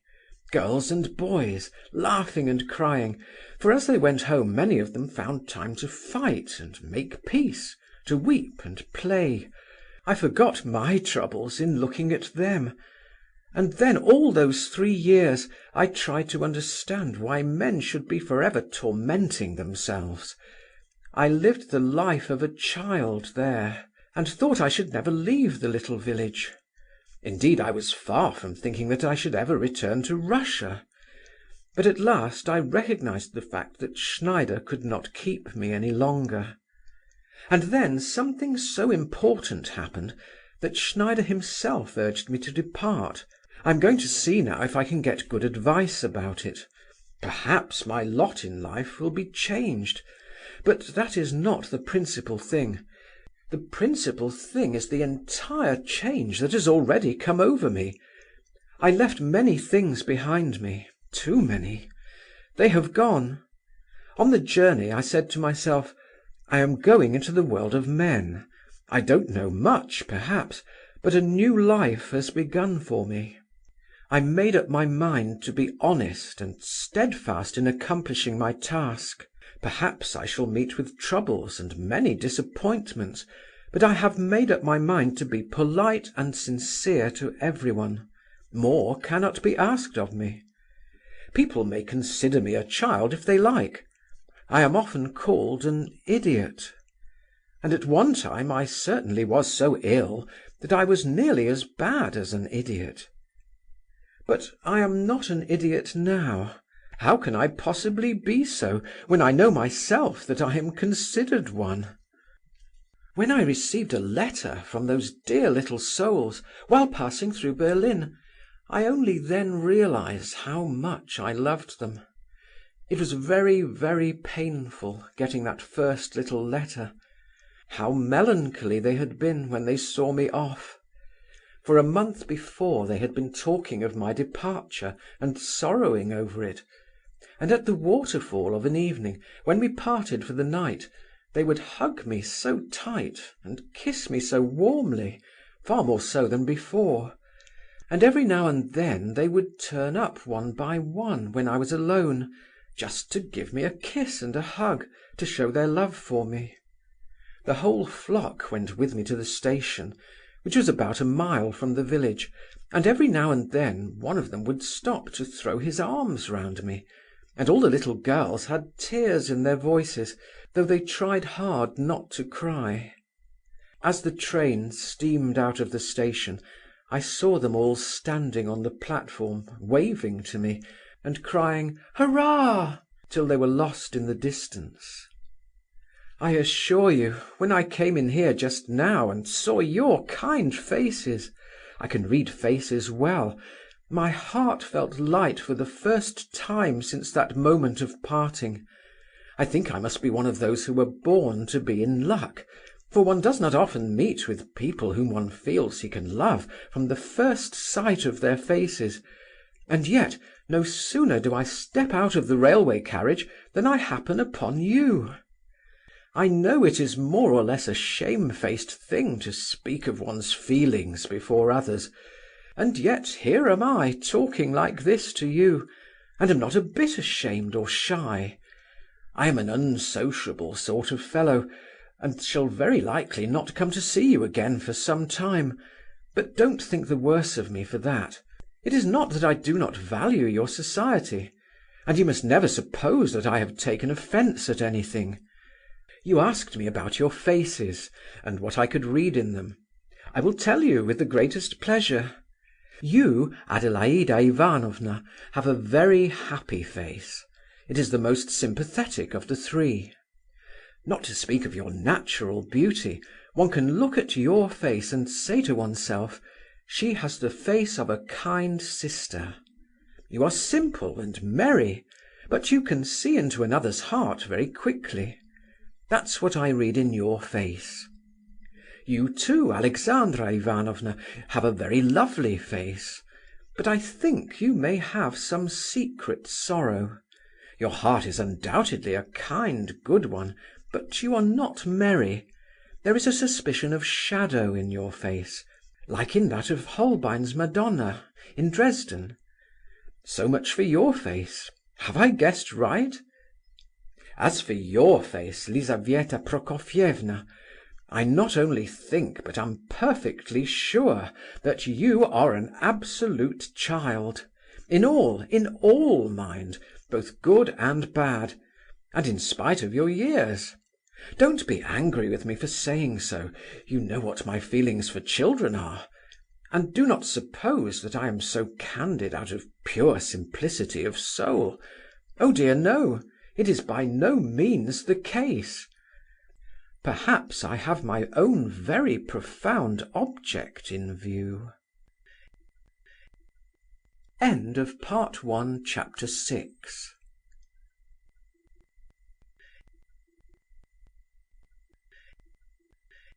Part 1, Chapter 7. When the prince ceased speaking, all were gazing merrily at him, even Aglaya, but Lizabetha Prokofievna looked the jolliest of all.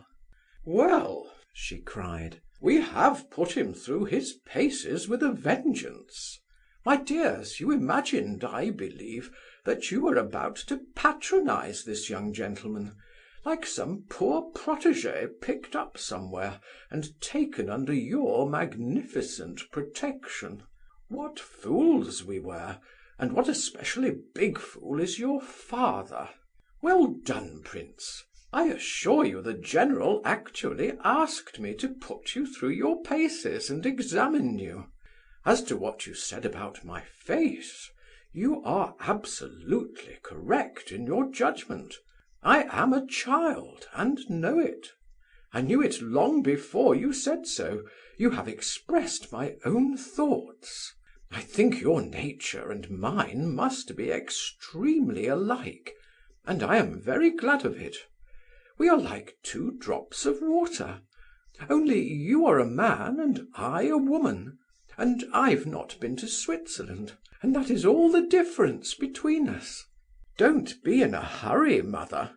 The prince says that he has some motive behind his simplicity," cried Aglaya. "Yes, yes, so he does," laughed the others. "Oh, don't you begin bantering him," said mamma. "He is probably a good deal cleverer than all three of you girls put together. We shall see.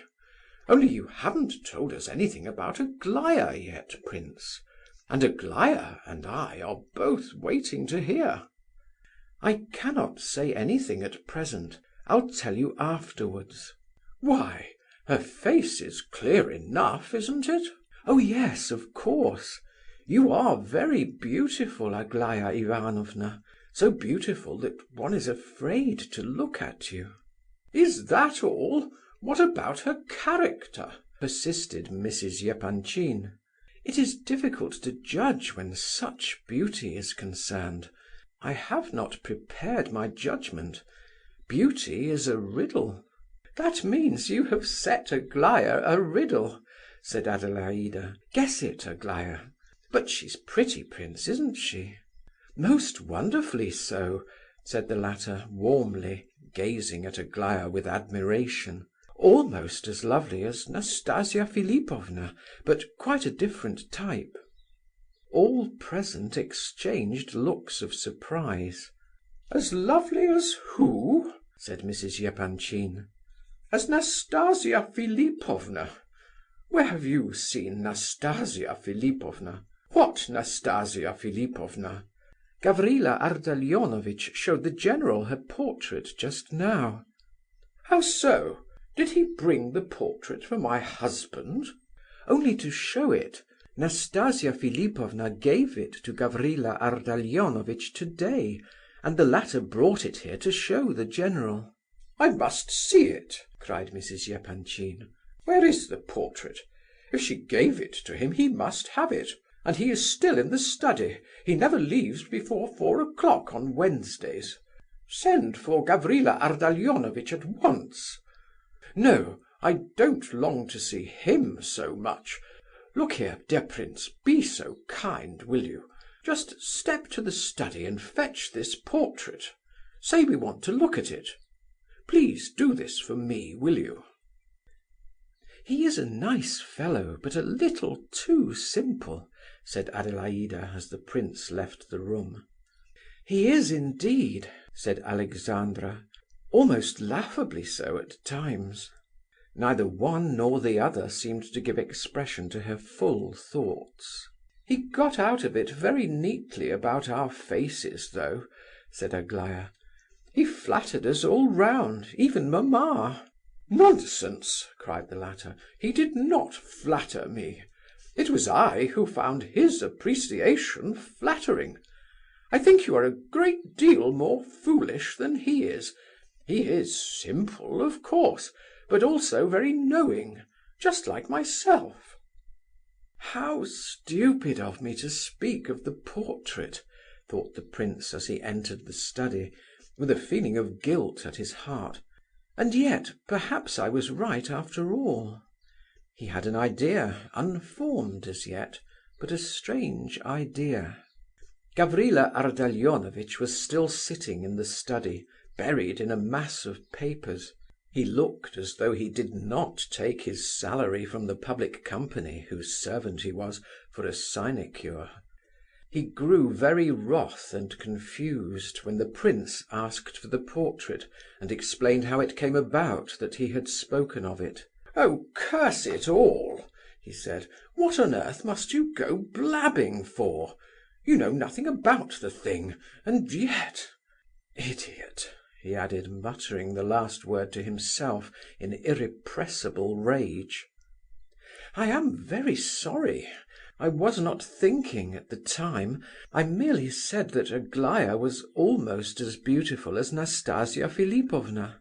Gania asked for further details, and the prince once more repeated the conversation.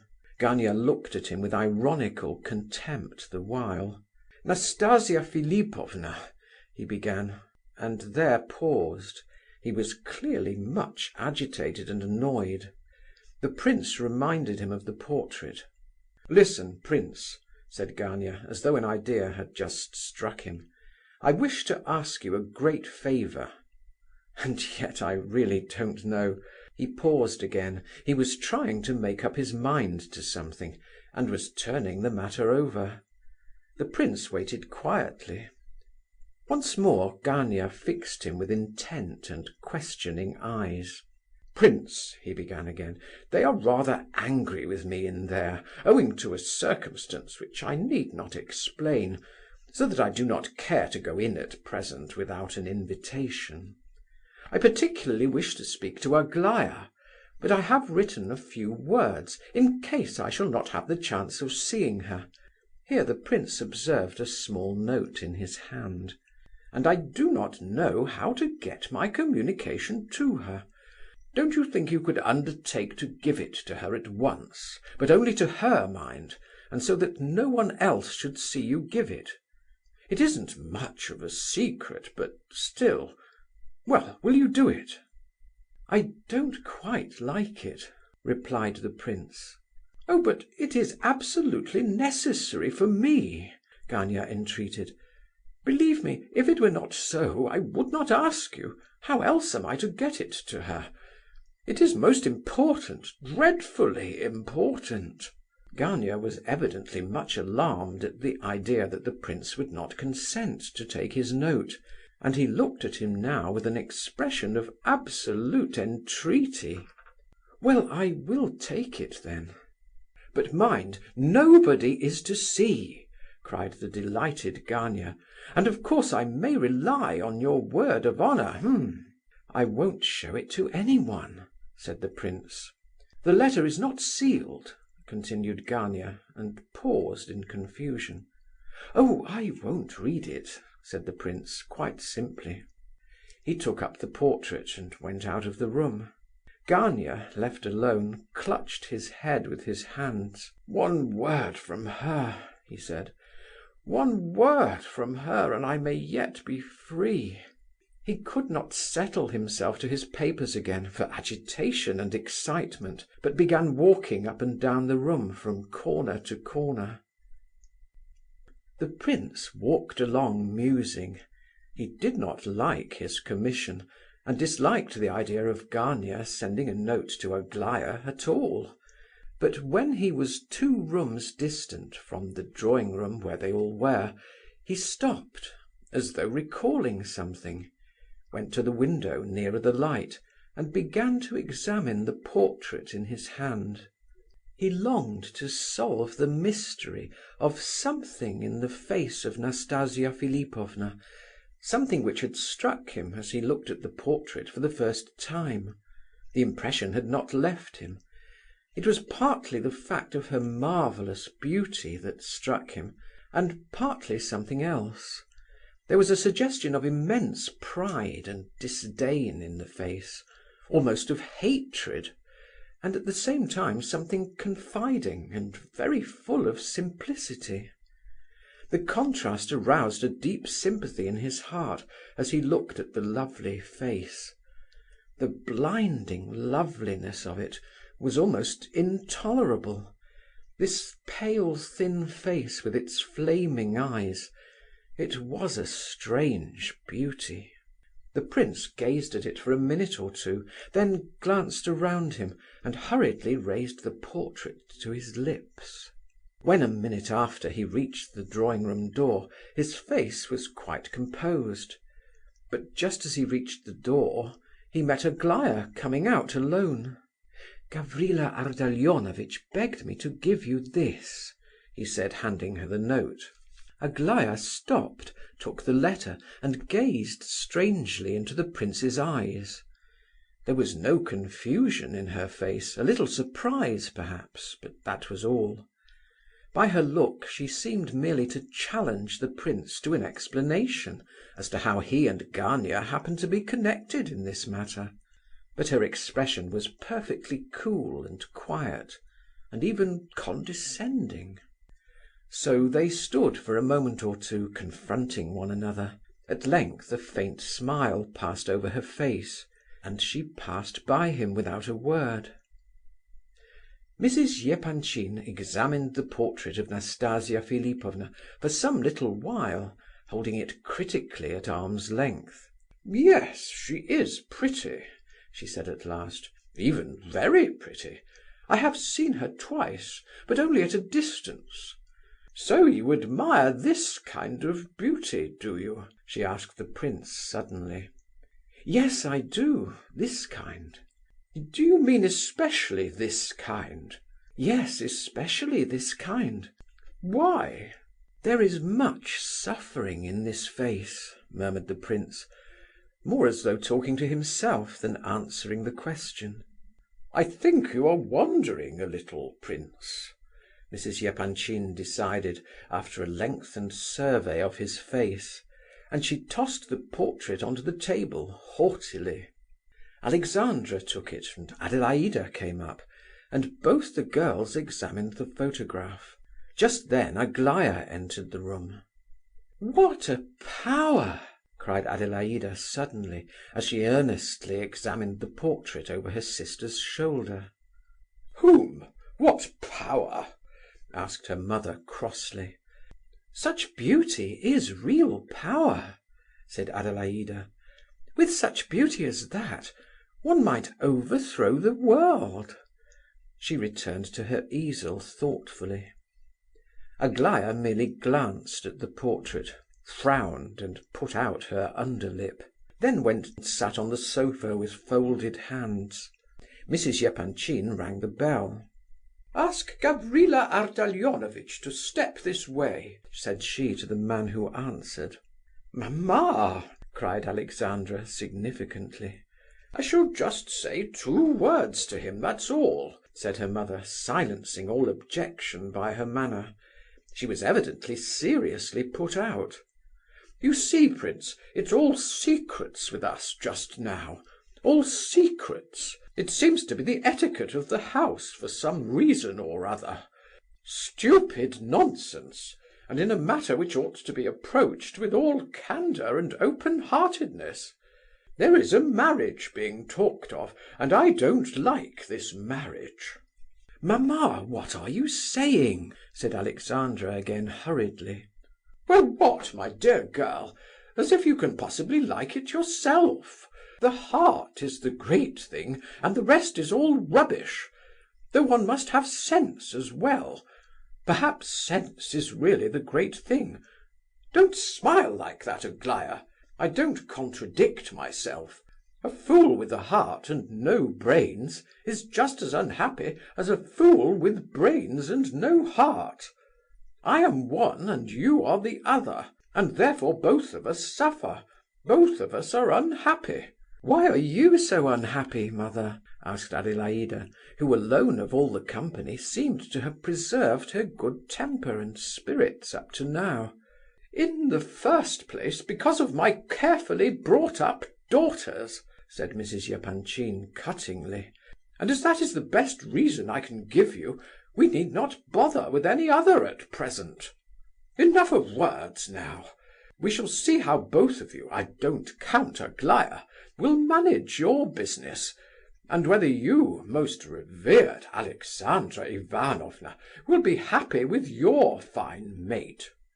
Ah," she added, as Gania suddenly entered the room, "here's another marrying subject. How do you do?" she continued in response to Gania's bow. But she did not invite him to sit down. "You are going to be married?" "Married? How? What marriage?" murmured Gania, overwhelmed with confusion. "Are you about to take a wife, I ask? If you prefer that expression." "No, no," said Gania, bringing out his lie with a telltale blush of shame. He glanced keenly at Aglaya, who was sitting some way off, and dropped his eyes immediately. Aglaya gazed coldly, intently, and composedly at him, without taking her eyes off his face, and watched his confusion. "No? You say no, do you?" continued the pitiless Mrs. General. "Very well, I shall remember that you told me this Wednesday morning, in answer to my question, that you are not going to be married. What day is it? Wednesday, isn't it?" "Yes, I think so," said Adelaida. "You never know the day of the week. What's the day of the month?" 27th, said Gania. 27th, very well. Goodbye now. You have a good deal to do, I'm sure, and I must dress and go out. Take your portrait. Give my respects to your unfortunate mother, Nina Alexandrovna. Au revoir, dear prince. Come in and see us often, do. And I shall tell old Princess Bielokonski about you. I shall go and see her on purpose. And listen, my dear boy, I feel sure that God has sent you to Petersburg from Switzerland on purpose for me. Maybe you will have other things to do besides, but you are sent chiefly for my sake, I feel sure of it. God sent you to me. Au revoir. Alexandra, come with me, my dear." Mrs. Epanchin left the room. Gania, confused, annoyed, furious, took up his portrait, and turned to the prince with a nasty smile on his face. "Prince," he said, "I am just going home. If you have not changed your mind as to living with us, perhaps you would like to come with me. You don't know the address, I believe." "Wait a minute, prince," said Aglaya, suddenly rising from her seat. "Do write something in my album first, will you? Father says you are a most talented calligraphist. I'll bring you my book in a minute." She left the room. "Well, au revoir, prince," said Adelaida. "I must be going too." She pressed the prince's hand warmly, and gave him a friendly smile as she left the room. She did not so much as look at Gania. "This is your doing, prince," said Gania, turning on the latter so soon as the others were all out of the room. "This is your doing, sir. You have been telling them that I am going to be married." He said this in a hurried whisper, his eyes flashing with rage and his face ablaze. "You shameless tattler!" "I assure you, you are under a delusion," said the prince calmly and politely. "I did not even know that you were to be married." "You heard me talking about it, the general and me. You heard me say that everything was to be settled today at Nastasia Philipovna's, and you went and blurted it out here. You lie if you deny it. Who else could have told them? Devil take it, sir, who could have told them except yourself? Didn't the old woman as good as hint as much to me?" "If she hinted to you who told her, you must know best, of course. But I never said a word about it." "Did you give my note? Is there an answer?" interrupted Gania impatiently. But at this moment Aglaya came back, and the prince had no time to reply. "There, prince," said she, "there's my album. Now choose a page and write me something, will you? There's a pen, a new one. Do you mind a steel one? I have heard that you calligraphists don't like steel pens." Conversing with the prince, Aglaya did not even seem to notice that Gania was in the room. But while the prince was getting his pen ready, finding a page, and making his preparations to write, Gania came up to the fireplace where Aglaya was standing, to the right of the prince, and in trembling, broken accents said, almost in her ear, "One word, just one word from you, and I'm saved." The prince turned sharply round and looked at both of them. Gania's face was full of real despair. He seemed to have said the words almost unconsciously and on the impulse of the moment.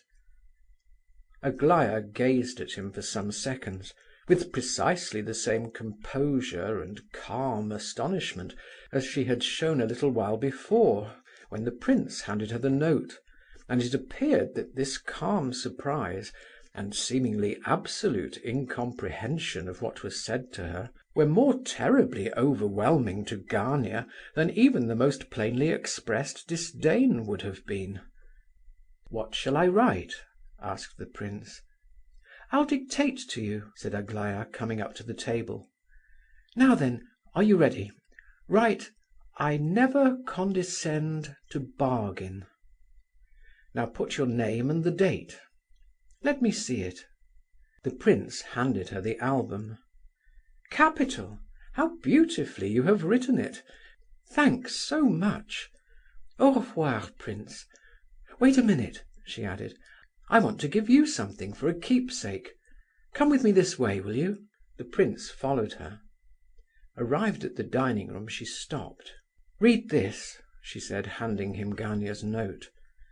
The prince took it from her hand, but gazed at her in bewilderment. "Oh, I know you haven't read it, and that you could never be that man's accomplice. Read it, I wish you to read it." The letter had evidently been written in a hurry. "My fate is to be decided today," it ran. "You know how. This day I must give my word irrevocably. I have no right to ask your help, and I dare not allow myself to indulge in any hopes. But once you said just one word, and that word lighted up the night of my life. and became the beacon of my days. Say one more such word and save me from utter ruin. Only tell me, break off the whole thing, and I will do so this very day. Oh, what can it cost you to say just this one word? In doing so, you will but be giving me a sign of your sympathy for me, and of your pity. Only this, only this. Nothing more, nothing. I dare not indulge in any hope, because I am unworthy of it. But if you say but this word, I will take up my cross again with joy, and return once more to my battle with poverty. I shall meet the storm and be glad of it. I shall rise up with renewed strength. Send me back then this one word of sympathy, only sympathy. I swear to you, and oh, do not be angry with the audacity of despair, with the drowning man who has dared to make this last effort to save himself from perishing beneath the waters. G.L. "This man assures me," said Aglaya scornfully, when the prince had finished reading the letter, "that the words 'break off everything' do not commit me to anything whatever, and himself gives me a written guarantee to that effect in this letter. Observe how ingenuously he underlines certain words, and how crudely he glosses over his hidden thoughts. He must know that if he broke off everything, first, by himself, and without telling me a word about it, or having the slightest hope on my account, that in that case I should perhaps be able to change my opinion of him, and even accept his friendship. He must know that, but his soul is such a wretched thing. He knows it and cannot make up his mind. He knows it and yet asks for guarantees. He cannot bring himself to trust. He wants me to give him hopes of myself before he lets go of his 100,000 roubles. As to the former word, which he declared lighted up the night of his life, he is simply an impudent liar. I merely pitied him once. But he is audacious and shameless. He immediately began to hope at that very moment. I saw it. He has tried to catch me ever since. He is still fishing for me.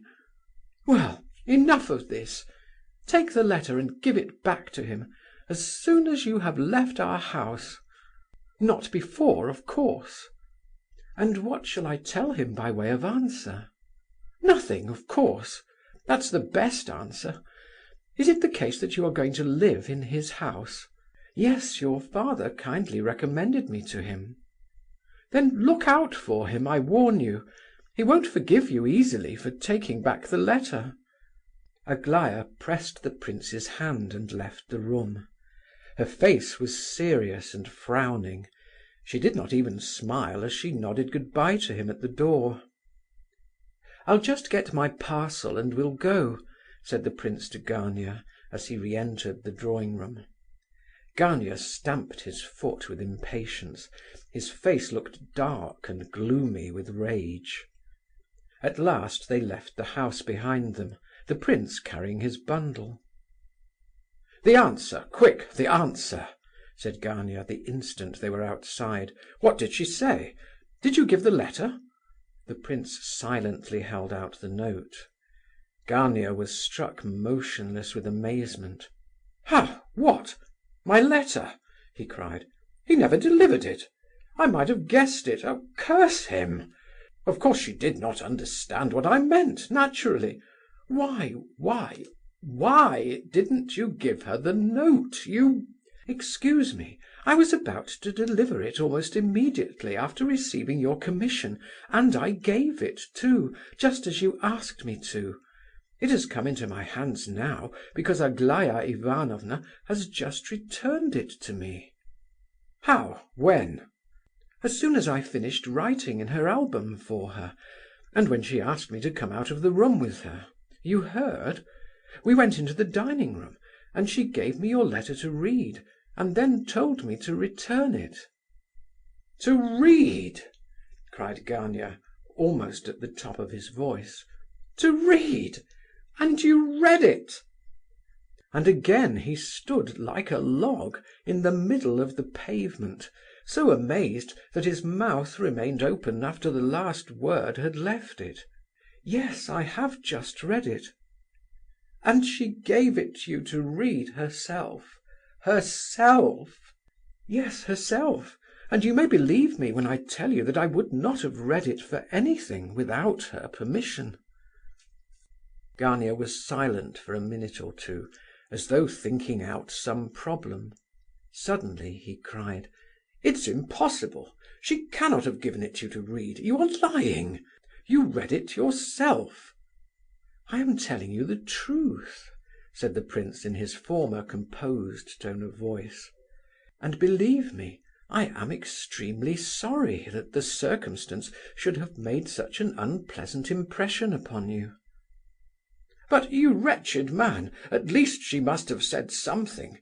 There must be some answer from her."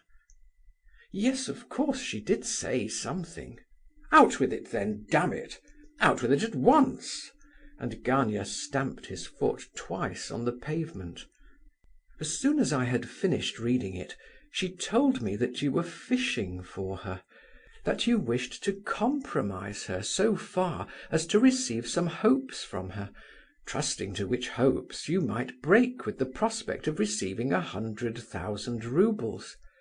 She said that if you had done this without bargaining with her, if you had broken with the money prospects without trying to force a guarantee out of her first, she might have been your friend. That's all, I think. Oh no, when I asked her what I was to say, as I took the letter, she replied that no answer is the best answer. I think that was it. Forgive me if I do not use her exact expressions. I tell you the sense as I understood it myself." Ungovernable rage and madness took entire possession of Gania, and his fury burst out without the least attempt at restraint. "Oh, that's it, is it?" he yelled. "She throws my letters out of the window, does she? Oh, and she does not condescend to bargain, while I do, eh? We shall see, we shall see. I shall pay her out for this." He twisted himself about with rage and grew paler and paler. He shook his fist. So the pair walked along a few steps. Gania did not stand on ceremony with the prince.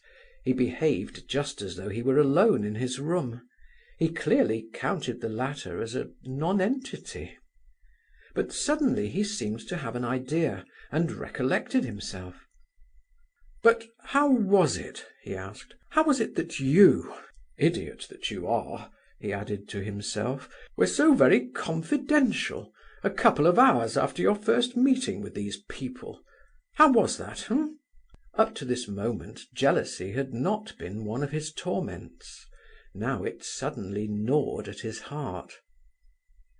"That is a thing I cannot undertake to explain," replied the prince. Gania looked at him with angry contempt. "Oh, I suppose the present she wished to make to you, when she took you into the dining room, was her confidence, hm?" "I suppose that was it. I cannot explain it otherwise." "But why? Why? Devil take it, what did you do in there? Why did they fancy you? Look here, can't you remember exactly what you said to them from the very beginning? Can't you remember?" "Oh, we talked of a great many things. When first I went in, we began to speak of Switzerland." "Oh, the devil take Switzerland!" "Then about executions." "Executions?" "Yes, at least about one. Then I told the whole 3 years' story of my life, and the history of a poor peasant girl." "Oh, damn the peasant girl! Go on, go on!" said Gania impatiently. "Then how Schneider told me about my childish nature, and—" "Oh, curse Schneider and his dirty opinions! Go on!" "Then I began to talk about faces, at least about the expressions of faces, and said that Aglaya Ivanovna was nearly as lovely as Nastasia Philipovna. It was then I blurted out about the portrait. But you didn't repeat what you heard in the study? You didn't repeat that, No, I tell you I did not. Then how did they... Look here, did Aglaya show my letter to the old lady? Oh, there I can give you my fullest assurance that she did not. I was there all the while. She had no time to do it. But perhaps you may not have observed it. Oh, you damned idiot, you! He shouted, quite beside himself with fury. You can't even describe what went on. Gania, having once descended to abuse, and receiving no check, very soon knew no bounds or limit to his licence, as is often the way in such cases. His rage so blinded him that he had not even been able to detect that this idiot, whom he was abusing to such an extent, was very far from being slow of comprehension, and had a way of taking in an impression, and afterwards giving it out again, which was very unidiotic indeed. But something a little unforeseen now occurred. "I think I ought to tell you, Gavrila Ardalionovitch," said the prince suddenly, "that though I once was so ill that I really was little better than an idiot, yet now I am almost recovered, and that therefore it is not altogether pleasant to be called an idiot to my face. Of course your anger is excusable, considering the treatment you have just experienced, but I must remind you that you have twice abused me rather rudely. I do not like this sort of thing, and especially so at the first time of meeting a man, and therefore, as we happen to be at this moment standing at a crossroad, don't you think we had better part? You to the left, homewards, and I to the right, here. I have 25 roubles, and I shall easily find a lodging." Gania was much confused, and blushed for shame. "Do forgive me, prince," he cried, suddenly changing his abusive tone for one of great courtesy. "For heaven's sake, forgive me. You see what a miserable plight I am in, but you hardly know anything of the facts of the case as yet. If you did, I am sure you would forgive me, at least partially. Of course it was inexcusable of me, I know, but—" "Oh dear me, I really do not require such profuse apologies," replied the prince hastily. "I quite understand how unpleasant your position is, and that is what made you abuse me. So come along to your house after all. I shall be delighted." "I am not going to let him go like this," thought Gania, glancing angrily at the prince as they walked along. "The fellow has sucked everything out of me, and now he takes off his mask. There's something more than appears here. We shall see. It shall all be as clear as water by tonight. Everything." But by this time they had reached Gania's house. End of Part 1, Chapter 7. Part 1, Chapter 8. The flat occupied by Gania and his family was on the 3rd floor of the house. It was reached by a clean, light staircase, and consisted of 7 rooms, a nice enough lodging, and one would have thought it a little too good for a clerk on 2,000 roubles a year.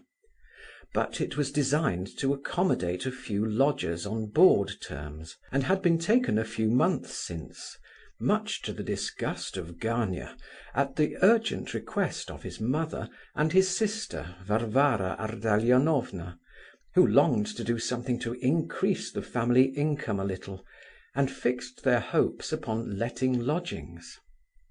Gania frowned upon the idea. He thought it infra dig, and did not quite like appearing in society afterwards, that society in which he had been accustomed to pose up to now as a young man of rather brilliant prospects.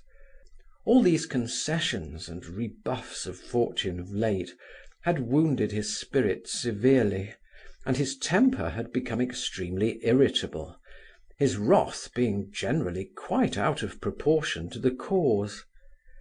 But if he had made up his mind to put up with this sort of life for a while, it was only on the plain understanding with his inner self that he would very soon change it all, and have things as he chose again. Yet the very means by which he hoped to make this change threatened to involve him in even greater difficulties than he had had before. The flat was divided by a passage which led straight out of the entrance hall. Along one side of this corridor lay the 3 rooms which were designed for the accommodation of the highly recommended lodgers. Besides these 3 rooms, there was another small one at the end of the passage, close to the kitchen, which was allotted to General Ivolgin, the nominal master of the house, who slept on a wide sofa, and was obliged to pass into and out of his room through the kitchen, and up or down the back stairs.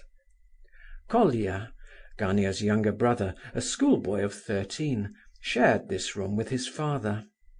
He too had to sleep on an old sofa, a narrow, uncomfortable thing with a torn rug over it, his chief duty being to look after his father, who needed to be watched more and more every day. The prince was given the middle room of the 3, the first being occupied by one Ferdishenko, while the third was empty. But Gania first conducted the prince to the family apartments. These consisted of a salon, which became the dining room when required, a drawing room, which was only a drawing room in the morning, and became Gania's study in the evening, and his bedroom at night, and lastly, Nina Alexandrovna's and Varvara's bedroom, a small, close chamber which they shared together. In a word, the whole place was confined and a tight fit for the party. Gania used to grind his teeth with rage over the state of affairs, though he was anxious to be dutiful and polite to his mother. However, it was very soon apparent to anyone coming into the house that Gania was the tyrant of the family. Nina Alexandrovna and her daughter were both seated in the drawing-room, engaged in knitting, and talking to a visitor, Ivan Petrovitch Ptitsin. The lady of the house appeared to be a woman of about 50 years of age, thin-faced, and with black lines under the eyes. She looked ill and rather sad, but her face was a pleasant one for all that, and from the first word that fell from her lips, any stranger would at once conclude that she was of a serious and particularly sincere nature. In spite of her sorrowful expression, she gave the idea of possessing considerable firmness and decision. Her dress was modest and simple to a degree, dark and elderly in style, but both her face and appearance gave evidence that she had seen better days. Varvara was a girl of some 23 summers, of middle height, thin, but possessing a face which, without being actually beautiful, had the rare quality of charm, and might fascinate even to the extent of passionate regard. She was very like her mother. She even dressed like her, which proved that she had no taste for smart clothes. The expression of her grey eyes was merry and gentle, when it was not, as lately, too full of thought and anxiety. The same decision and firmness was to be observed in her face as in her mother's, but her strength seemed to be more vigorous than that of Nina Alexandrovna. She was subject to outbursts of temper, of which even her brother was a little afraid. The present visitor, Ptitsin, was also afraid of her. This was a young fellow of something under 30, dressed plainly but neatly. His manners were good, but rather ponderously so. His dark beard bore evidence to the fact that he was not in any government employ. He could speak well, but preferred silence. On the whole, he made a decidedly agreeable impression. He was clearly attracted by Varvara, and made no secret of his feelings. She trusted him in a friendly way, but had not shown him any decided encouragement as yet, which fact did not quell his ardour in the least. Nina Alexandrovna was very fond of him, and had grown quite confidential with him of late. Ptitsin, as was well known, was engaged in the business of lending out money on good security, and at a good rate of interest. He was a great friend of Gania's. After a formal introduction by Gania, who greeted his mother very shortly, took no notice of his sister, and immediately marched Ptitsin out of the room, Nina Alexandrovna addressed a few kind words to the prince, and forthwith requested Colia, who had just appeared at the door, to show him to the middle room. Colia was a nice-looking boy. His expression was simple and confiding, and his manners were very polite and engaging. "Where's your luggage?" he asked, as he led the prince away to his room. "I had a bundle. It's in the entrance hall." "I'll bring it you directly. We only have a cook and one maid, so I have to help as much as I can.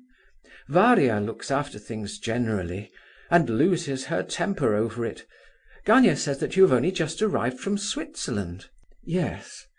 "Is it jolly there?" "Very." "Mountains?" "Yes." "I'll go and get your bundle." Here Varvara joined them. "The maid shall bring your bed linen directly. Have you a portmanteau?" "No, a bundle. Your brother has just gone to the hall for it." "There's nothing there except this," said Colia, returning at this moment. "Where did you put it?" "Oh, but that's all I have," said the prince, taking it. "Ah, I thought perhaps Ferdishenko had taken it." "Don't talk nonsense," said Varia severely. She seemed put out, and was only just polite with the prince.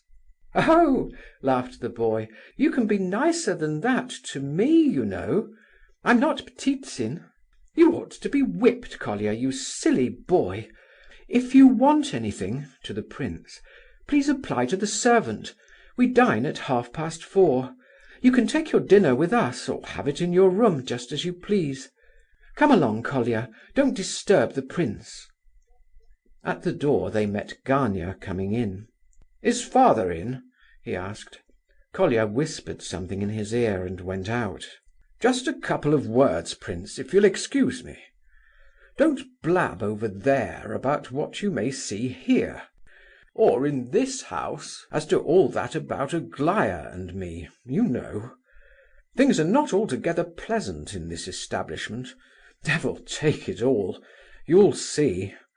At all events, keep your tongue to yourself for today."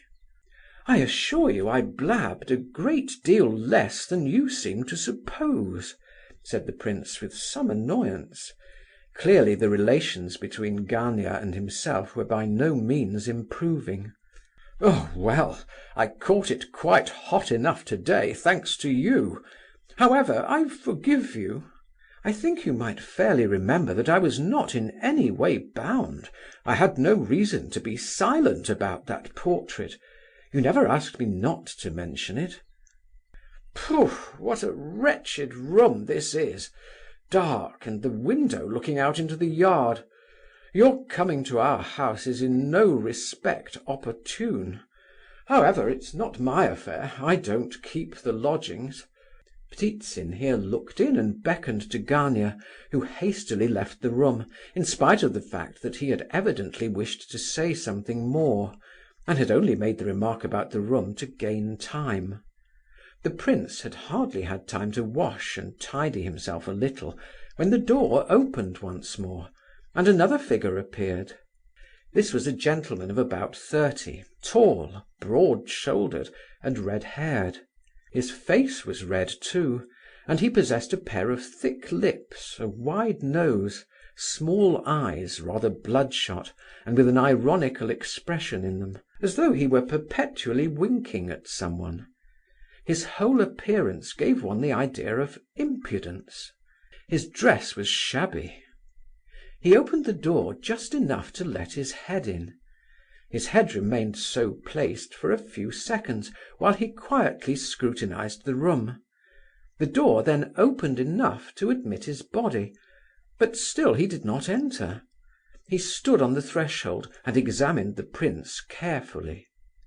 At last he gave the door a final shove, entered, approached the prince, took his hand, and seated himself and the owner of the room on two chairs side by side. "Ferdishenko," he said, gazing intently and inquiringly into the prince's eyes. "Very well, what next?" said the latter, almost laughing in his face. "A lodger here," continued the other, staring as before. "Do you wish to make acquaintance?" asked the prince. "Ah!"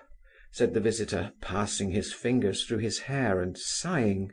He then looked over to the other side of the room and around it. "Got any money?" he asked suddenly. "Not much." "How much?" 25 roubles. "Let's see it." The prince took his banknote out and showed it to Ferdishenko. The latter unfolded it and looked at it. Then he turned it round and examined the other side. Then he held it up to the light. "How strange that it should have browned so," he said reflectively.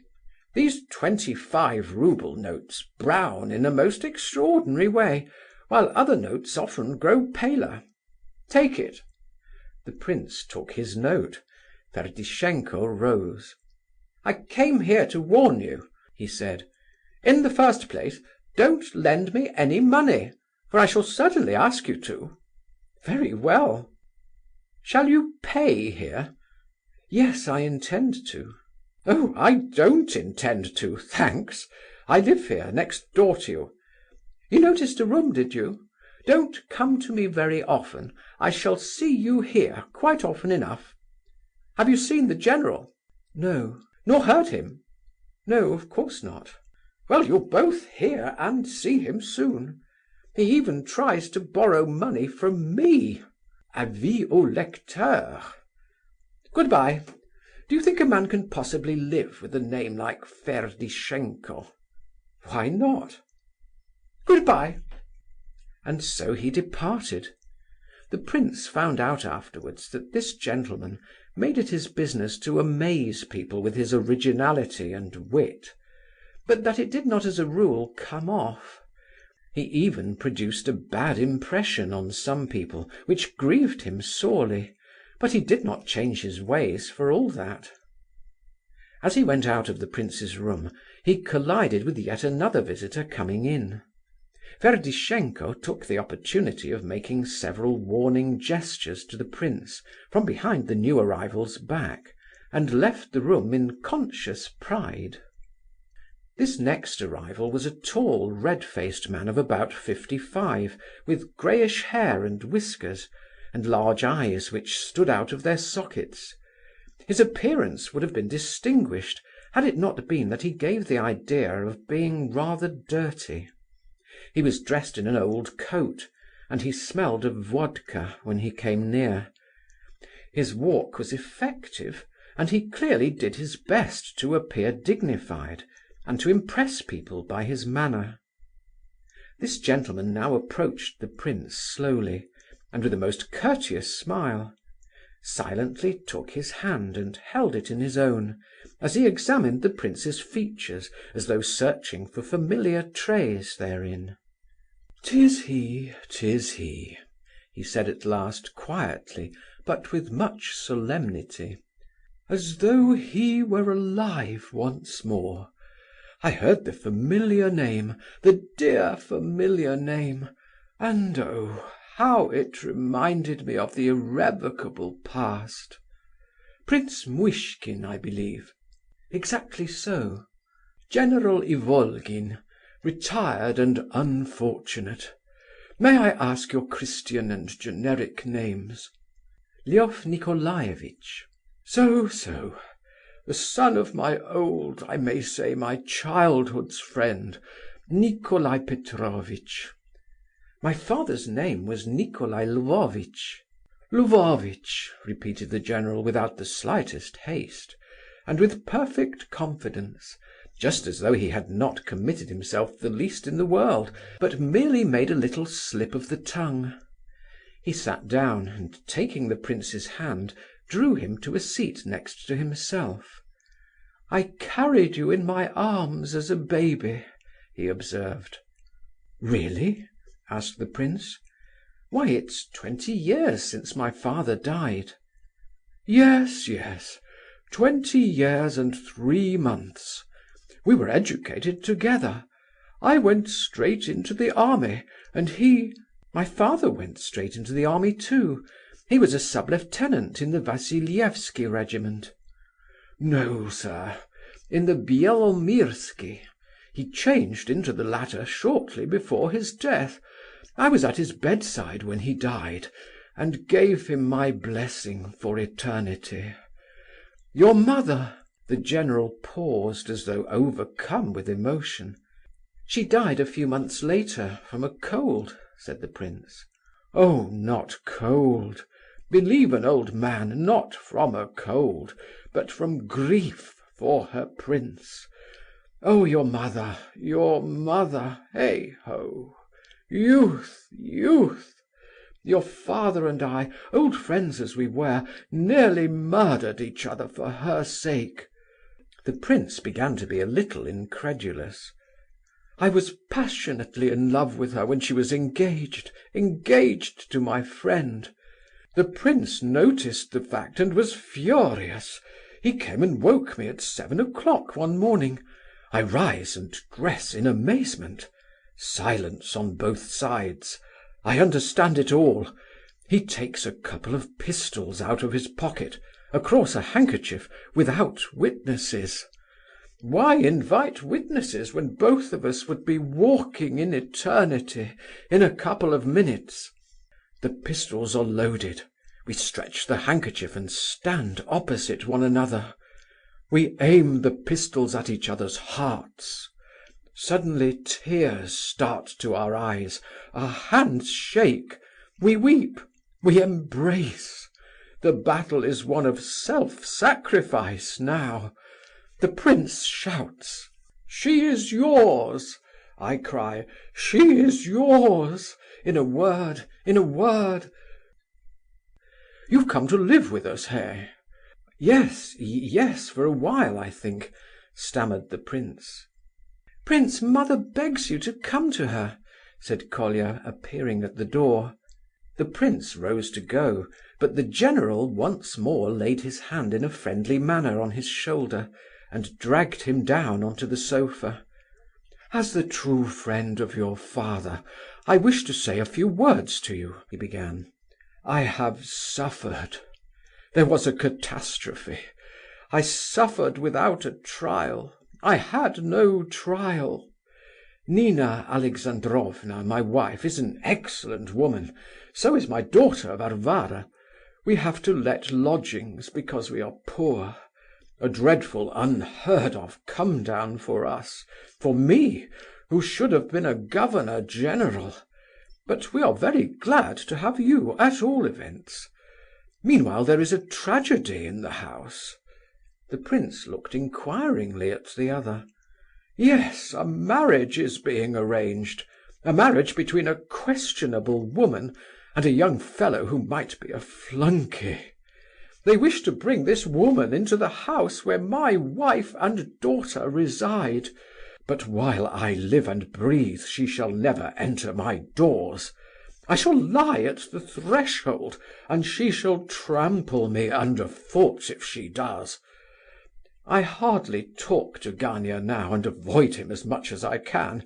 I warn you of this beforehand, but you cannot fail to observe it.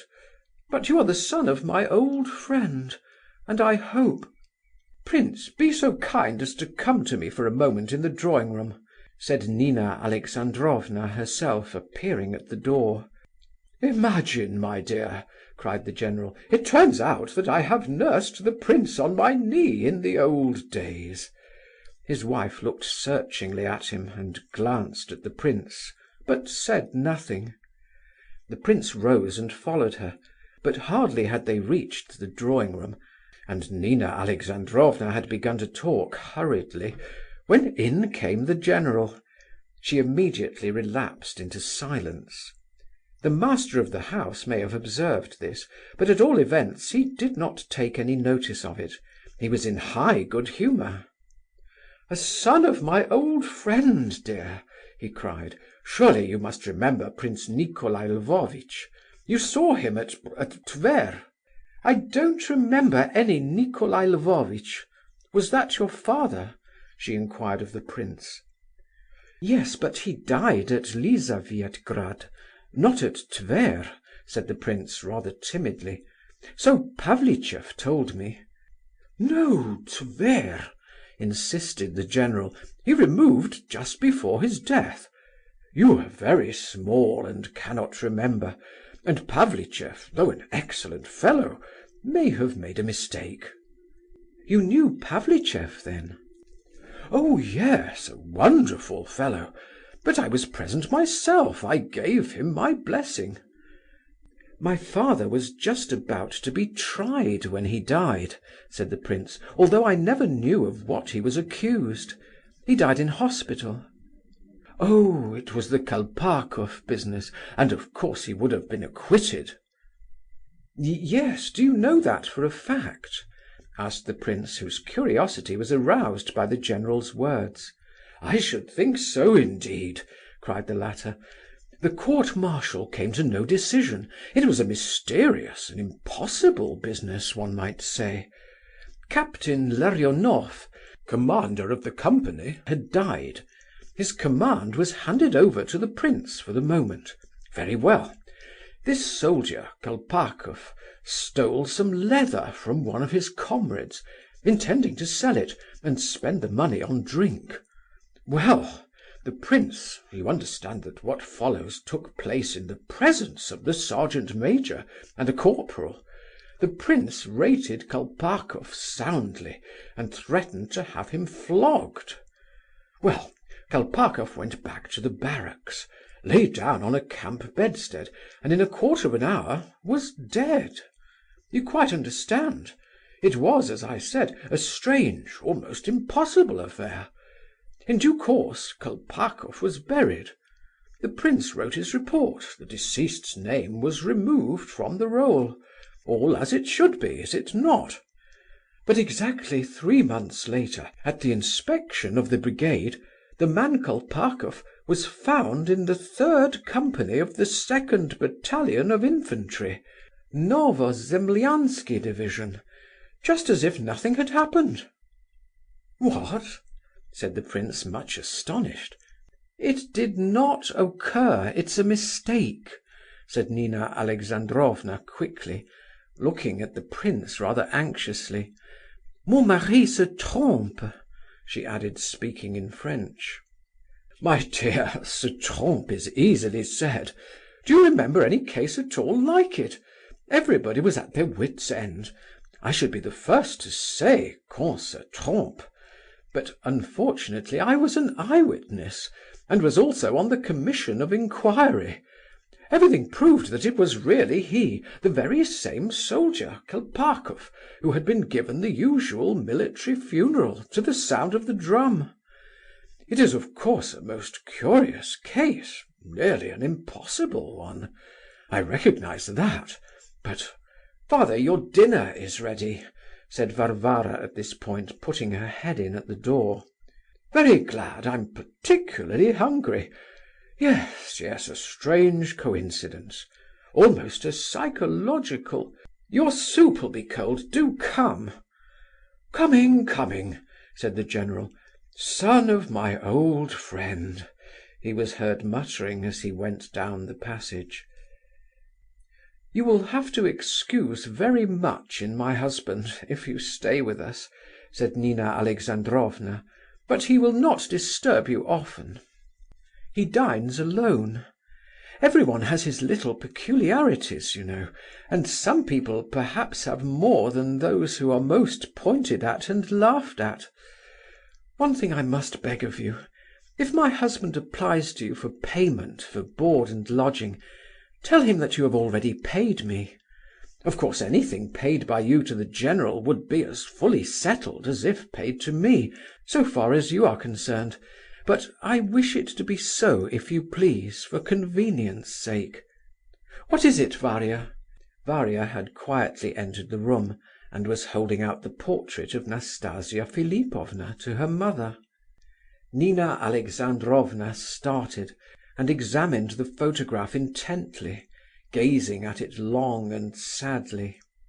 At last she looked up inquiringly at Varia.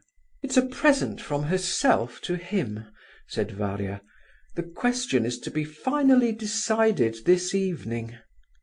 "This evening," repeated her mother in a tone of despair, but softly, as though to herself. "Then it's all settled, of course, and there's no hope left to us.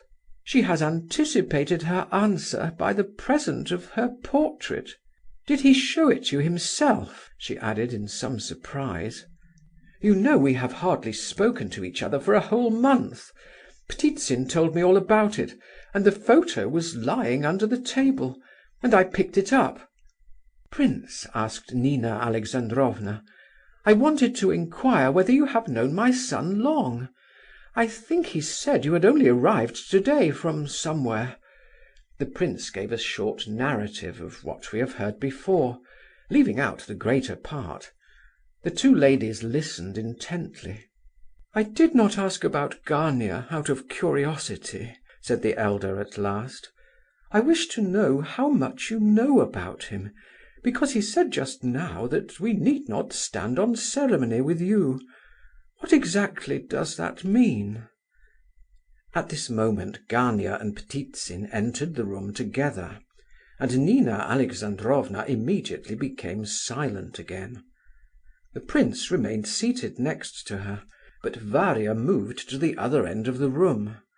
The portrait of Nastasia Philipovna remained lying as before on the work-table. Gania observed it there, and with a frown of annoyance snatched it up and threw it across to his writing-table, which stood at the other end of the room. "Is it today, Gania?" asked Nina Alexandrovna at last. "Is what today?" cried the former. Then suddenly recollecting himself, he turned sharply on the prince. "Oh," he growled, "I see you are here, that explains it. Is it a disease or what, that you can't hold your tongue? Look here, understand once for all, prince." "I am to blame in this, Gania, no one else," said Ptitsin. Gania glanced inquiringly at the speaker. "It's better so, you know, Gania, especially as, from one point of view, the matter may be considered as settled," said Ptitsin, and sitting down a little way from the table, he began to study a paper covered with pencil writing. Gania stood and frowned. He expected a family scene. He never thought of apologizing to the prince, however. "If it's all settled, Gania, then of course Mr. Ptitsin is right," said Nina Alexandrovna. "Don't frown. You need not worry yourself, Gania. I shall ask you no questions. You need not tell me anything you don't like. I assure you I have quite submitted to your will." She said all this, knitting away the while, as though perfectly calm and composed. Gania was surprised, but cautiously kept silence, and looked at his mother, hoping that she would express herself more clearly. Nina Alexandrovna observed his cautiousness, and added, with a bitter smile, "You are still suspicious, I see, and do not believe me. But you may be quite at your ease. There shall be no more tears nor questions. Not from my side, at all events. All I wish is that you may be happy, you know that. I have submitted to my fate. But my heart will always be with you, whether we remain united or whether we part. Of course I only answer for myself. You can hardly expect your sister—" "My sister again!" cried Gania, looking at her with contempt and almost hate. "Look here, mother, I have already given you my word that I shall always respect you, fully and absolutely, and so shall everyone else in this house, be it who it may who shall cross this threshold." Gania was so much relieved that he gazed at his mother almost affectionately. I was not at all afraid for myself, Gania, as you know well. It was not for my own sake that I have been so anxious and worried all this time. They say it is all to be settled today. What is to be settled?" "She has promised to tell me tonight at her own house whether she consents or not," replied Gania. "We have been silent on this subject for 3 weeks," said his mother, "and it was better so. And now I will only ask you one question. How can she give her consent and make you a present of her portrait when you do not love her? How can such a practised hand, eh? I was not going to express myself so, but how could you so blind her?" Nina Alexandrovna's question betrayed intense annoyance. Gania waited a moment and then said, without taking the trouble to conceal the irony of his tone: "There you are, mother, you are always like that. You begin by promising that there are to be no reproaches or insinuations or questions, and here you are beginning them at once. We had better drop the subject, we had really. I shall never leave you, mother. Any other man would cut and run from such a sister as this. See how she is looking at me at this moment. Besides, how do you know that I am blinding Nastasia Philipovna? As for Varia, I don't care. She can do just as she pleases. There, that's quite enough." Gania's irritation increased with every word he uttered, as he walked up and down the room. These conversations always touched the family sores before long. "I have said already that the moment she comes in, I go out, and I shall keep my word," remarked Varia. "Out of obstinacy!" shouted Gania. "You haven't married either, thanks to your obstinacy. Oh, you needn't frown at me, Varvara. You can go at once for all I care. I am sick enough of your company. What, you are going to leave us, are you, too?" he cried, turning to the prince, who was rising from his chair. Gania's voice was full of the most uncontrolled and uncontrollable irritation. The prince turned at the door to say something, but perceiving in Gania's expression that there was but that one drop wanting to make the cup overflow, he changed his mind and left the room without a word. A few minutes later he was aware from the noisy voices in the drawing-room that the conversation had become more quarrelsome than ever after his departure. He crossed the salon and the entrance hall so as to pass down the corridor into his own room. As he came near the front door, he heard someone outside vainly endeavouring to ring the bell, which was evidently broken, and only shook a little, without emitting any sound. The prince took down the chain and opened the door. He started back in amazement, for there stood Nastasia Philipovna. He knew her at once from her photograph. Her eyes blazed with anger as she looked at him. She quickly pushed by him into the hall, shouldering him out of her way, and said furiously as she threw off her fur cloak: "If you are too lazy to mend your bell, you should at least wait in the hall to let people in when they rattle the bell handle. There now, you've dropped my fur cloak, dummy!" Sure enough, the cloak was lying on the ground. Nastasia had thrown it off towards the prince, expecting him to catch it, but the prince had missed it. "Now then, announce me, quick!" The prince wanted to say something, but was so confused and astonished that he could not. However, he moved off towards the drawing-room with the cloak over his arm. "Now then, where are you taking my cloak to? Are you mad?" The prince turned and came back, more confused than ever. When she burst out laughing, he smiled, but his tongue could not form a word as yet.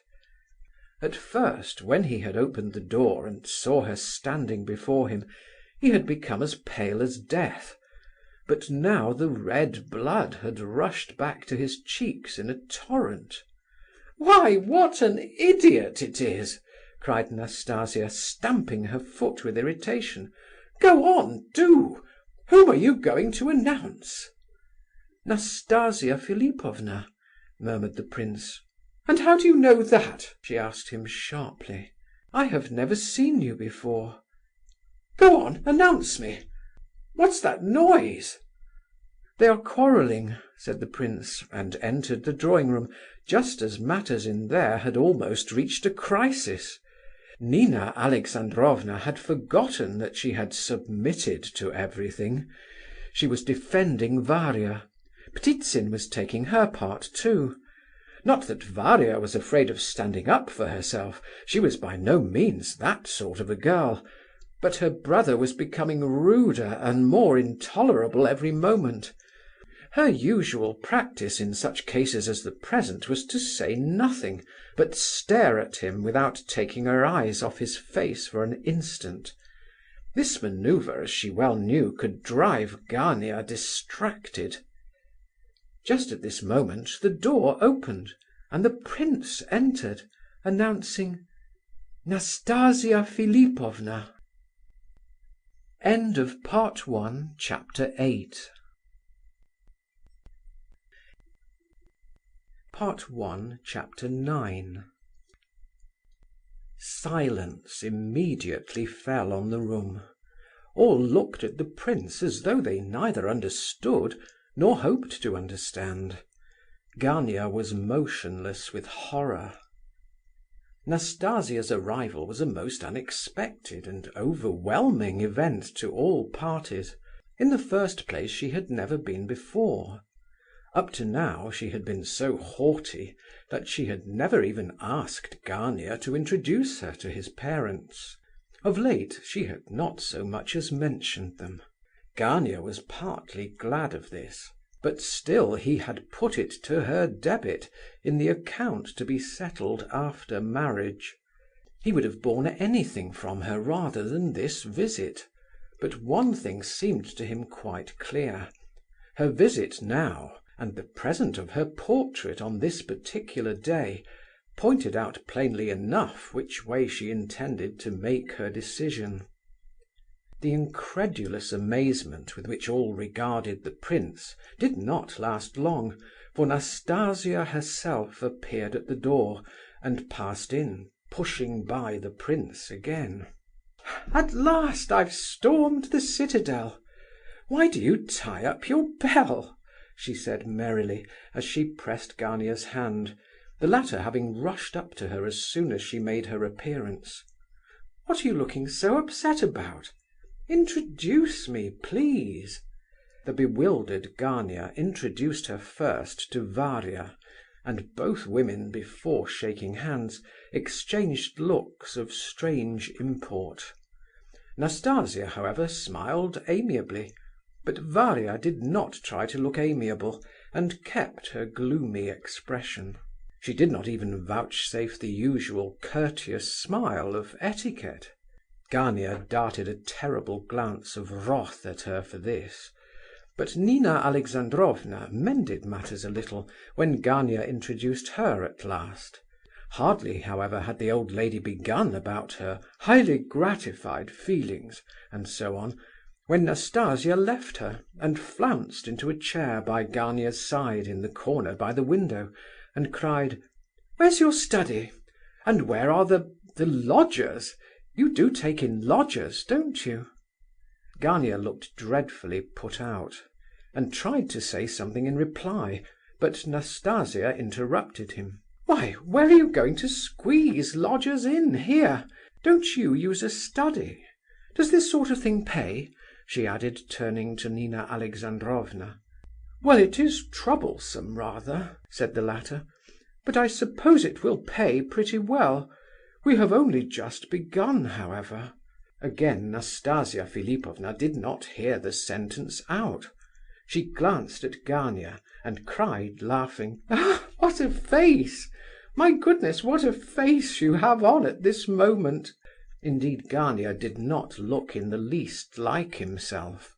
His bewilderment and his alarmed perplexity passed off, however, and his lips now twitched with rage as he continued to stare evilly at his laughing guest, while his countenance became absolutely livid.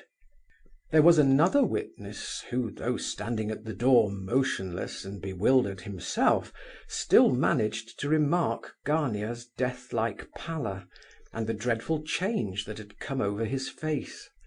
This witness was the prince, who now advanced in alarm and muttered to Gania: "Drink some water, and don't look like that." It was clear that he came out with these words quite spontaneously, on the spur of the moment, but his speech was productive of much, for it appeared that all Gania's rage now overflowed upon the prince. He seized him by the shoulder and gazed with an intensity of loathing and revenge at him, but said nothing, as though his feelings were too strong to permit of words. General agitation prevailed.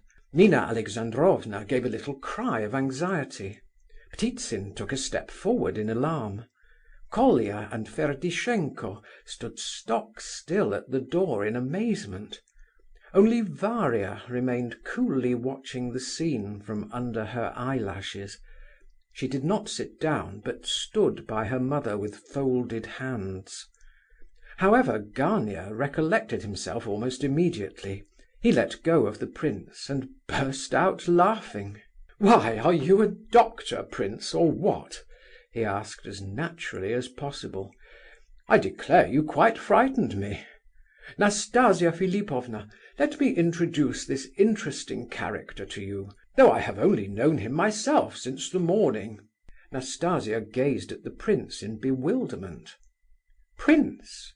He a prince? Why, I took him for the footman just now, and sent him in to announce me. Ha, ha, ha, ha! Isn't that good?" "Not bad, that, not bad at all," put in Ferdishenko. "Se non è vero. I rather think I pitched into you too, didn't I? Forgive me, do. Who is he, did you say? What prince? Muishkin," she added, addressing Gania. "He is a lodger of ours," explained the latter. "An idiot." The prince distinctly heard the word half whispered from behind him. This was Ferdishenko's voluntary information for Nastasia's benefit. "Tell me, why didn't you put me right when I made such a dreadful mistake just now?" continued the latter, examining the prince from head to foot without the slightest ceremony. She awaited the answer as though convinced that it would be so foolish that she must inevitably fail to restrain her laughter over it. "I was astonished, seeing you so suddenly," murmured the prince. "How did you know who I was? Where had you seen me before? And why were you so struck dumb at the sight of me? What was there so overwhelming about me?" "Oh, ho, ho, ho!" cried Ferdishenko. "Now then, prince, my word, what things I would say if I had such a chance as that! My goodness, prince, go on." "So should I in your place, I've no doubt," laughed the prince to Ferdishenko, then continued, addressing Nastasia. "Your portrait struck me very forcibly this morning. Then I was talking about you to the Epanchins, and then in the train, before I reached Petersburg, Parfen Rogojin told me a good deal about you, and at the very moment that I opened the door to you, I happened to be thinking of you, when there you stood before me." "And how did you recognize me?" "From the portrait." "What else?" "I seemed to imagine you exactly as you are. I seemed to have seen you somewhere." "Where? Where?" "I seem to have seen your eyes somewhere, but it cannot be. I have not seen you. I never was here before. I may have dreamed of you, I don't know." The prince said all this with manifest effort, in broken sentences, and with many drawings of breath. He was evidently much agitated. Nastasia Philipovna looked at him inquisitively, but did not laugh. "Bravo, prince!" cried Ferdishenko, delighted. At this moment a loud voice from behind the group which hedged in the prince and Nastasia Philipovna divided the crowd, as it were, and before them stood the head of the family, General Ivolgin. He was dressed in evening clothes, his moustache was dyed. This apparition was too much for Gania. Vain and ambitious almost to morbidness, he had had much to put up with in the last 2 months, and was seeking feverishly for some means of enabling himself to lead a more presentable kind of existence. At home he now adopted an attitude of absolute cynicism. But he could not keep this up before Nastasia Philipovna, although he had sworn to make her pay after marriage for all he suffered now. He was experiencing a last humiliation, the bitterest of all at this moment, the humiliation of blushing for his own kindred in his own house. A question flashed through his mind as to whether the game was really worth the candle. For that had happened at this moment which for 2 months had been his nightmare, which had filled his soul with dread and shame: the meeting between his father and Nastasia Philipovna. He had often tried to imagine such an event, but had found the picture too mortifying and exasperating, and had quietly dropped it. Very likely he anticipated far worse things than was at all necessary. It is often so with vain persons. He had long since determined, therefore, to get his father out of the way, anywhere, before his marriage, in order to avoid such a meeting.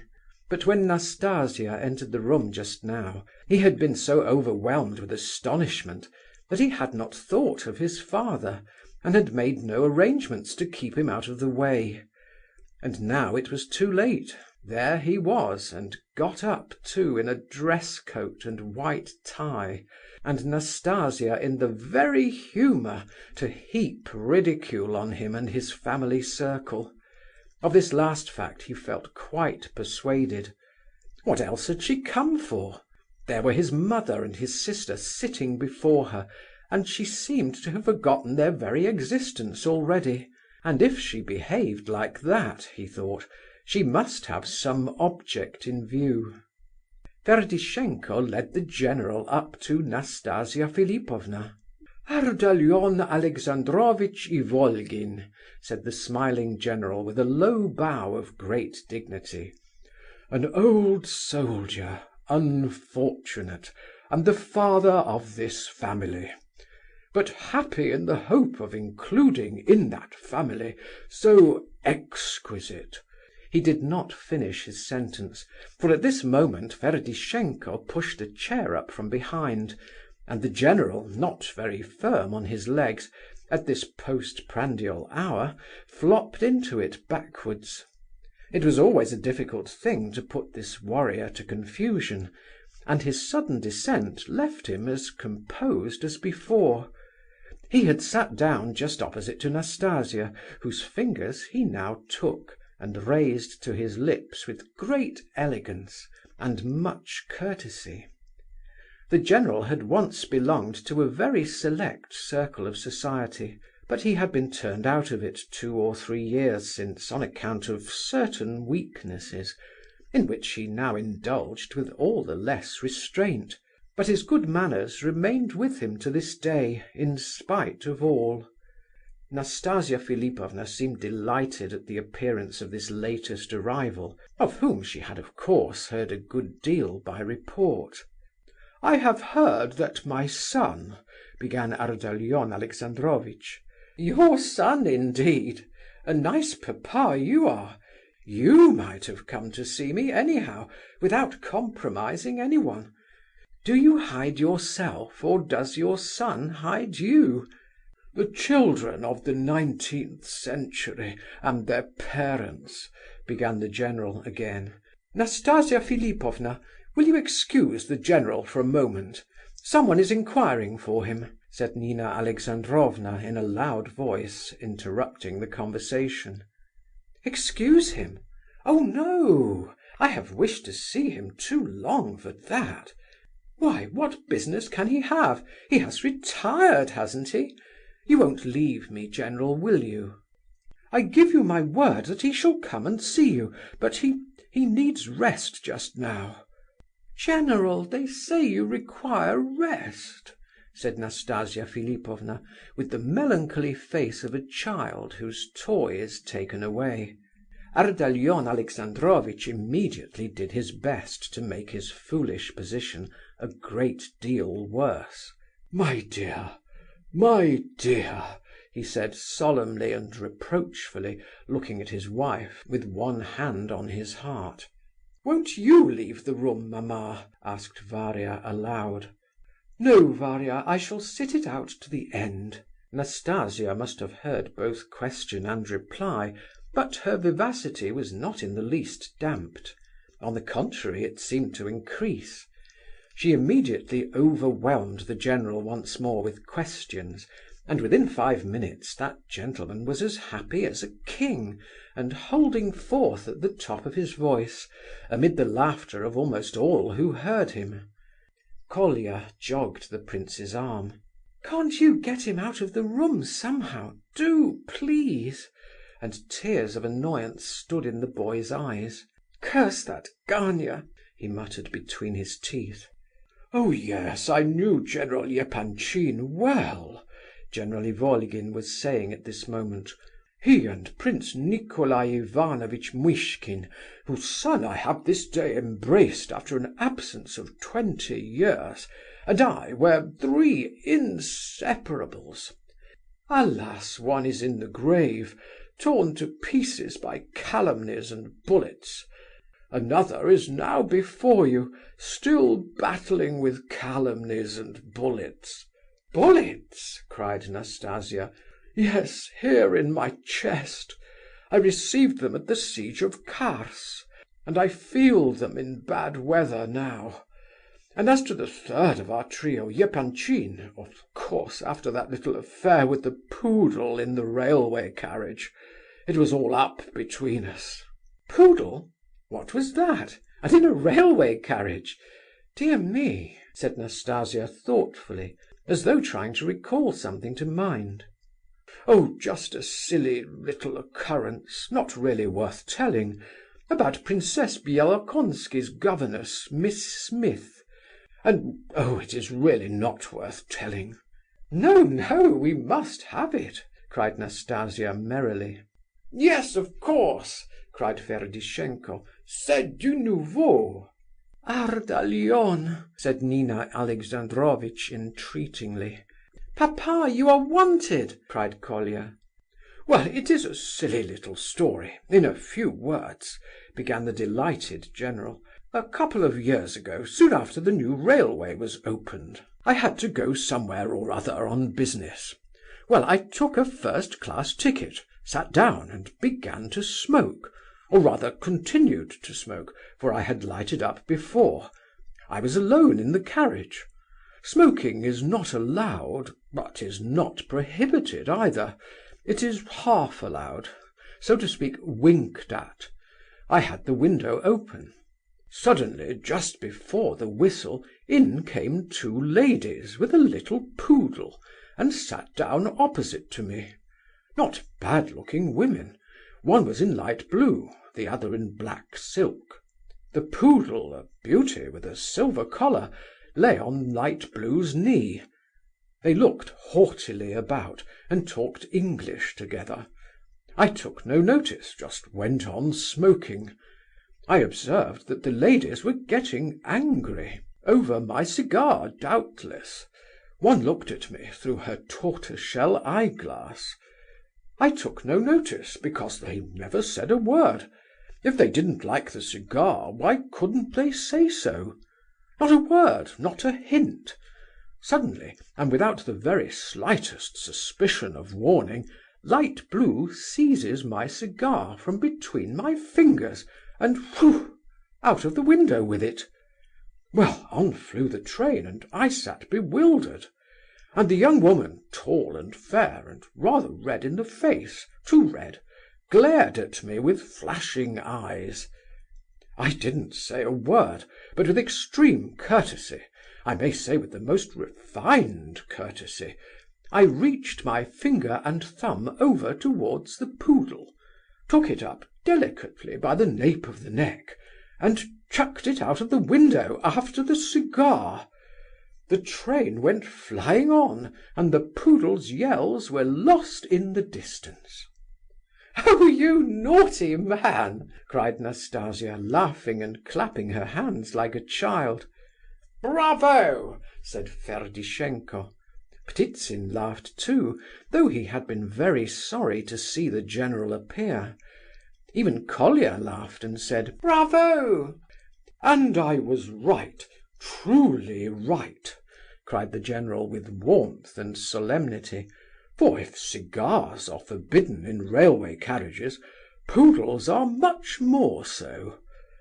"Well, and what did the lady do?" asked Nastasia impatiently.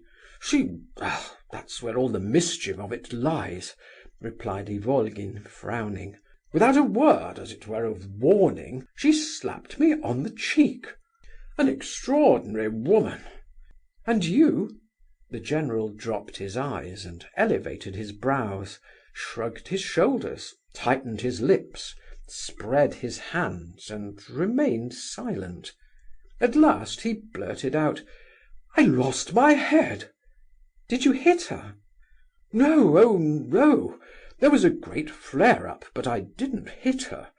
I had to struggle a little, purely to defend myself, but the very devil was in the business. It turned out that Light Blue was an Englishwoman, governess or something, at Princess Bielokonski's, and the other woman was one of the old maid princesses Bielokonsky. Well, everybody knows what great friends the princess and Mrs. Epanchin are, so there was a pretty kettle of fish. All the Bielokonskis went into mourning for the poodle. 6 princesses in tears, and the Englishwoman shrieking. Of course I wrote an apology and called, but they would not receive either me or my apology, and the Epanchins cut me too." "But wait," said Nastasia. "How is it that 5 or 6 days since I read exactly the same story in the paper as happening between a Frenchman and an English girl? The cigar was snatched away exactly as you describe, and the poodle was chucked out of the window after it. The slapping came off too, as in your case, and the girl's dress was light blue." The general blushed dreadfully. Colia blushed too, and Ptitsin turned hastily away. Ferdishenko was the only one who laughed as gaily as before. As to Gania, I need not say that he was miserable. He stood dumb and wretched, and took no notice of anybody. "I assure you," said the general, "that exactly the same thing happened to myself." "I remembered there was some quarrel between father and Miss Smith, the Bielokonski's governess," said Colia. "How very curious! Point for point the same anecdote, and happening at different ends of Europe. Even the light blue dress the same," continued the pitiless Nastasia. "I must really send you the paper." "You must observe," insisted the general, "that my experience was 2 years earlier." "Ah, that's it, no doubt." Nastasia Philipovna laughed hysterically. "Father, will you hear a word from me outside?" said Gania, his voice shaking with agitation, as he seized his father by the shoulder. His eyes shone with a blaze of hatred. At this moment there was a terrific bang at the front door, almost enough to break it down. Some most unusual visitor must have arrived. Colia ran to open. End of Part 1, Chapter 9.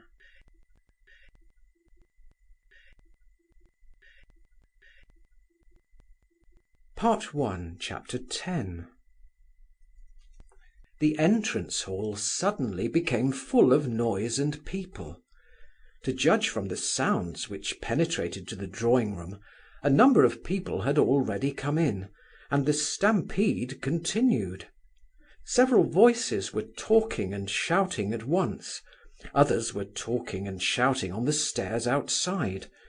It was evidently a most extraordinary visit that was about to take place. Everyone exchanged startled glances. Gania rushed out towards the dining-room, but a number of men had already made their way in, and met him. "Ah, here he is, the Judas!" cried a voice which the prince recognized at once. "How d'ye do, Gania, you old blackguard?" "Yes, that's the man," said another voice. There was no room for doubt in the prince's mind. One of the voices was Rogojin's, and the other Lebedeff's. Gania stood at the door like a block and looked on in silence, putting no obstacle in the way of their entrance, and 10 or a dozen men marched in behind Parfen Rogojin. They were a decidedly mixed-looking collection, and some of them came in their furs and caps. None of them were quite drunk, but all appeared to be considerably excited. They seemed to need each other's support, morally, before they dared come in. Not one of them would have entered alone, but with the rest each one was brave enough. Even Rogojin entered rather cautiously at the head of his troop, but he was evidently preoccupied. He appeared to be gloomy and morose, and had clearly come with some end in view. All the rest were merely chorus, brought in to support the chief character. Besides Lebedeff, there was the dandy Zalesheff, who came in with his coat and hat. 2 or 3 others followed his example. The rest were more uncouth. They included a couple of young merchants, a man in a greatcoat, a medical student, a little Pole, a small fat man who laughed continuously, and an enormously tall, stout one who apparently put great faith in the strength of his fists. A couple of ladies of some sort put their heads in at the front door, but did not dare come any farther. Colia promptly banged the door in their faces and locked it. "Hallo, Gania, you blackguard! You didn't expect Rogojin, eh?" said the latter, entering the drawing-room and stopping before Gania. But at this moment he saw seated before him Nastasia Philipovna. He had not dreamed of meeting her here, evidently, for her appearance produced a marvellous effect upon him. He grew pale, and his lips became actually blue. "I suppose it is true, then," he muttered to himself, and his face took on an expression of despair. "So that's the end of it. Now you, sir, will you answer me or not?" he went on suddenly, gazing at Gania with ineffable malice. "Now then, you—" He panted and could hardly speak for agitation. He advanced into the room mechanically, but perceiving Nina Alexandrovna and Varia, he became more or less embarrassed in spite of his excitement. His followers entered after him, and all paused a moment at sight of the ladies. Of course their modesty was not fated to be long-lived, but for a moment they were abashed.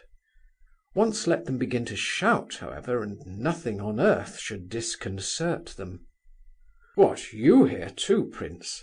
said Rogojin absently, but a little surprised all the same. "Still in your gaiters, eh?" He sighed, and forgot the prince the next moment, and his wild eyes wandered over to Nastasia again, as though attracted in that direction by some magnetic force. Nastasia looked at the new arrivals with great curiosity. Gania recollected himself at last. "Excuse me, sirs," he said loudly, "but what does all this mean?" He glared at the advancing crowd generally, but addressed his remarks especially to their captain, Rogojin. "You are not in a stable, gentlemen, though you may think it. My mother and sister are present." "Yes, I see your mother and sister," muttered Rogojin through his teeth, and Lebedeff seemed to feel himself called upon to second the statement. "At all events, I must request you to step into the salon," said Gania, his rage rising quite out of proportion to his words, "and then I shall inquire—" "What, he doesn't know me?" said Rogojin, showing his teeth disagreeably. "He doesn't recognize Rogojin." He did not move an inch, however. "I have met you somewhere, I believe, but—" "Met me somewhere? Pooh! Why, it's only 3 months since I lost 200 roubles of my father's money to you at cards. The old fellow died before he found out.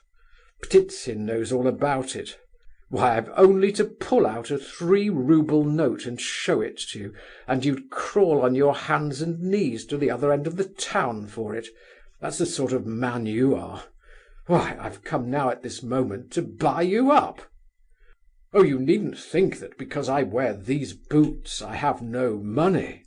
I have lots of money, my beauty, enough to buy up you and all yours together. So I shall if I like to. I'll buy you up. I will!" he yelled, apparently growing more and more intoxicated and excited. "Oh, Nastasia Philipovna, don't turn me out. Say one word, do. Are you going to marry this man or not?" Rogojin asked his question like a lost soul appealing to some divinity, with the reckless daring of one appointed to die, who has nothing to lose. He awaited the reply in deadly anxiety. Nastasia Philipovna gazed at him with a haughty, ironical expression of face. But when she glanced at Nina Alexandrovna and Varia, and from them to Gania, she changed her tone all of a sudden. "Certainly not. What are you thinking of? What could have induced you to ask such a question?" she replied quietly and seriously, and even, apparently, with some astonishment. "No? No?" shouted Rogojin, almost out of his mind with joy. "You are not going to, after all? And they told me! Oh, Nastasia Philipovna, they said you had promised to marry him. Him! As if you could do it! Him! Pooh! I don't mind saying it to everyone. I'd buy him off for 100 roubles any day. Pooh! Give him 1,000 or 3 if he likes, poor devil, and he'd cut and run the day before his wedding, and leave his bride to me. Wouldn't you, Gania, you blackguard? You'd take 3,000, wouldn't you? Here's the money, look, I've come on purpose to pay you off and get your receipt, formally. I said I'd buy you up, and so I will." "Get out of this, you drunken beast!" cried Gania, who was red and white by turns. Rogojin's troop, who were only waiting for an excuse, set up a howl at this. Lebedeff stepped forward and whispered something in Parfen's ear. "You're right, clerk," said the latter. "You're right, tipsy spirit. You're right. Nastasia Philipovna," he added, looking at her like some lunatic, harmless generally, but suddenly wound up to a pitch of audacity. "Here are 18,000 roubles, and you shall have more." Here he threw a packet of banknotes tied up in white paper on the table before her, not daring to say all he wished to say. "No, no, no!" muttered Lebedeff, clutching at his arm. He was clearly aghast at the largeness of the sum, and thought a far smaller amount should have been tried first. "No, you fool! You don't know whom you are dealing with, and it appears I am a fool too," said Parfen, trembling beneath the flashing glance of Nastasia.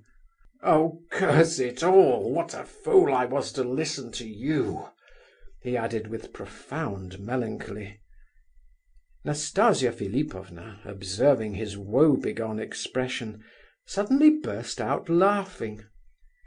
18,000 roubles for me? Why, you declare yourself a fool at once," she said with impudent familiarity, as she rose from the sofa and prepared to go. Gania watched the whole scene with a sinking of the heart. 40,000 then! 40,000 roubles instead of 18. Ptitsin and another have promised to find me 40,000 roubles by 7 o'clock tonight. 40,000 roubles! Paid down on the nail." The scene was growing more and more disgraceful, but Nastasia Philipovna continued to laugh and did not go away. Nina Alexandrovna and Varia had both risen from their places and were waiting, in silent horror, to see what would happen. Varia's eyes were all ablaze with anger, but the scene had a different effect on Nina Alexandrovna. She paled and trembled, and looked more and more like fainting every moment. "Very well then, 100,000! 100,000 paid this very day. Ptitsin, find it for me. A good share shall stick to your fingers. Come." "You are mad," said Ptitsin, coming up quickly and seizing him by the hand. "You're drunk. The police will be sent for if you don't look out. Think where you are." "Yes, he's boasting like a drunkard," added Nastasia, as though with the sole intention of goading him. "I do not boast. You shall have 100,000 this very day. Ptitsin, get the money, you gay usurer. Take what you like for it, but get it by the evening. I'll show that I'm in earnest," cried Rogojin, working himself up into a frenzy of excitement. "Come, come, what's all this?" cried General Ivolgin, suddenly and angrily coming close up to Rogojin. The unexpectedness of this sally on the part of the hitherto silent old man caused some laughter among the intruders. "Hullo! What's this now?" laughed Rogojin. "You come along with me, old fellow. You shall have as much to drink as you like." "Oh, it's too horrible!" cried poor Colia, sobbing with shame and annoyance. "Surely there must be someone among all of you here who will turn this shameless creature out of the room," cried Varia suddenly. She was shaking and trembling with rage. "That's me, I suppose. I'm the shameless creature," cried Nastasia Philipovna with amused indifference. "Dear me, and I came, like a fool as I am, to invite them over to my house for the evening. Look how your sister treats me, Gavrila Ardalionovitch." For some moments Gania stood as if stunned or struck by lightning after his sister's speech, but seeing that Nastasia Philipovna was really about to leave the room this time, he sprang at Varia and seized her by the arm like a madman. "What have you done?" he hissed, glaring at her as though he would like to annihilate her on the spot. He was quite beside himself, and could hardly articulate his words for rage. "What have I done? Where are you dragging me to? Do you wish me to beg pardon of this creature because she has come here to insult our mother and disgrace the whole household, you low, base wretch?" cried Varia, looking back at her brother with proud defiance. A few moments passed as they stood there face to face, Gania still holding her wrist tightly. Varia struggled once, twice, to get free, then could restrain herself no longer, and spat in his face. "There's a girl for you!" cried Nastasia Philipovna. "Mr. Ptitsin, I congratulate you on your choice." Gania lost his head. Forgetful of everything, he aimed a blow at Varia, which would inevitably have laid her low, but suddenly another hand caught his. Between him and Varia stood the prince. "Enough! Enough!" said the latter with insistence, but all of a tremble with excitement.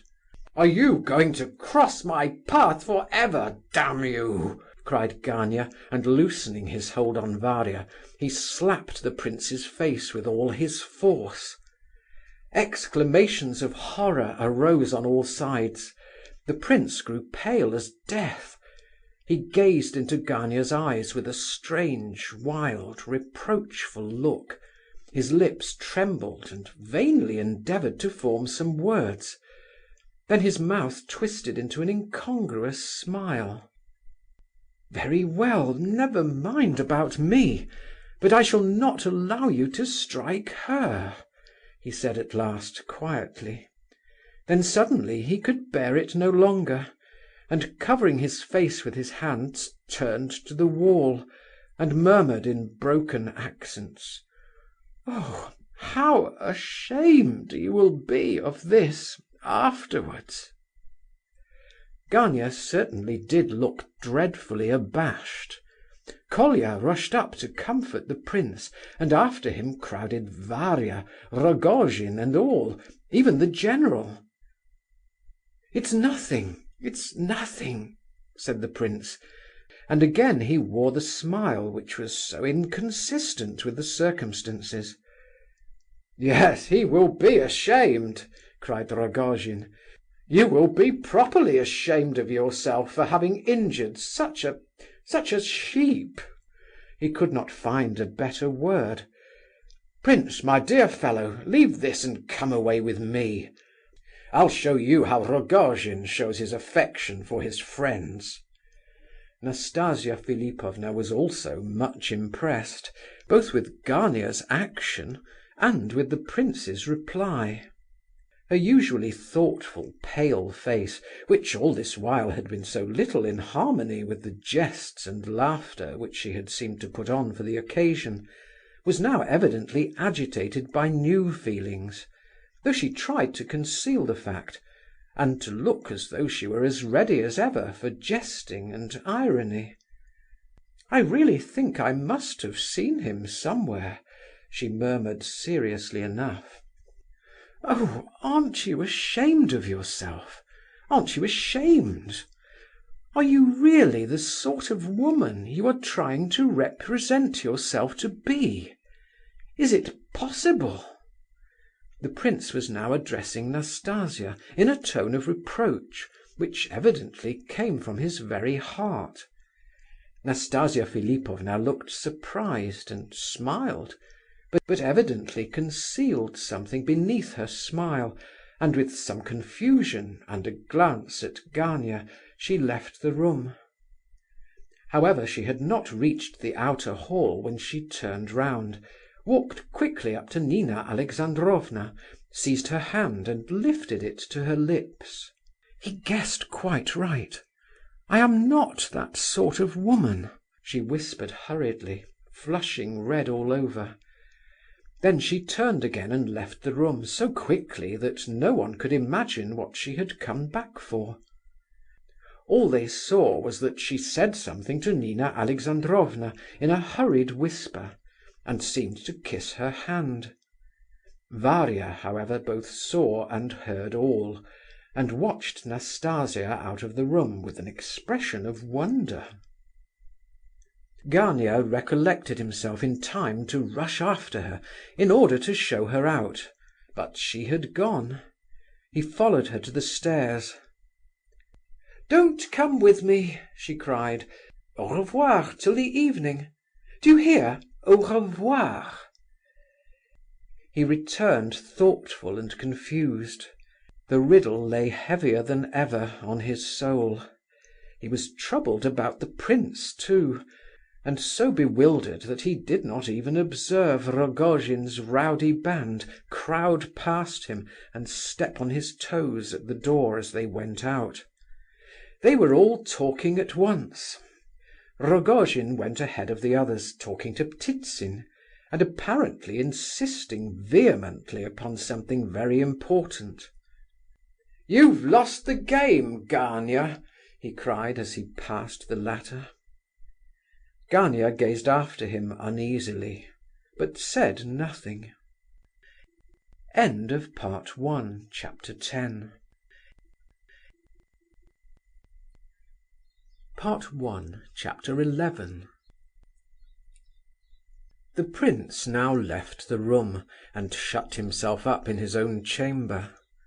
Colia followed him almost at once, anxious to do what he could to console him. The poor boy seemed to be already so attached to him that he could hardly leave him. "You were quite right to go away," he said. "The row will rage there worse than ever now.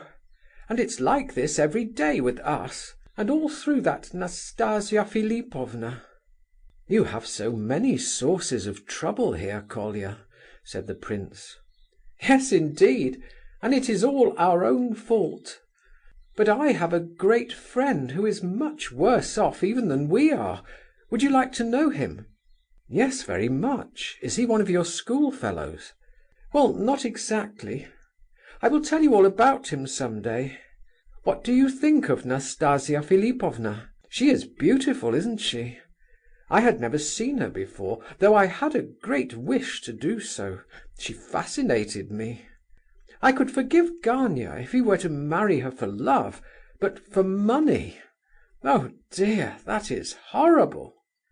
"Yes, your brother does not attract me much." "I am not surprised at that, after what you... But I do hate that way of looking at things. Because some fool, or a rogue pretending to be a fool, strikes a man, that man is to be dishonoured for his whole life, unless he wipes out the disgrace with blood, or makes his assailant beg forgiveness on his knees. I think that's so very absurd and tyrannical. Lermontov's bal masque is based on that idea, a stupid and unnatural one in my opinion. But he was hardly more than a child when he wrote it. I like your sister very much. Did you see how she spat in Gania's face? Varia is afraid of no one. But you did not follow her example, and yet I am sure it was not through cowardice.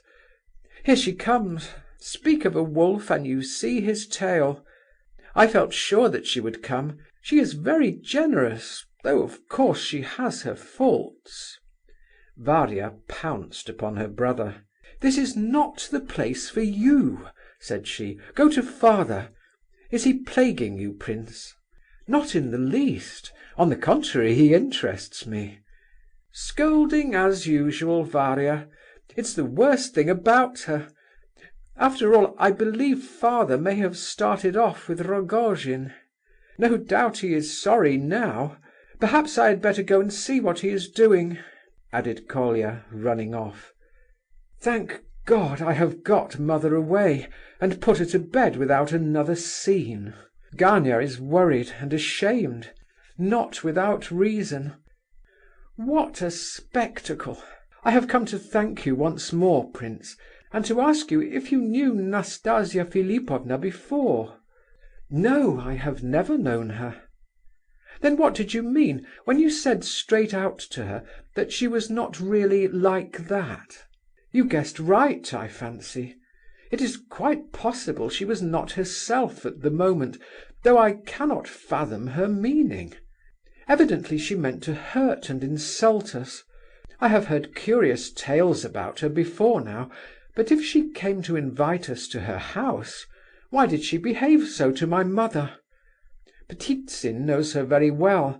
He says he could not understand her today. With Rogojin, too. No one with a spark of self-respect could have talked like that, in the house of her... Mother is extremely vexed on your account, too." "That is nothing," said the prince, waving his hand.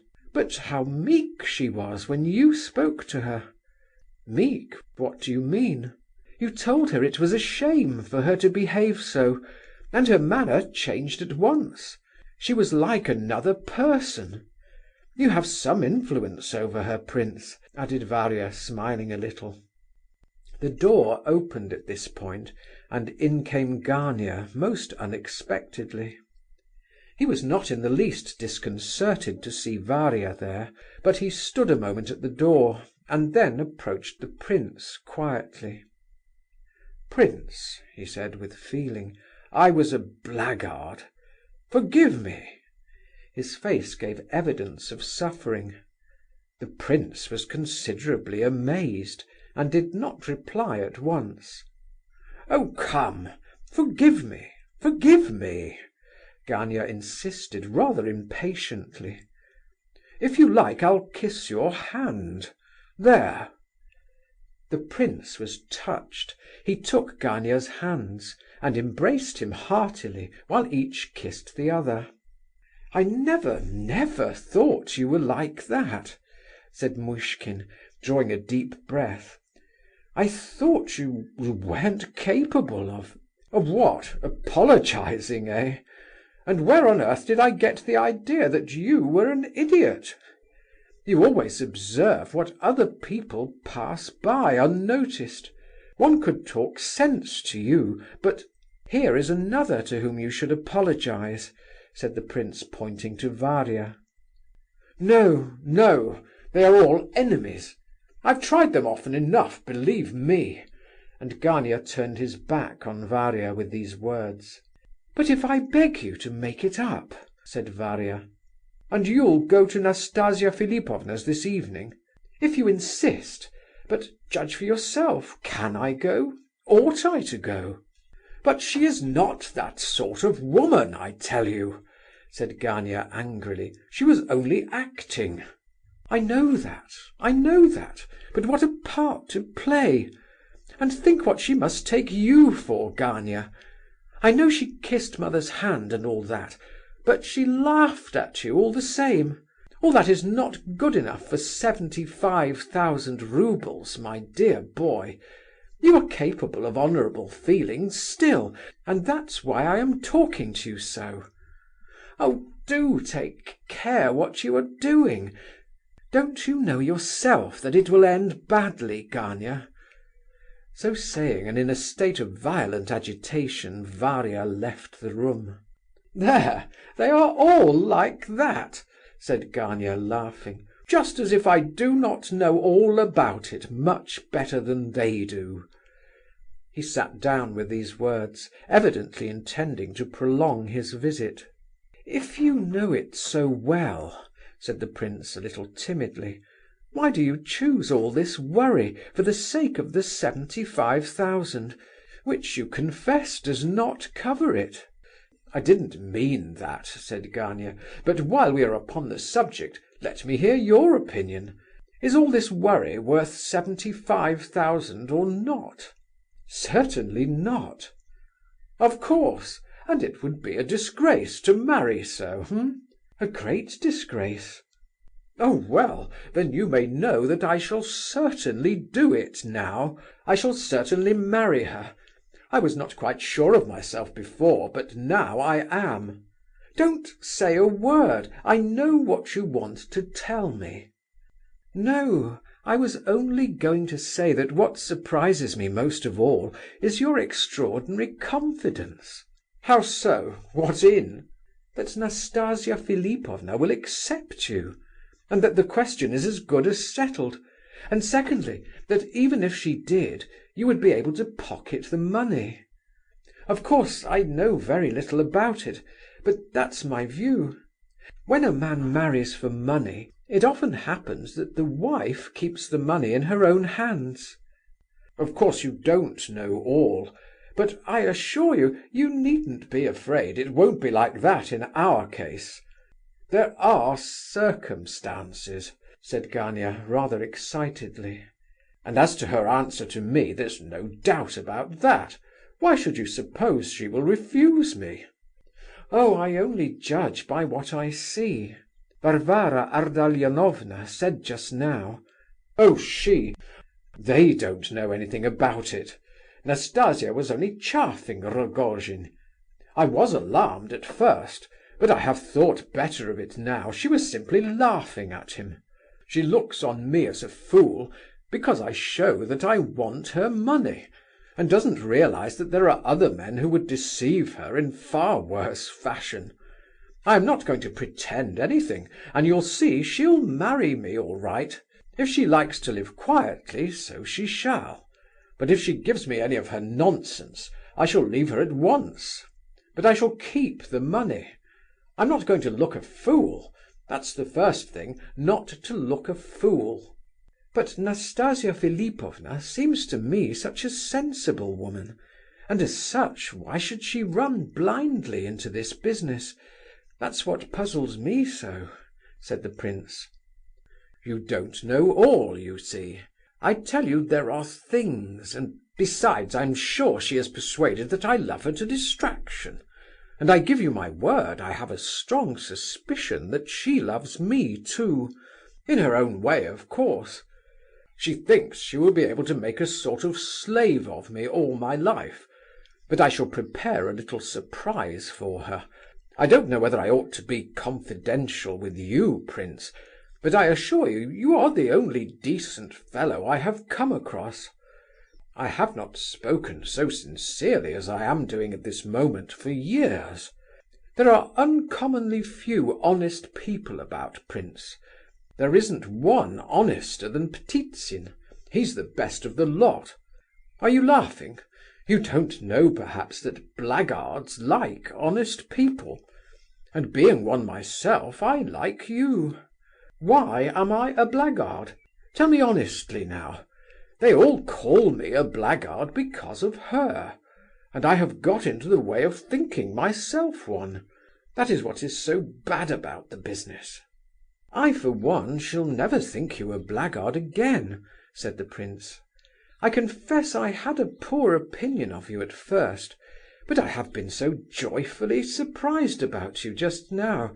It's a good lesson for me. I shall never judge again without a thorough trial. I see now that you are not only not a blackguard, but are not even quite spoiled. I see that you are quite an ordinary man, not original in the least degree, but rather weak." Gania laughed sarcastically, but said nothing. The prince, seeing that he did not quite like the last remark, blushed, and was silent too. "Has my father asked you for money?" asked Gania suddenly. "No." "Don't give it to him if he does. Fancy, he was a decent, respectable man once. He was received in the best society. He was not always the liar he is now. Of course wine is at the bottom of it all, but he is a good deal worse than an innocent liar now. Do you know that he keeps a mistress? I can't understand how mother is so long-suffering. Did he tell you the story of the siege of Kars? Or perhaps the one about his grey horse that talked? He loves to enlarge on these absurd histories." And Gania burst into a fit of laughter. Suddenly he turned to the prince and asked, "Why are you looking at me like that?" "I am surprised to see you laugh in that way, like a child. You came to make friends with me again just now, and you said, 'I will kiss your hand if you like,' just as a child would have said it. And then, all at once, you are talking of this mad project, of these 75,000 roubles. It all seems so absurd and impossible." "Well, what conclusion have you reached?" "That you are rushing madly into the undertaking, and that you would do well to think it over again. It is more than possible that Varvara Ardalionovna is right." "Ah, now you begin to moralize. I know that I am only a child, very well," replied Gania impatiently. "That is proved by my having this conversation with you. It is not for money only, prince, that I am rushing into this affair," he continued, hardly master of his words, so closely had his vanity been touched. "If I reckoned on that, I should certainly be deceived, for I am still too weak in mind and character. I am obeying a passion, an impulse perhaps, because I have but one aim, one that overmasters all else. You imagine that once I am in possession of these 75,000 roubles, I shall rush to buy a carriage. No, I shall go on wearing the old overcoat I have worn for 3 years, and I shall give up my club. I shall follow the example of men who have made their fortunes. When Ptitsin was 17, he slept in the street. He sold penknives. Began with a kopeck. Now he has 60,000 roubles. But to get them, what has he not done? Well, I shall be spared such a hard beginning, and shall start with a little capital. In 15 years people will say, 'Look, that's Ivolgin, the king of the Jews.' You say that I have no originality. Now mark this, prince. There is nothing so offensive to a man of our time and race than to be told that he is wanting in originality, that he is weak in character, has no particular talent, and is, in short, an ordinary person. You have not even done me the honour of looking upon me as a rogue. Do you know I could have knocked you down for that just now? You wounded me more cruelly than Epanchin, who thinks me capable of selling him my wife. Observe, it was a purely gratuitous idea on his part, seeing there has never been any discussion of it between us. This has exasperated me, and I am determined to make a fortune. I will do it. Once I am rich, I shall be a genius, an extremely original man. One of the vilest and most hateful things connected with money is that it can buy even talent, and will do so as long as the world lasts. You will say that this is childish or romantic. Well, that will be all the better for me, but the thing shall be done. I will carry it through. He laughs most who laughs last. Why does Epanchin insult me? Simply because, socially, I am a nobody. However, enough for the present. Colia has put his nose in to tell us dinner is ready twice. I'm dining out. I shall come and talk to you now and then. You shall be comfortable enough with us. They are sure to make you one of the family. I think you and I will either be great friends or enemies.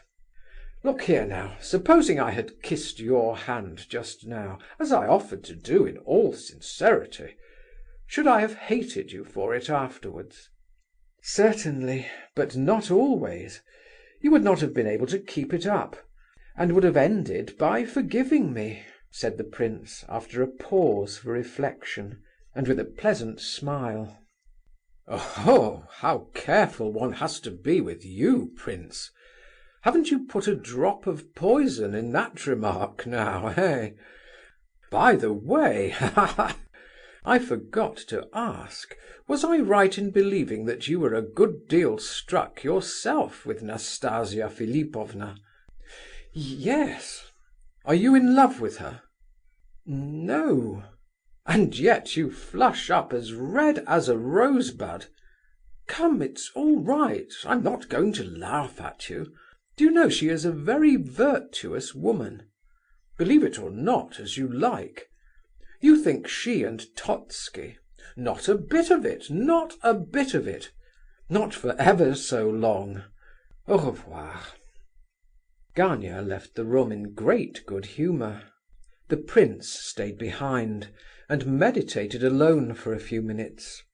At length Colia popped his head in once more. "I don't want any dinner, thanks, Colia. I had too good a lunch at General Epanchin's." Colia came into the room and gave the prince a note. It was from the general, and was carefully sealed up. It was clear from Colia's face how painful it was to him to deliver the missive. The prince read it, rose, and took his hat. "It's only a couple of yards," said Colia, blushing. "He's sitting there over his bottle, and how they can give him credit I cannot understand. Don't tell mother I brought you the note, prince. I have sworn not to do it 1,000 times, but I'm always so sorry for him. Don't stand on ceremony. Give him some trifle and let that end it. Come along, Colia. I want to see your father. I have an idea," said the prince. End of Part 1, Chapter 11.